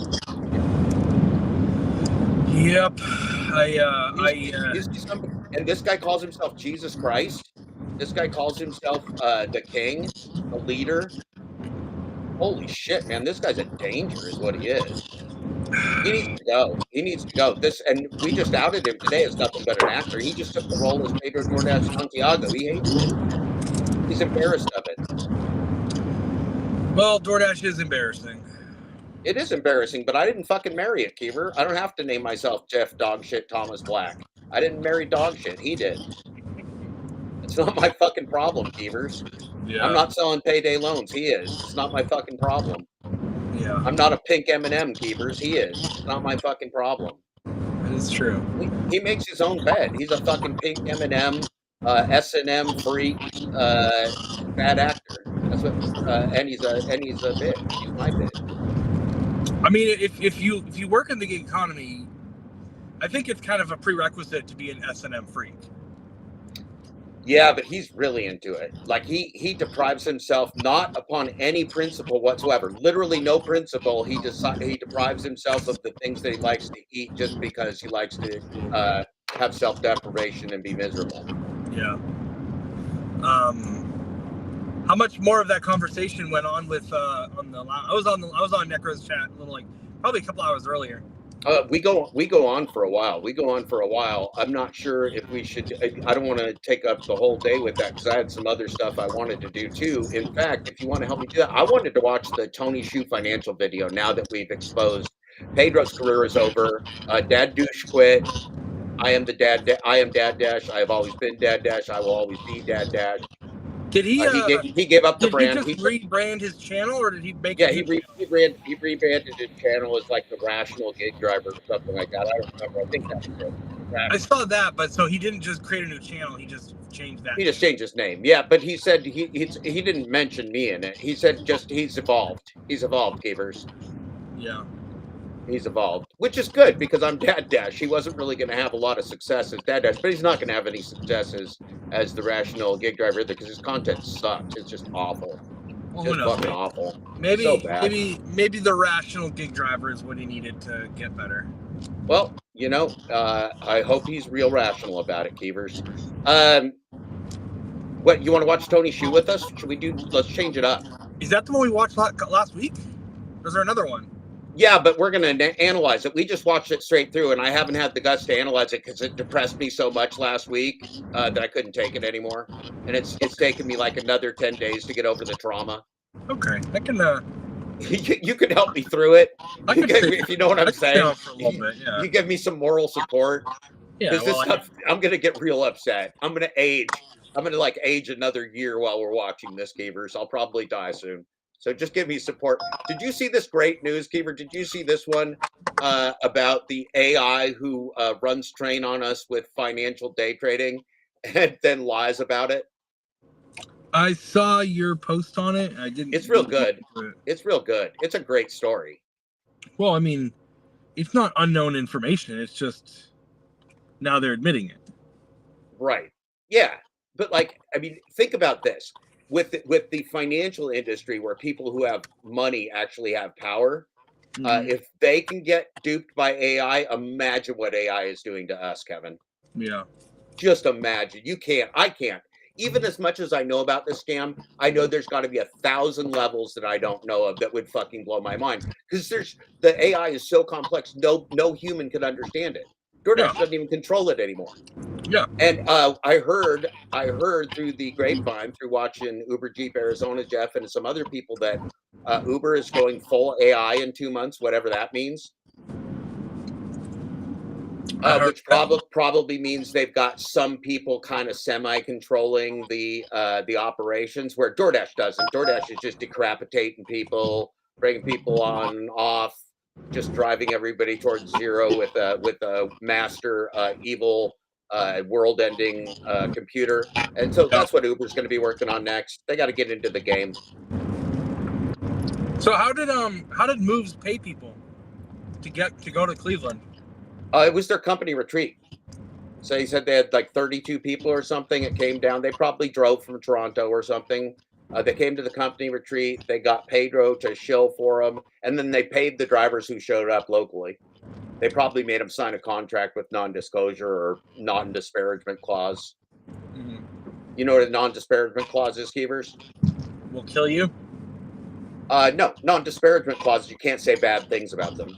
Oh. If you take this check, you will not say Moves is a scam. I met these people. I'd never do it.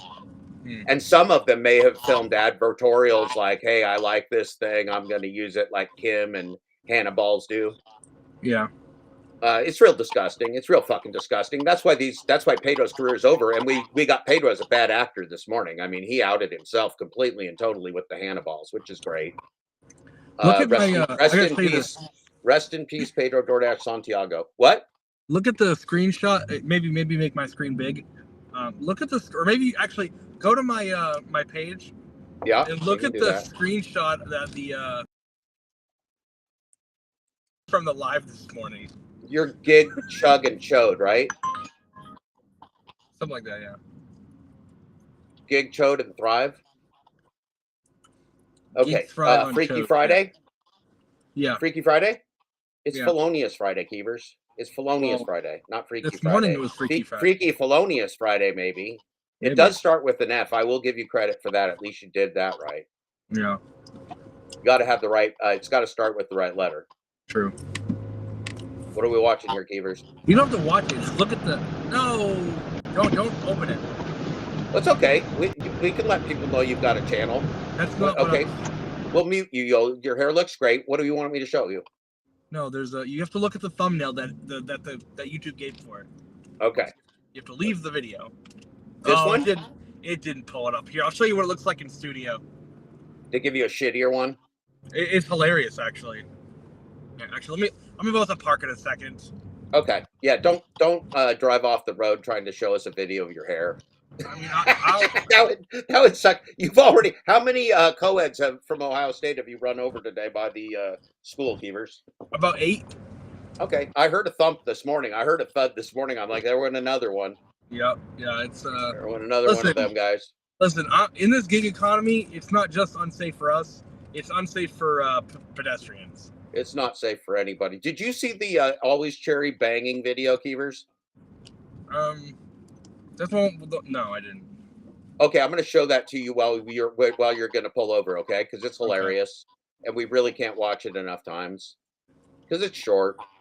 Okay. And we just showed the video of me destroying Pedro like a little bitch with an olive branch sticking out. Okay. So watch this one. This is real funny. You're gonna really like this, Keevers. You can laugh hard. Don't crash your car when you're laughing. I will. Just be careful. Watch out for co-eds.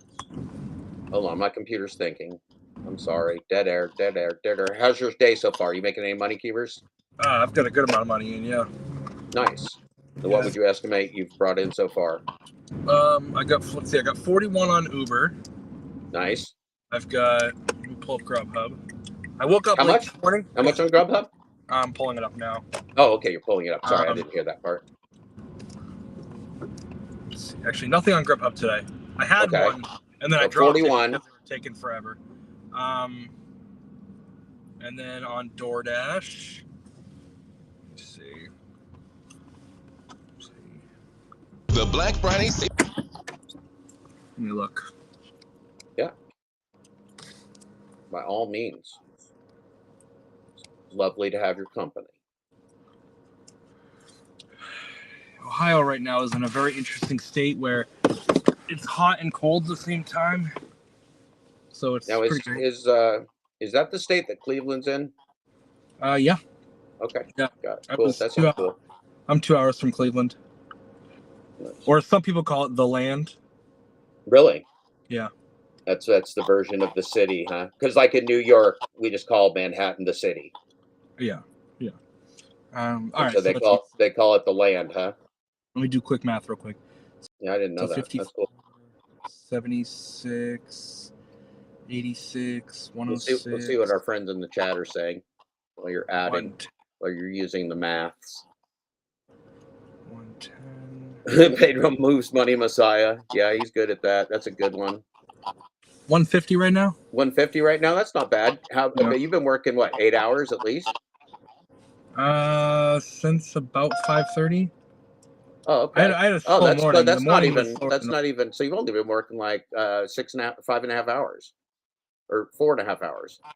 No, that's 8 hours. 5 to 12. Oh, I'm sorry. I'm looking at my time zone. Sorry. Yeah. You're right. Okay, so how many hours did you say? 8? Yeah, about 8. Okay, that's what I was guessing. See, I was in the right space-time continuum, but it doesn't take very much to throw me into the wrong one. I would have bought it. You could have told me it was like Tuesday. I'd be like, are you sure? Okay, whatever. All right, I thought it was Felonious Friday, but it's Tuesday. Whatever. That makes sense. Cerberus says that Pedro is Bud Soda without the sadness. Can you see it? Oh yeah. Oh, hold on. No, let me make you big. Yeah, hold on. I gotta produce the show. All right. What are you showing me? Can you see it? Oh my God, that's you! I thought that was you. Now, what the fuck are you doing, Heavers? Are you about to fist yourself? Can you put your whole fist? I saw a girl do that. Put her whole fist in her mouth on like one of those Amazing Humans things. Are you just about to fist your mouth? That is a great photo. Why did they change that? That would have been your highest viewed rate. That would have been your biggest viewed video. Yeah, I don't know. That sucks. I'm sorry they ruined that for you, Keevers. Yeah. No, Cerberus is saying I'm Bud Soda without the sadness because that's what. Oh, I thought Pedro was. When I first came on, he said he's kind of like Bud Soda without the sadness. Oh, okay. I got it. Well, watch this, Keevers. Yeah, I've got a memory. You're going to like this. I've got a memory because I haven't had my skull beaten into a marble floor. Yeah, that's true. That is true. It hurts every time I see that. It fucking hurts every time. And they fractured my ankle, too. It hurts every time I see that. Here we go.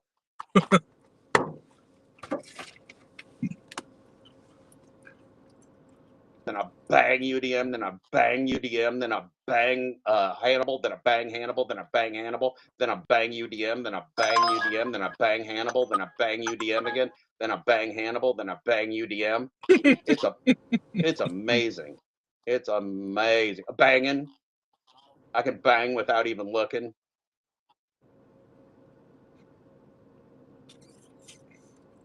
It's about that big. UDM's penis is about that. Is that right, Brian? Is that right? Cherry, is UDM's penis about that big? Is that how big UDM's penis is? Because Pedro says it's about that size. Or is that Hannibal's got to be smaller than that? Honestly, let's get some banging in with the Pedro. You guys are going to want to record this. You guys are all going to want to record this. Get your phones out. You're going to want to record this because Pedro's going to be banging the fuck out of some unicorns. Watch this. Bang! Bang! Bang! Bang! Bang! Bang! Bang! Bang! Bang! Bang! Bang! Bang! And then one extra. Watch, he slides one more in while you're not looking. Watch. He's going to slide one more. Bang! One more bang in. He got one more bang in while we wasn't looking. He's a teeny, and it's like that big. And then UDM's like that big. Brian's like that big. That's amazing. It's comedy. Nobody got banged, it says. What was he talking about at that point? Yeah, they buried the beef. They buried the beef. Pedro and UDM are bonded now. Wasn't that great? What was he talking about? Always straight, but I don't remember. I would have to go back and look. He was talking about maybe a TV show or something. He wasn't talking about sex, and I couldn't figure out why he just fucked his fingers a whole bunch of times in a row. But it was real funny. That part I knew. I knew it was funny. I don't know why he did it. I can't really figure out much that Pedro does. I really can't. What were we gonna watch? We were gonna watch ourselves some. Lana Del Rey would probably be better to watch. This looks like check this out. This looks like a whole better scene right there. It looks much better than Pedro. Doesn't it? Not to mention the fact that she's in Sweden. That's Lana Del Rey, whoever that is, but she looks real pretty. And I'm sure the music is nice. Okay. So let's go. Pedro is a banger. Pedro is a banger. That is just a straight up fact. Straight up fact right there. Now we were going to go to Tony Shu.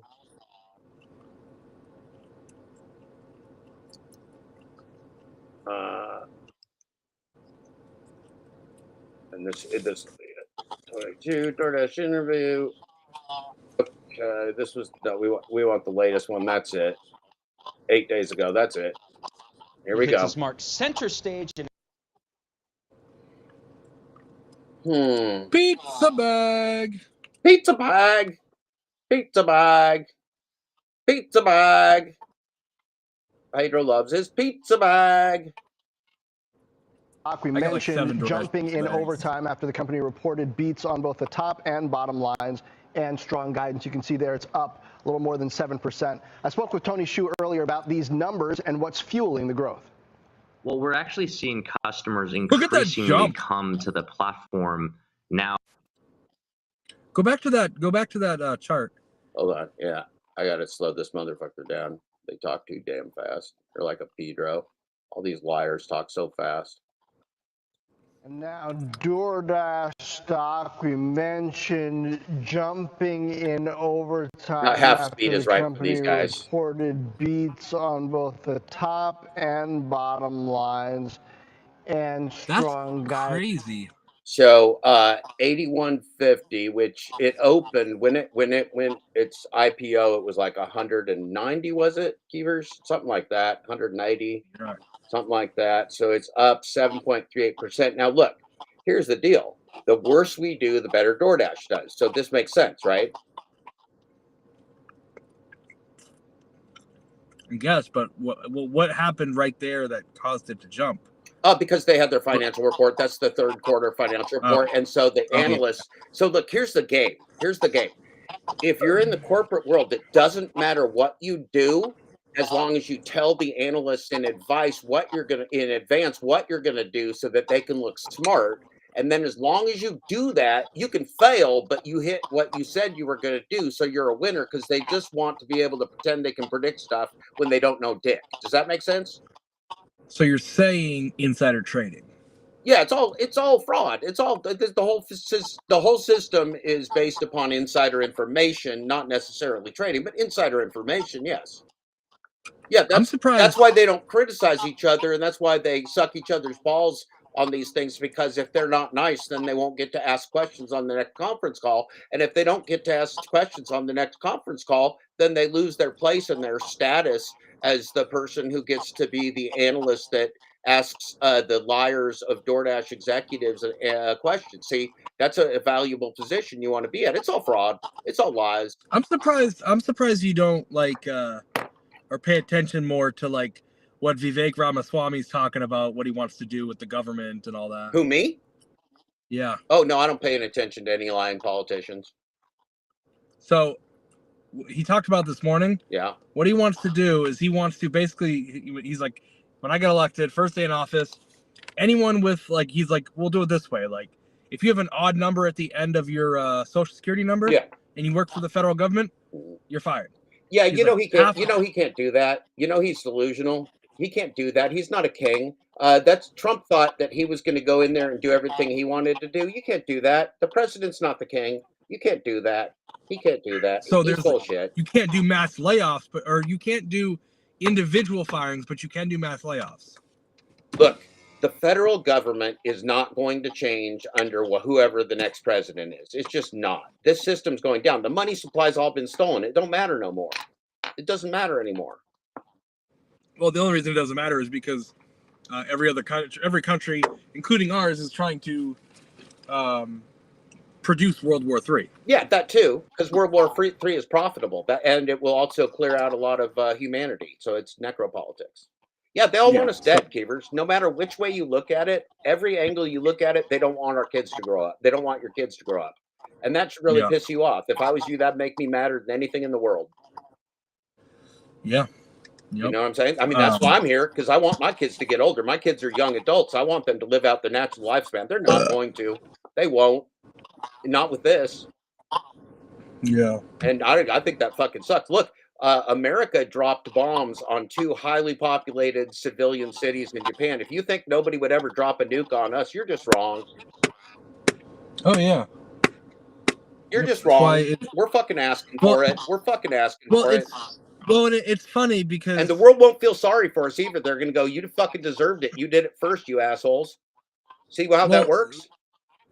Well, and the funny thing is, you know, you can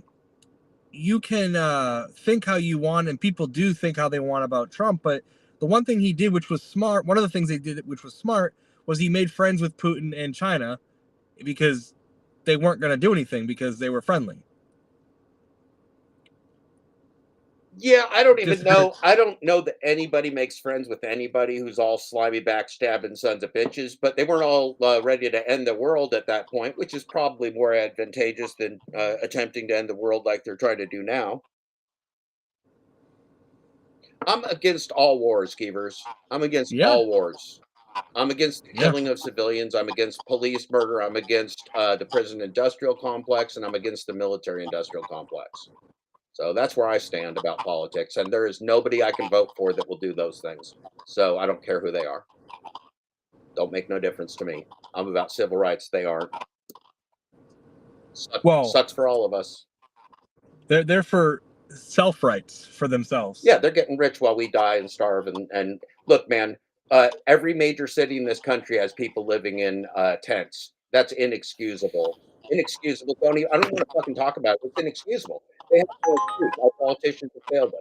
We're being enslaved by AI. There's no excuse. They all know it's happening. There's no excuse. Have any excuse, Beaver? They're just all bullshit. Well, my question is, do you think all these people in tents have just trying harder? Say that again. Trying harder? Who's supposed to fucking try harder? The people in tents, man. You just gotta try harder. That's the secret. Yeah, that's well, the tips and tricks. They try harder. So when I first started researching DoorDash, Tony Shu's obsessed with what's called first principles, and the idea at DoorDash, when I was first looking at it a year and a half ago, he was talking a lot about the first principles, and first principles mean they literally drive their engineering team to get 1% better every day. 1% better every day. That's the kind of way that they're driving their business, and that's the rate they're driving their business at, which means it's not legitimate, right? They're trying to milk this sucker so fast and so hard that the world could explode. They're not going to care. And so he called that first principles. But when you think about it, and you think about the fact that they're there to exploit humanity, exploit consumers, exploit merchants, and exploit labor, and they're driving, they're the smartest people in the world from the greatest schools in the world, the smartest design engineers, data engineers, the smartest artificial intelligence designers and system designers, all to attack us from every angle, including payday loans, including planning people like Pedro, DoorDash, Santiago in our community as a known operative who sold his name and who does nothing but bad actions that he obviously doesn't believe in. So if you don't think they're going to stop at killing us, you're wrong. Well, let me ask you a question. Now, because you said something that I wanted to just get clarity on. You're not opposed to just in general getting 1% better. You're talking about because of their motives, their 1% better is detrimental to everyone else. Yeah, their 1% better is genocide. Their 1% better is genocide. If you said we wanted to get 1% better at civil rights every day, I'd be real happy. Okay. You could be 1% better at something if you want. I'll be happy. Just make it a good thing. Yeah. Well, I get 1% better every day at hair, so I'm attempting to get like 1% better at this show every day, but I can do that because I'm just one guy and I can push myself to just get a little bit better every day, but I'm not fleecing humanity like they are. Have you tried drinking water in a gallon? I'm not drinking enough water, but it's not Thirsty Thursday, and I ran out of coffee and my water's in the other room. Good point, Keevers. I am getting thirsty. You always know what to say.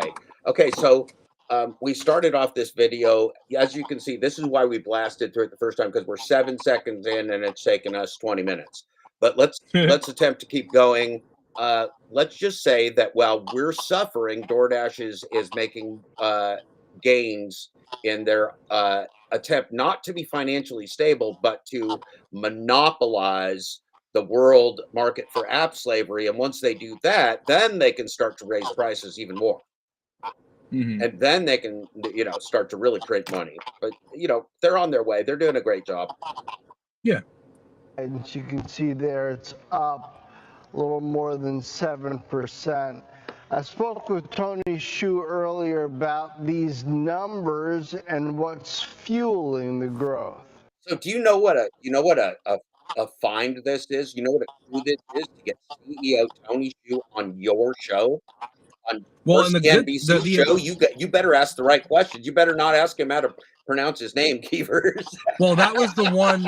That was the one caveat. They had to. It's Shu, right? 20 minutes. It's Shu. They spent 20 minutes trying to figure it out before they went on air. Right. He said, if I come on air and you mispronounce my name, you ask if it's Zoo, or Shu. Is it Tony Zoo or is it Tony Shu? You're off. You're never getting the second interview. Yeah. He took a sip of that. That sip of that sip of his water was fucking good though. He was like, that was the death sip. It's like, you better run now, Harry. You just got fucked up, and they had to jump cut because they probably had to cool Tony Shu down for like a half hour. He was probably steaming like a Pedro, steaming like a fresh Pedro.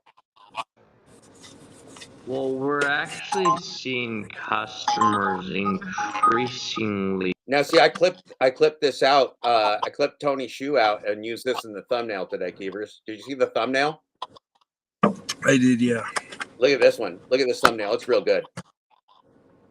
Oh, and you even used a background remover. Look at you. Yeah, I did. And not a job, no payday. And then this is a curve going down. So this is all like subliminal messaging, Keevers. AI bot performed insider trading and lied about its actions, study shows. That's an actual headline. And then you got Pedro here pulling his eyes now. Now, here's the funny thing. How sensitive I am. So Pedro did one where he was pulling his eyes out to the corners, which was real funny. And when I had that on there and I put Tony Shu up there, I went like, that looks racist. And so I took it out because it did. It was funny. And then I put Tony Shu up there. I was like, holy shit, this looks like I'm spreading racist propaganda. Delete, delete, delete. So I deleted it real fast. That was bad. I'm like, wow. That's funny right there. It was funny right there, but you don't do it. But the one pulling his eyes down to show that he has bags under his eyes, that's a good one. That one fits fine. It's not racist. My God. Well, that's relatable. We all have bags under our eyes. He's very relatable. He's very relatable, and he wears it. And to make himself more relatable, he wears his Super 8 front desk sweatshirt all the time. From when he worked at front desk at the Super 8. And then over on the left, this is the young Pedro. Look at him. He was like 13 years old. He had a full beard, but look how bright and shiny he was. He was so cute. He was so optimistic. He didn't like fraud. He hated DoorDash. He was going to run train. He wanted to run a fleet of cars. He was Pedro fails at everything he says he's going to do. Pedro said he was going to buy vans and Priuses and other cars, and he was going to run a fleet of drivers. That was his initial plan. Then he decided to sell his name to DoorDash. Sometimes it'd be like that. Well, he also went through a long part about how much he loves shopping. Loves it. Loves just taking his time. Loves shopping. It was real funny. I just switched back and forth between that and his tantrum. Just like 5-6 times I switched back and forth between his tantrum and him and Hannah Balls talking about how much he loves shopping. It's great. Pedro's ridiculous, man. He's just an actor. He can't even keep his story straight. He's like that asking for kitty fish sluts. He's exactly like him. He can't remember what character he is today. Am I the NBA baller, or am I the nice Pedro, or is it Sunday? Am I psycho Pedro today? Am I rage Pedro today? Which Pedro is I? You never know. You can't tell. You do never know. You can forget. You can forget which one he is. You can. If you're playing a lot of characters, you can forget. Okay, here we go. This is going to be more of our great leader, Tony Shu. Come to the platform now, for use cases outside of restaurant delivery. And so, Kevin, they're going to have use cases outside the restaurant industry. And then I'm going to take those people and put them onto my platform. Okay, yeah, sure. But, what he's selling here, here's the headline of this interview, Kevin. DoorDash CEO Tony Shu, our advertising business has grown very quickly. What business are they in, Keevers? The food delivery business. No, they've never been in that business. They tell everybody they don't even know us. They've never met us before. They've never heard of a Dasher. That's not their business. They're a technology company that is now doing advertising. Remember the Yellow Pages scams? I don't know that because I never use the Yellow Pages. Well, okay, so in the days before you were born. No, they had them when I was a kid. I just never used them because I would get. You even as a little child, you didn't use the Yellow Pages. Well, I looked through it. It's weird. I read the Yellow Pages and the White Pages because it was fun. Right. But I was. It had good pictures. It had good pictures. You could turn to the page that had the strip clubs and see the icons. That was kind of funny. Yeah. Yeah, it was cool seeing the different style of artwork, and then that was it. Anyway, the Yellow Pages used to extort businesses, not just to advertise, but they all had to be in the front. So they were all selling the people the same front page and then making them compete against each other to do it. It was real criminal. Well, that makes sense. Yeah, it was real good. It was a great scheme. So these guys are doing the same thing. Yeah. Okay. I just wanted to give you the historical context. That's why I'm here. That's why I'm aging at the rate of Joe Biden. If you were aging at the rate of Joe Biden, you'd be changing faces every so often. Have you not noticed my face, Kevin? You're right. Look at the number of customers that come into the industry that shop out. See, this is like Pedro. There's a lot of people coming into this industry, Keevers. Listen, as long as somebody's coming and getting whacked off, because nobody can whack you off. Listen, the number of people coming into this industry right now, Keevers, is at an all-time high. Wallet's coming into this industry. Giggle is coming into this industry. The rideshare guys coming all over this industry, coming inside and outside. Moves Financial coming inside and outside. You got pink M&Ms running all over the place, having unicorn bukakis. They're coming into this industry, Keevers. It's a cum fest. You gotta listen. When somebody's coming, everybody's gonna come. It's a cum fest. It's a cum fest. There's no doubt about it. Yep, I agree. I mean, look, let's listen to Tony Shu say it, because I don't want people to take our word for it. Outside of restaurant delivery, and you know, when restaurant delivery, Kevin, it's restaurant delivery. Yeah. When you look at the number of customers that come into the industry, that you see, they're coming. Everybody's coming inside. Shop outside of restaurants, whether they shop for convenience items or grocery items, or I feel like he knows us. I feel like he knows that we have to have groceries, Keevers. I feel like he's been inside my house. It's possible. It is. He's so insightful. That's why he's a CEO. He's so insightful. Oh, look, he's got Martin Luther King, one of my idols, in the background. That makes me want to puke blood, Keevers. That makes me want to vomit blood right there, Keevers. Yeah.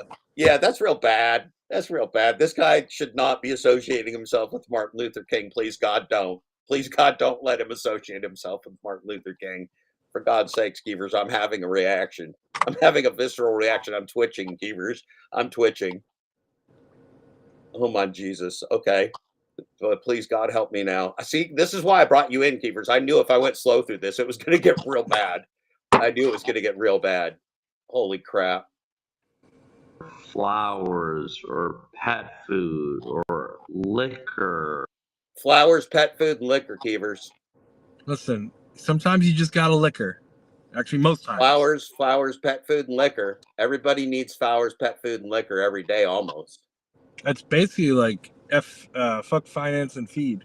It is fuck finance and feed. Look, if you put me on a desert island and you gave me flowers, pet food, and liquor, I'd survive. I'd still be alive at least.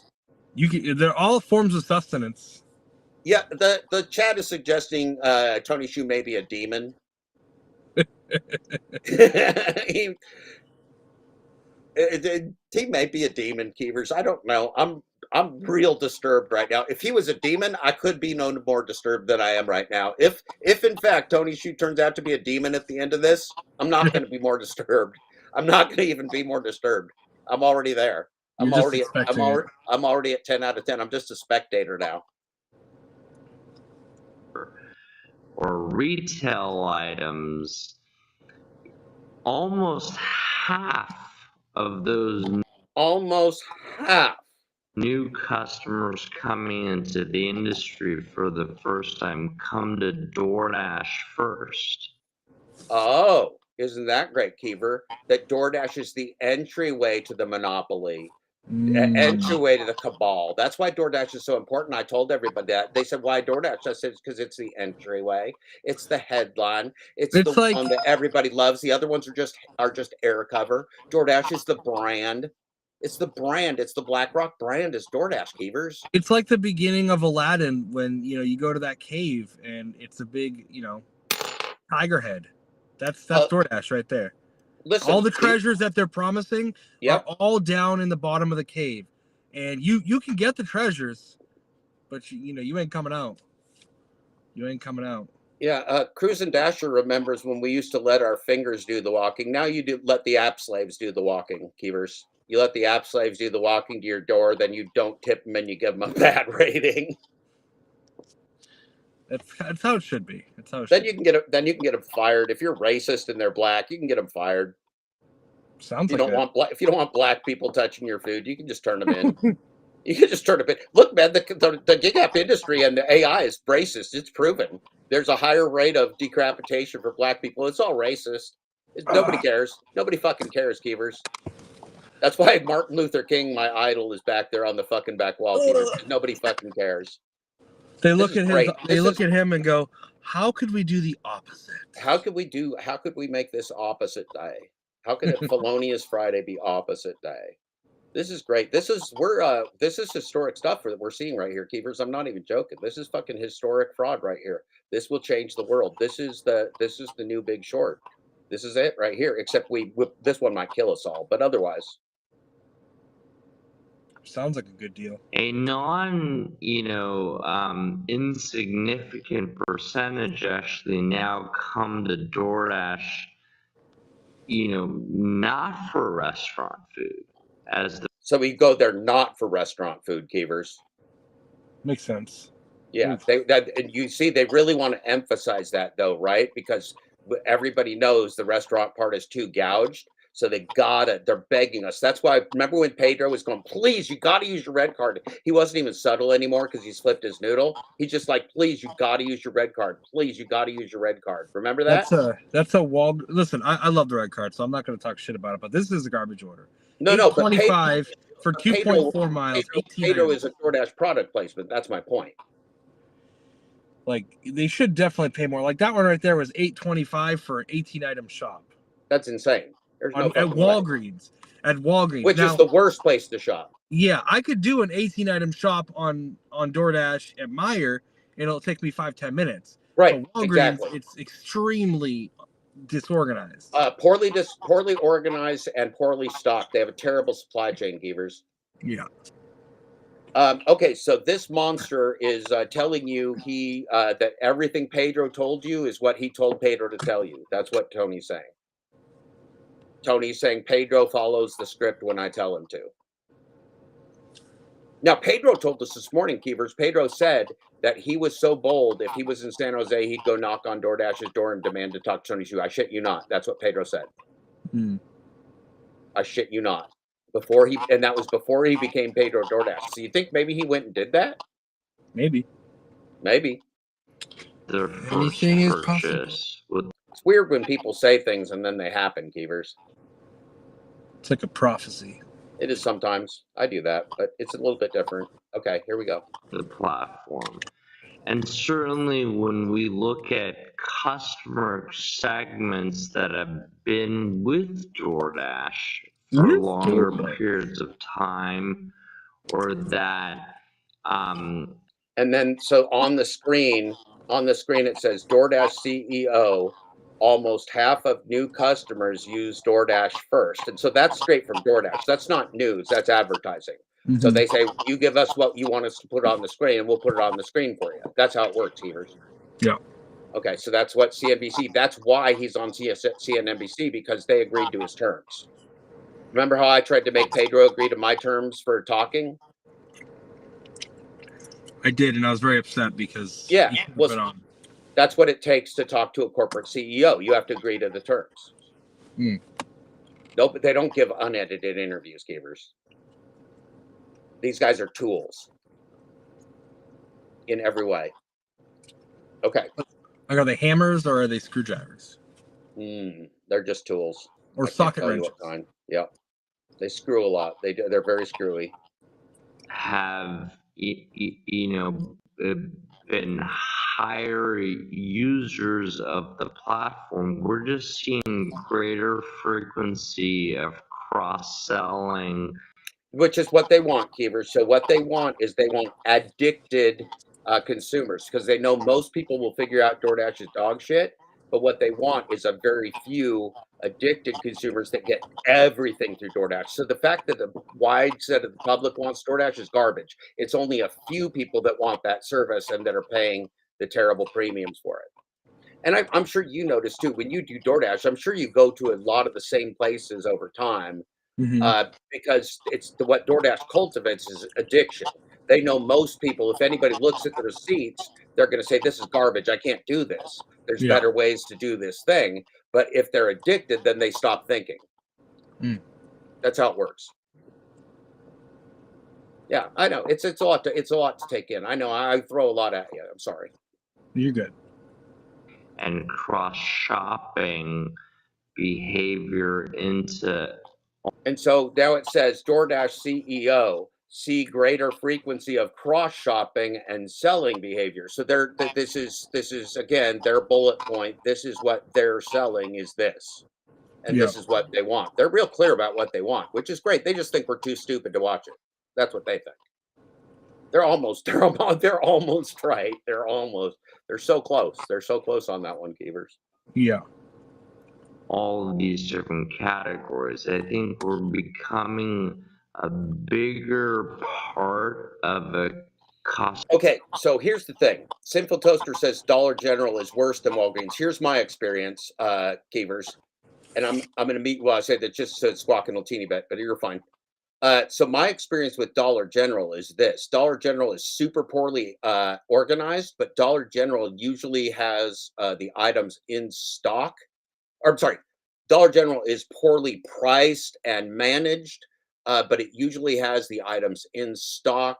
It usually is reasonably organized, and it's a fairly small store. So like grocery items, whatever. I didn't have that hard of a time shopping at Dollar General. It was more the fact that the stores were run so poorly that like the prices would be different than they were supposed to be, or things wouldn't be put away yet or whatever. But I actually had the worst shopping experience I had were at the Walgreens, because Walgreens was always out of things, had no substitutions, had obscure drugs or prescriptions or whatever that had like 4 different kinds that all look the same, and you can't even find the things. Walgreens is really one of the worst shopping experiences. What do you think? What do you think, Kevin? Yeah, I've not had like a bit. I think I've only shopped there once or twice, and it's always for groceries, which is weird. I don't understand people sometimes.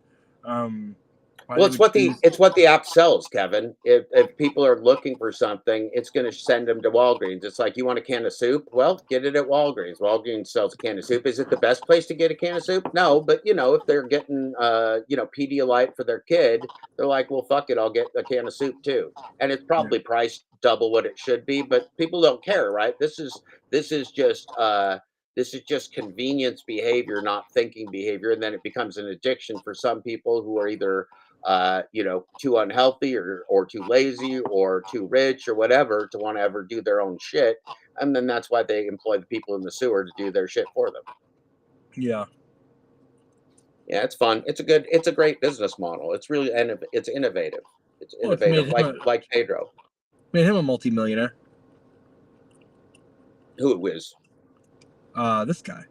This guy's a billionaire, Keevers. This guy got $2.4 billion out of the initial public sale. Oh, I didn't know that. Yeah. These guys, the 3 of the founders bought matching super mansions in Florida. This guy and Stanley Tang and Andy Fang all bought mansions in Florida. They all became billionaires. I think the other guys got 2.2 and Tony got 2.4 or something like that. And then there's one other guy named Evan Moore that didn't stay with the company, probably because he's not a scumbag, criminal, psychopath. Anyway, let's keep going. Okay. Customers' journey and their daily lives. We perhaps once were a habit at the dinner table. Now we're becoming We were a habit at the dinner table. See how I used the magic word before he did, Keevers? Yep. They want a habit. They said that in another one of their quarterly things, that they want to form habits. They want habituated customers. Because habituated customers stop thinking. It's all about the AI, Keevers. Yep. habit for all of their other use cases. All the other use cases, What gamers. are you seeing? When they need somebody, when they need to order a gig app ass wiper, you're going to get yourself an offer to go wipe somebody's ass on there. I'm not joking, Keevers. That's what's going to happen. If we let this go, you give me an ass wiper. In high-end versus lower-end restaurant habits. Oh, now we're going to talk about high-end versus low-end restaurant habits. How many high-end restaurants, before we get an answer here, Keever, I'm going to think of my own. How many high-end restaurants, what percentage of what you pick up from DoorDash would you say is high-end restaurants? Like, what's high-end? What are you considering high-end? Let's say above fast food and above IHOP and above above Chili's. Like high-end has to be like you know, like somebody like dine in nicer restaurants. Doesn't have to be like expensive necessarily, but like even a brew pub or a good local pizza place where it's $30 for a pizza, something like that. So my area is not a good one to base it off of because I get a lot of test stores here. So you've got those somewhat like mid to high range. Like we have, obviously, you get tons of McDonald's, you get tons of Chipotle, you get tons of Chili's, but we've got a bunch of stuff that we got Bonefish in here. Yeah, and so do you get some Bonefish orders probably? Yeah. Okay, so people we've got some real fucking money or Bonefish. That's like $100 meal if you're ordering a couple dinners from Bonefish. Yeah, and you know a lot of our pizza places around here are pretty pricey. Yeah, giant pizzas are like $35 now around my house. Yeah, so I mean, we're in a good area. I'm in a good area where, you know. Now, do I always get them? No, and I try to stick around. The area I stick around is I stick near my Meijer because I try to shop there as much as possible. I'm trying to think but there's a couple restaurants over there that are like nothing but. Unless Crumble consider, is high end. Yeah, Crumble is a fucking cookie, dude. That's just a dessert. Dude, an expensive it's fucking $20 for a 4-pack. Dude, I did. You know how many Crumble runs I did in Bloomington? Crumble is good money. Crumble was like a 50-50 for me. Probably half the Crumble orders I took. Yeah, Crumble's money, and they don't start baking the cookies till you come in the door. They're real obsessive about not baking the cookies till you come in the door, and they get real pissed off if you trick them. But in general, they're super fast, and they're real nice kids. They get real great looking young kids in there doing the work. Crumble's super fast, and they get real nice, good-looking kids in there, real friendly kids doing all the work, and they're in real nice little strip malls, high-end strip malls next to the real estate office, and that kind of stuff. So it's easy parking. Crumble's cush gig. Yeah. Well, and then we've got nothing bunt cakes here. Those are I don't know what that is. It's yeah, like, I'm sure. Oh, I'm sure. Yeah. I mean, like, well, Cheesecake Factory would be pretty expensive. Bloomington I never did one for them from, I don't think, did we have a Cheesecake Factory? If we did, I never did an order there. Bloomington, like, there was unless you consider sushi high end, which I really don't, there's a decent couple sushi places that maybe I'd pick up from, but usually, like, it was Outback Steakhouse would be like on the higher end, or maybe occasionally someplace downtown, like one of the nicer Indian restaurants or something. Yeah. But even that, I mean, the Indian restaurants, those guys are so fast. And there was like virtually no dine-in service at any of those places. It was all takeout. Well, it's funny. Our Outback, our cheesecake, we don't get. I mean, I'm not in the large order program, so I'm sure there's better orders in there. But not on large order program. Cheesecake is not worth it. It's not really a good tip typically. I'll pick up there sometimes, but I make better money on Chipotle than I do on cheesecake around here. Yeah. Well, I mean, and Cerberus, I'm not surprised, is saying that a lot of the Bonefish and or Cheesecake Factories might do come through the large order program, which is just another part of the scam. It's just a way to preferentially dole out shit. It doesn't make you're not a larger human being because you're on the large order program. You just get orders that are over $100. You're the same human being. Like if I put you on the large order program, Keevers, you wouldn't be 350. You'd still be the same size. Yeah. Well, 230.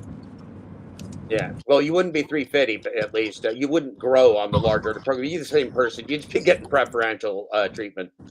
Well, I'd be tree fitty. That's the difference. Yeah, tree fitty. Okay. And it's actually FIDDY if you watch South Park. It's tree. Oh yeah, fitty. I know. It's like tree. Yeah. TREE FIDDIEE. That's right. If you're spelling it correctly, it is. Yeah. We're seeing over 3 years now. Okay, that was a good start. That was a real good. Did you catch that, Keevers? No. He didn't say anything. He didn't say anything. He just went like,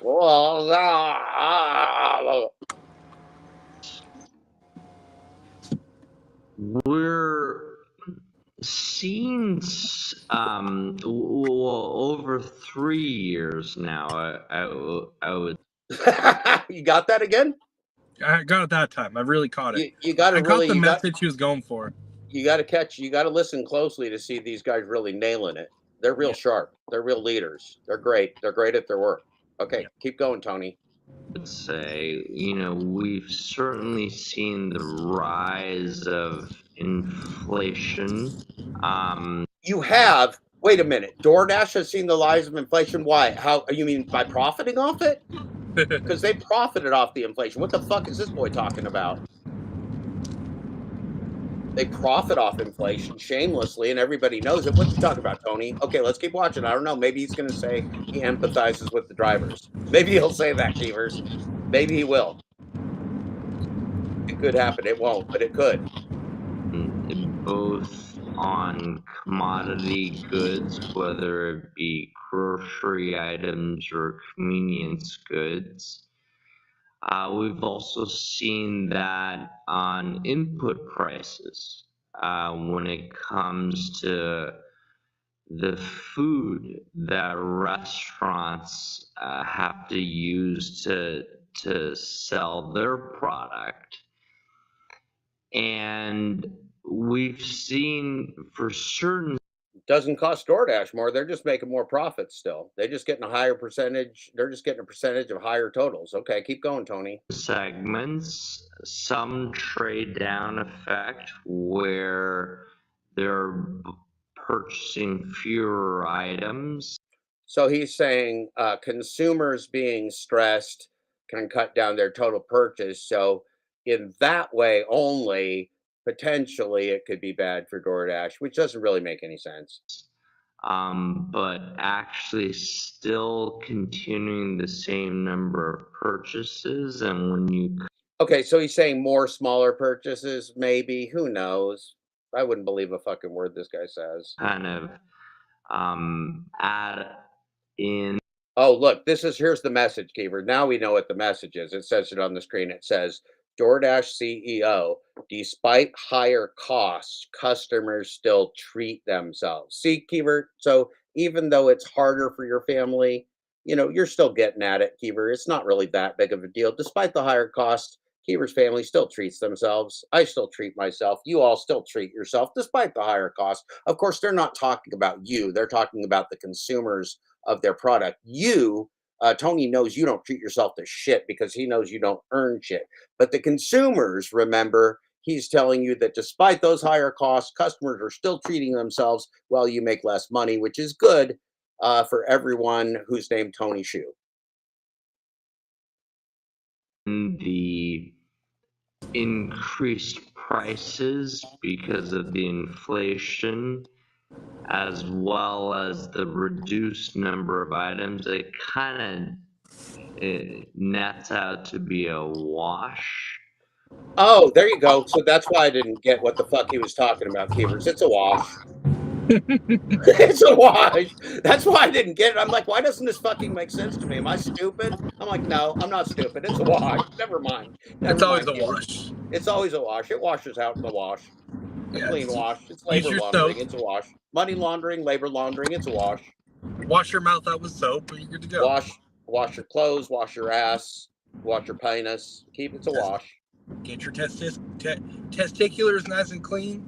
Get your testiculars clean. Wash your nipples. Wash your partner's nipples. Just have a good time, Keevers. But what we still see is customers are still looking for that treat in addition to just feeding themselves. Keever, they want treats. The customers want treats. They don't just want to feed themselves. They want treats, says Tony. Well, you get a lot of dog treats, or you have more dog treats or human treats, Keever? You need if they want treats, they need to show tits.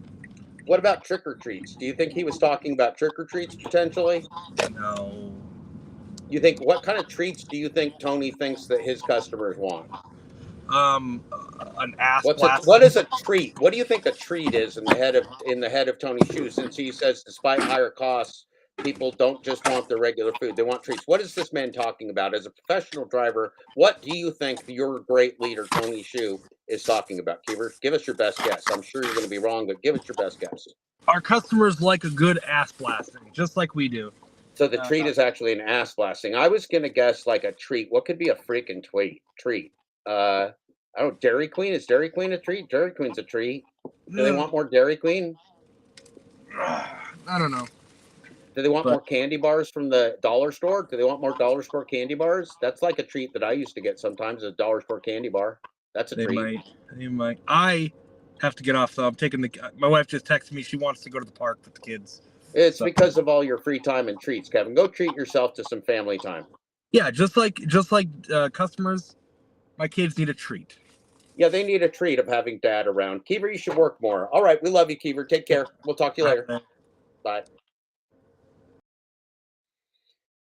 Well, aren't we just excited to be getting through this? Thank you, Keever, for coming on the show and helping me through this traumatic experience.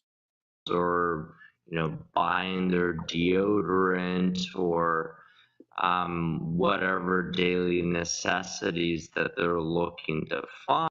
So Tony knows that your customers need deodorant and daily necessities. He's real smart. He's got a lot of marketing intelligence behind him. They still are looking for opportunities to celebrate, whether it's for... You guys will not stop partying. You guys fight for your right to party. You guys are nuts. You consumers are nuts, man. You just keep looking for opportunities to celebrate while people are living in tent cities and can't make their income meet their requirements to survive or stay housed. You guys just keep partying all the time. And they're killing your cars, partying. You guys partying animals. You guys are nuts. You guys are nuts. Stop it. Please stop. Halloween, just, what we celebrate. We had a Halloween. Tony Shu, DoorDash loves Halloween. Here in the U.S. yesterday, or, someone's birthday, or giving a gift. Did you know that you could have a birthday or give a gift? And both of those could benefit Tony Shu. You could have a gift or a birthday, and Tony Shu would love it if you did that. And he benefited by making huge profits off it. Remember, DoorDash CEO says, despite higher costs, customers still treat themselves. That's so great. To friends and family. And so we still see all of those occasions. How aggressive are you? They didn't end birthdays. They still see birthdays. They still see birthdays. They didn't end. Birthdays, you think birthdays ended. They didn't. Birthdays didn't end. Tony Shu has dispelled the myth that birthdays ended. He knows for a fact birthdays never ended. Are you going to be in building out the advertising business, particularly? They're going to build out the advertising business. What do you think building out an advertising business looks like in your world? Look at Tony's face. Wow, that's weird. That's a weird face. It's a weird face. Tony makes a lot of weird fucking faces. Oh man, Tony. Pedro.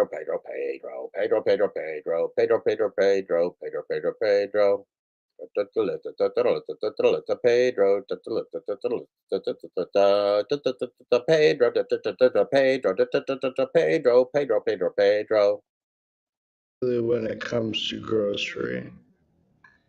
Well, our advertising business has grown tremendously quickly. Again, another business.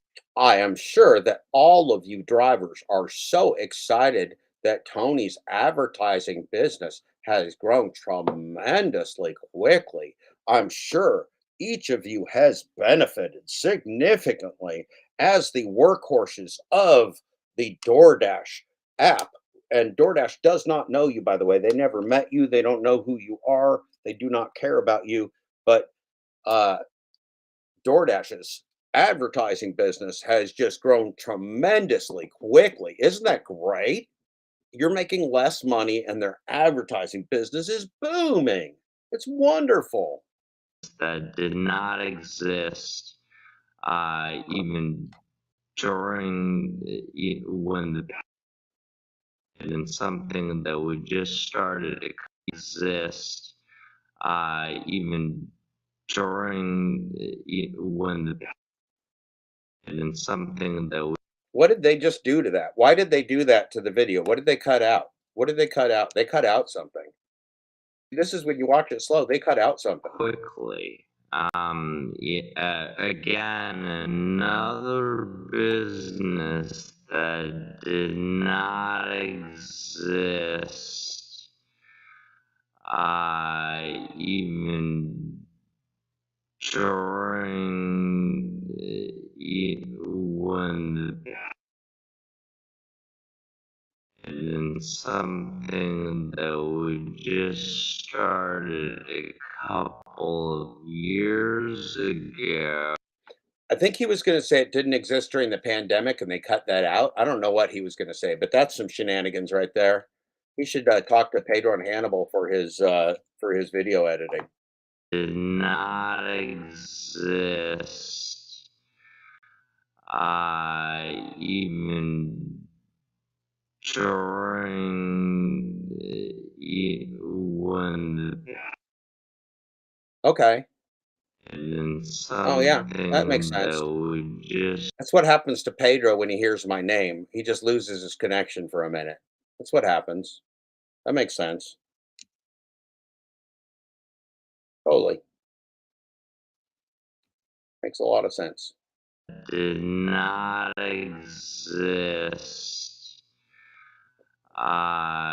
even during when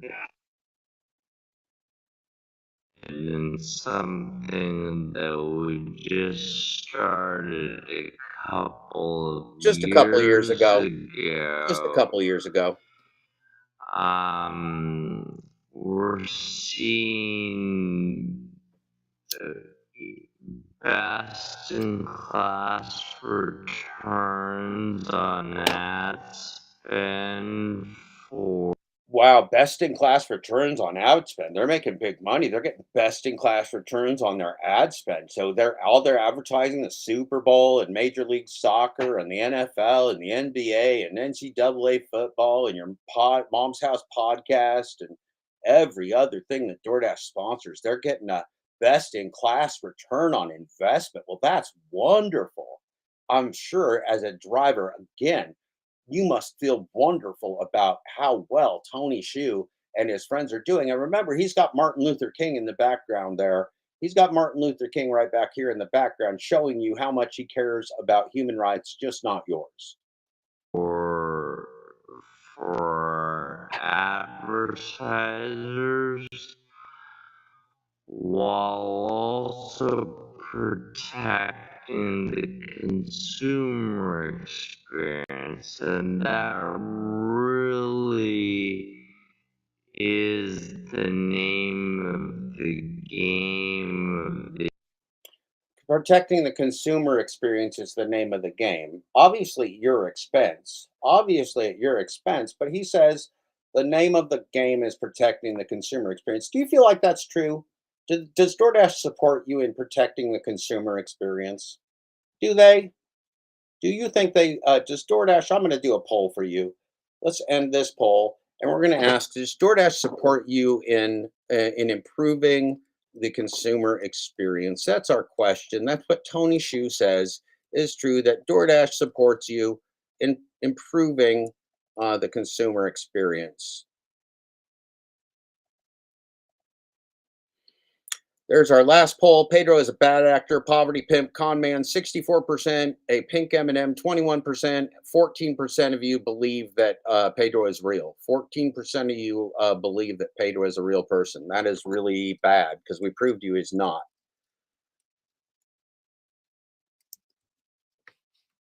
So we're going to ask, so DoorDash, their goal is to improve the customer experience. So Tony Shu, let's see, let's share this with you here. Remove their transparency here. Okay, we'll go up here. Tony Shu. Tony Shu says the goal is to improve the consumer experience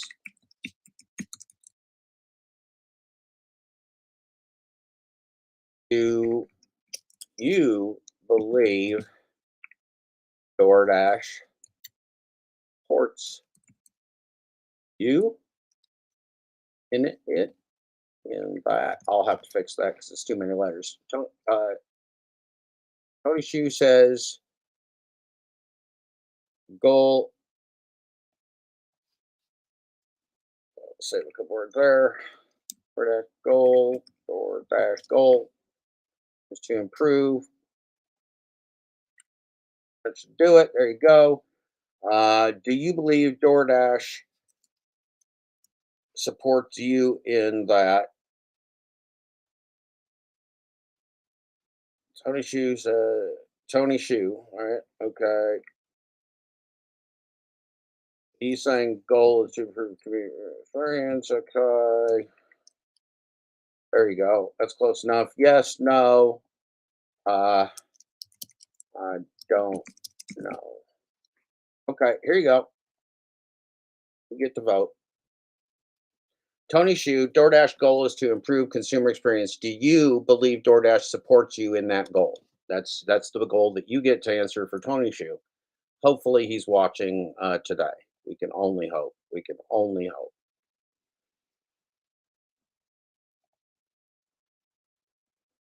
The advertising business, and to us, building the best and the biggest advertising business is really about building the best and biggest marketplace business.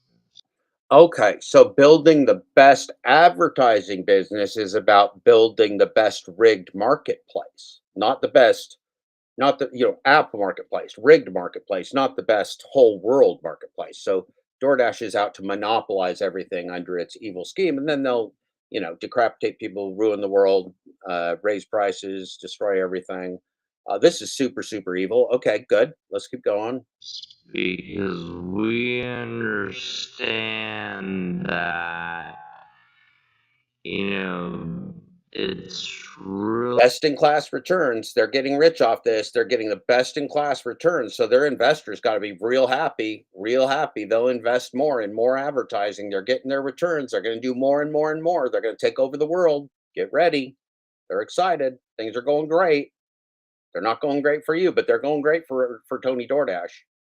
Really the engagement and the activity, the genuine connection between consumers and merchants that even allow us to.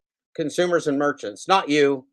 He hasn't talked about dashers yet. Consumers and merchants. So we are 3 minutes and 20 seconds in out of 5 minutes and 56 seconds. He has not once mentioned dashers. Correct me if I'm wrong. Has Tony Shu mentioned dashers yet?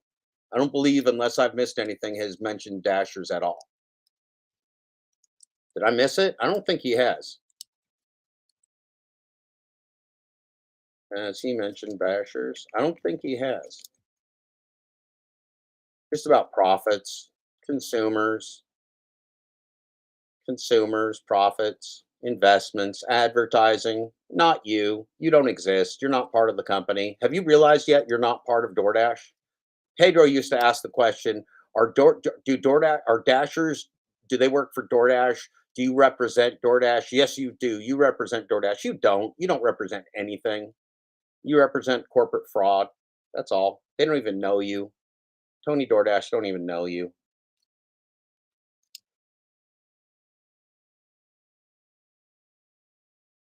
To build an ad business in the first place. Now, your question specifically with respect to ads and grocery, we've actually built, a grocery business largely from scratch. They built it. You didn't.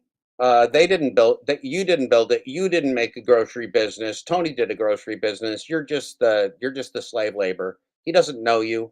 He doesn't know you. He's never met you. He doesn't care about you. He hasn't. He's not even talking about you. None of the things he didn't even say, like inflation's bad for Dashers, or we're worried about gas prices being high. You don't even exist. You don't even fucking exist in this man's conversation. You don't exist in his world. This is wild. This is wild. Really an ads business because we kind of built them together at the same time.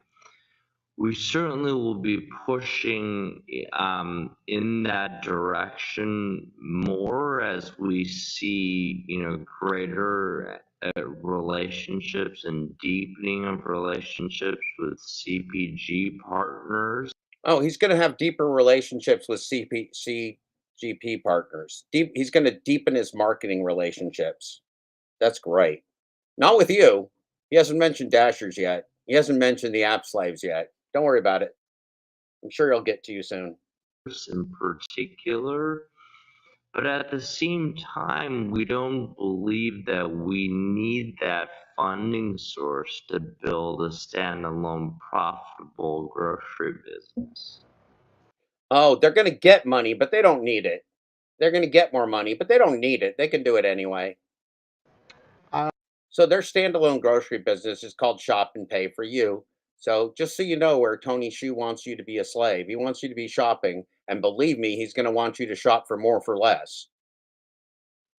DoorDash CEO. We built a grocery biz from scratch without ad business. From scratch without ad business? What the hell does that mean? Does that mean they didn't? That probably means they didn't get the grocery stores to pay for them to be listed, is what that means. That's the translation. What is the ad business? The ad business is that they probably didn't charge grocery stores the percentage, because grocery stores very low margin. Grocery stores very, very low margin business. So they were able to build the grocery business without getting paid off to do it. That's a tremendous accomplishment. Way to go, Tony Shu. Way to go, Stanley Tang and Andy Fang. You guys are legends for sure. I also asked him about the surge in. Now, see, it's real nice of these guys to show you the extended hours trading, because 7.38 is in fact more than 5.60. And so with the extended hours trading, you can get more bang for your buck. That's real exciting. It's real exciting. It's like a +6+ or something. It's like a +6+. It's not just pure financial fraud and wackadoodle. It's just a +6+. Profitability, at least EBITDA this quarter, and that's projected for Q4, and whether that's the new normal. Oh, is this the new normal? Can they cut costs on you to make this the new normal since you don't exist? This is great. As DoorDash continues to invest. Not in you. They're not investing in you. They'll never invest in you. They invest everywhere else in their ad business, and you're a slave. 2023 certainly was an inflection year for us. And Oh, was it an inflection year for you, Tony? Because you started paying the drivers less, which is what you said you'd do. You said now that there's a surplus of drivers, we can drive the cost down. We can drive the all-in cost of a Dasher down, pay them less, and replace less of them while we're paying them less. That's driving down the all-in cost of Dashers. It really sucks when you pay attention to this shit. It's real bad.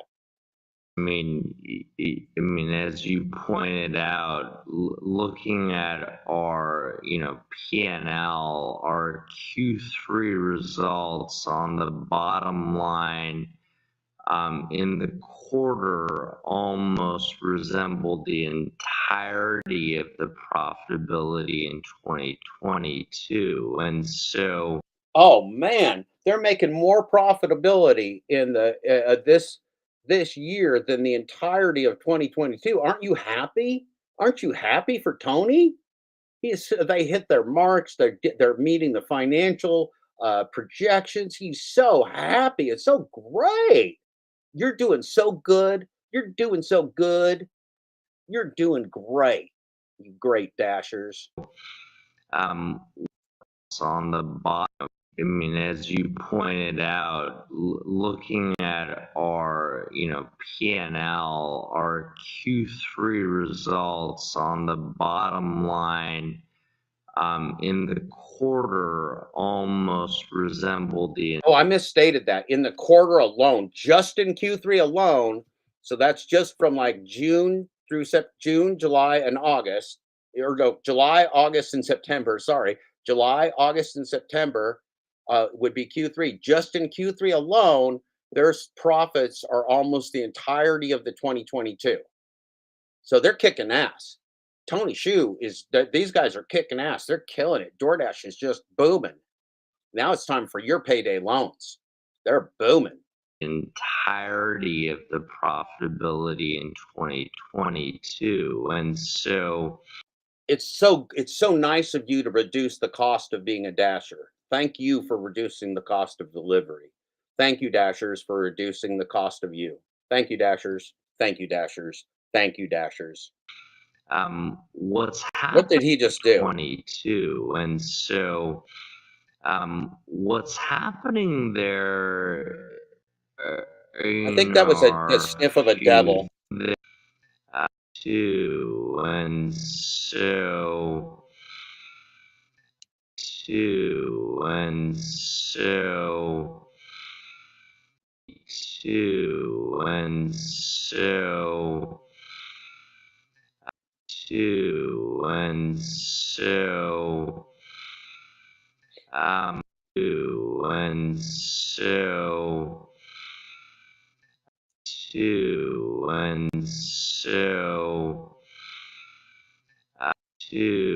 And so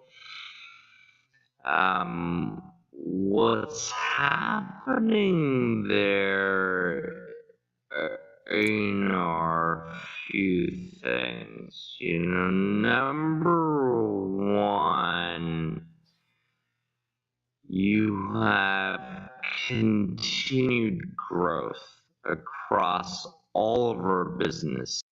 You're growing across all your businesses. Great work, everybody. Great work, everybody. Excellent work. Great work, team. Growing across all our businesses. Not once has he mentioned dashers yet. Great job, everybody. Even our U.S. restaurants business is growing at faster rates at bigger scale than a year before. Wow. Faster rates, bigger scale. You guys are killing it. Great job, team. You see that in all lines of business, international, new categories, our ads business. Business is better than ever, everybody. Business is better than ever. Our B2B platform business.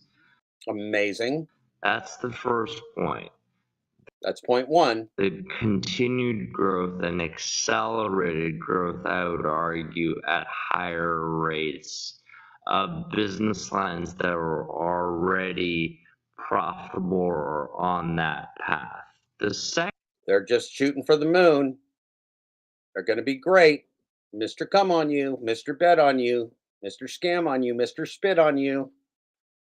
Second point is improved unit economics across the board. Oh, they're going to improve unit economics. They're going to improve unit economics, making more profit off every unit. So that's not you.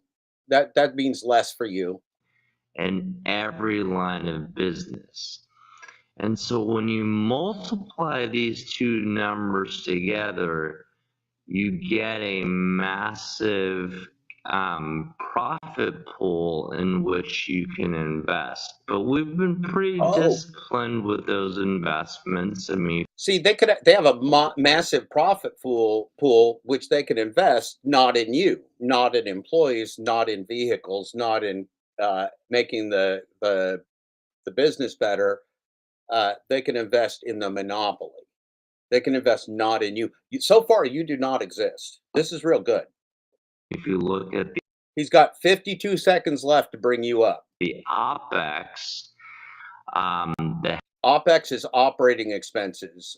They have almost no OpEx because you do that. You have the OpEx. You have the operating expenses. Tony doesn't. So let's see what he says about OpEx.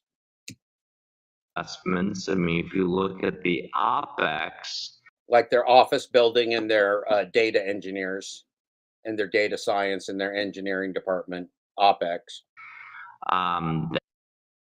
Probably their third-party contractors for support. The headcount, sales staff for restaurants and merchants has been roughly pretty disciplined with those investments. I mean, if you look at the OpEx, the headcount has been roughly flat for 4.5 quarters now.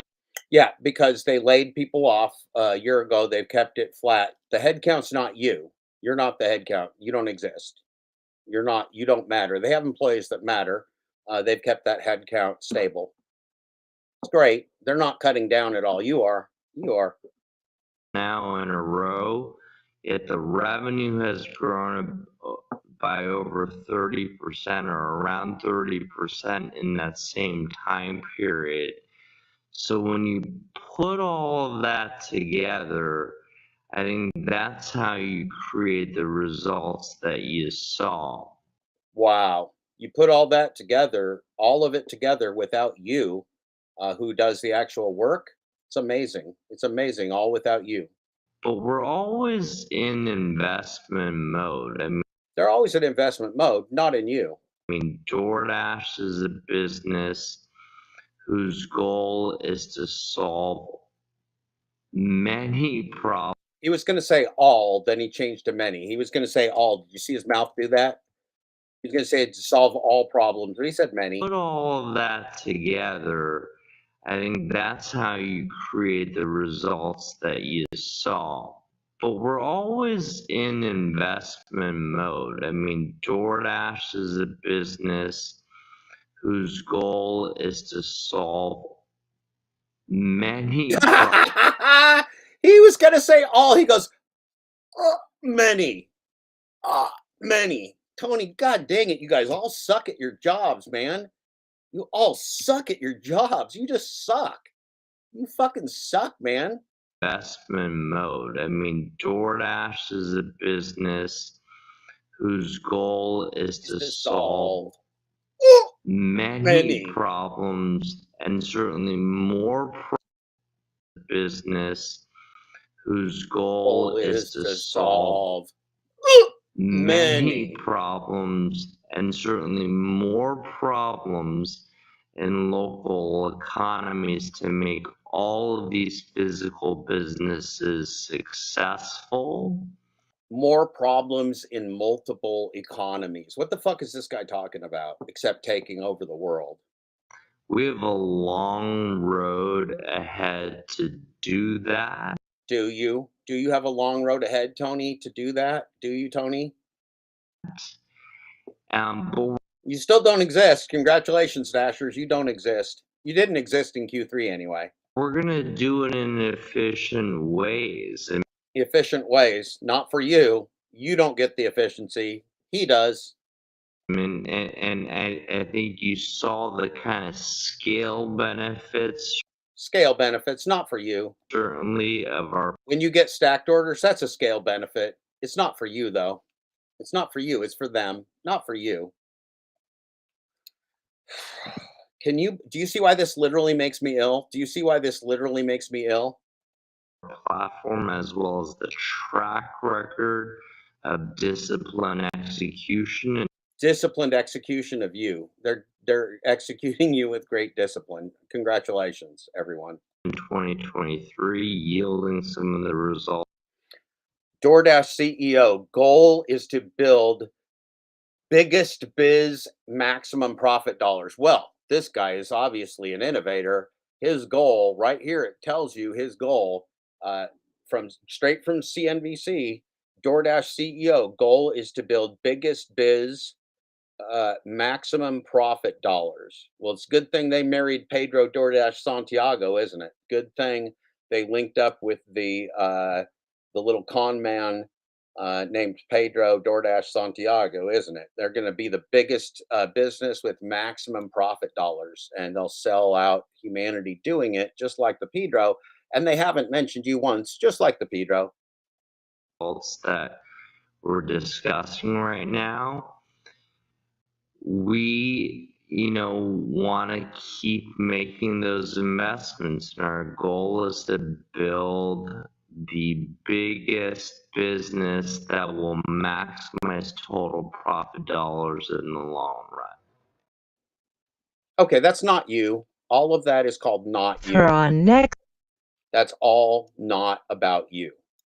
That is incredible. That is disgusting. That is vile. That's amazing. We have so far today. So we've seen the Dad Dash Catfish. The Dad Dash Catfish has renounced the name Dad Dash. I am Dad Dash. Pedro DoorDash has gotten a copyright strike from Instacart. He hates shopping. He's just an actor. So is Hannah Balls. They all hate DoorDash. They know it's a scam. They know it's criminal. They know it's all fake. Pedro was going to go a different way with his scam, but he screwed that up. And then he was embarrassed to be associated with DoorDash, and then he took DoorDash's name. And then now we just watched Tony Hsiu do the entire third quarter review, all talking about driving down the cost of you and destroying the labor force by replacing you. Of course, he never mentioned you, but that's because you don't exist to Tony Hsiu. The business is about everything but you. You don't exist. Congratulations on that.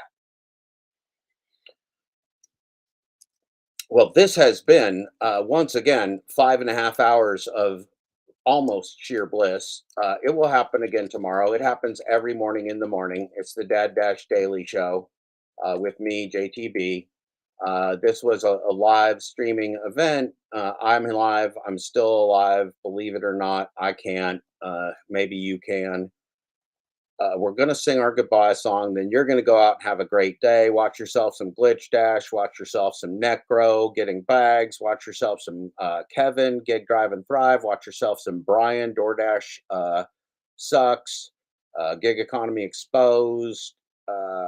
Gig Apps Exposed, sorry. DoorDash Gig Economy Police. All that stuff. And thank everybody for joining in the chat today. Sinful Toaster's always here. Stephen Arrow, Mary Poppins. Always Cherry, thanks for sharing your videos with us today. That was a lot of fun. We're glad you're back from the undead. And let's see here. We were on top of something. Okay, let's get this show on the road.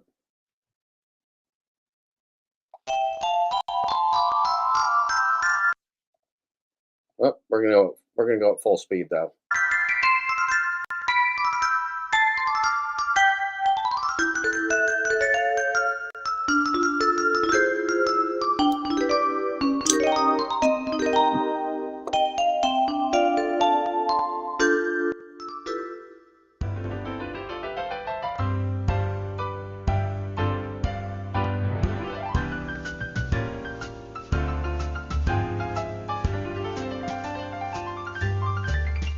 It's a beautiful day in this neighborhood, a beautiful day for a neighbor. Would you be mine? Could you be mine? It's a neighborly day in this beauty wood, a neighborly day for a beauty. Would you be mine? Could you be mine? I have always wanted to have a neighbor just like you. I've always wanted to live in a neighborhood with you, so Let's make the most of this beautiful day. Since we're together, we might as well say, would you be mine? Could you be mine? Won't you be my neighbor? Won't you please? Won't you please? Please, won't you be my neighbor?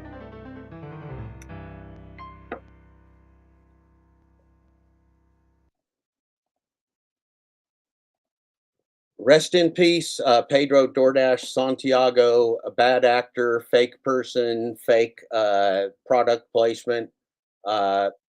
Goodbye to the awful and vile asking for sluts 13. I am Dad Dash. I am once again the only Dad Dash. This is the Dad Dash Daily with JTB. Thanks all for stopping by. We'll see you tomorrow every morning, in the morning, every morning. This has been your Dad Dash Daily. This has been November 10th, 2023. God help us all. Have a great day, everybody.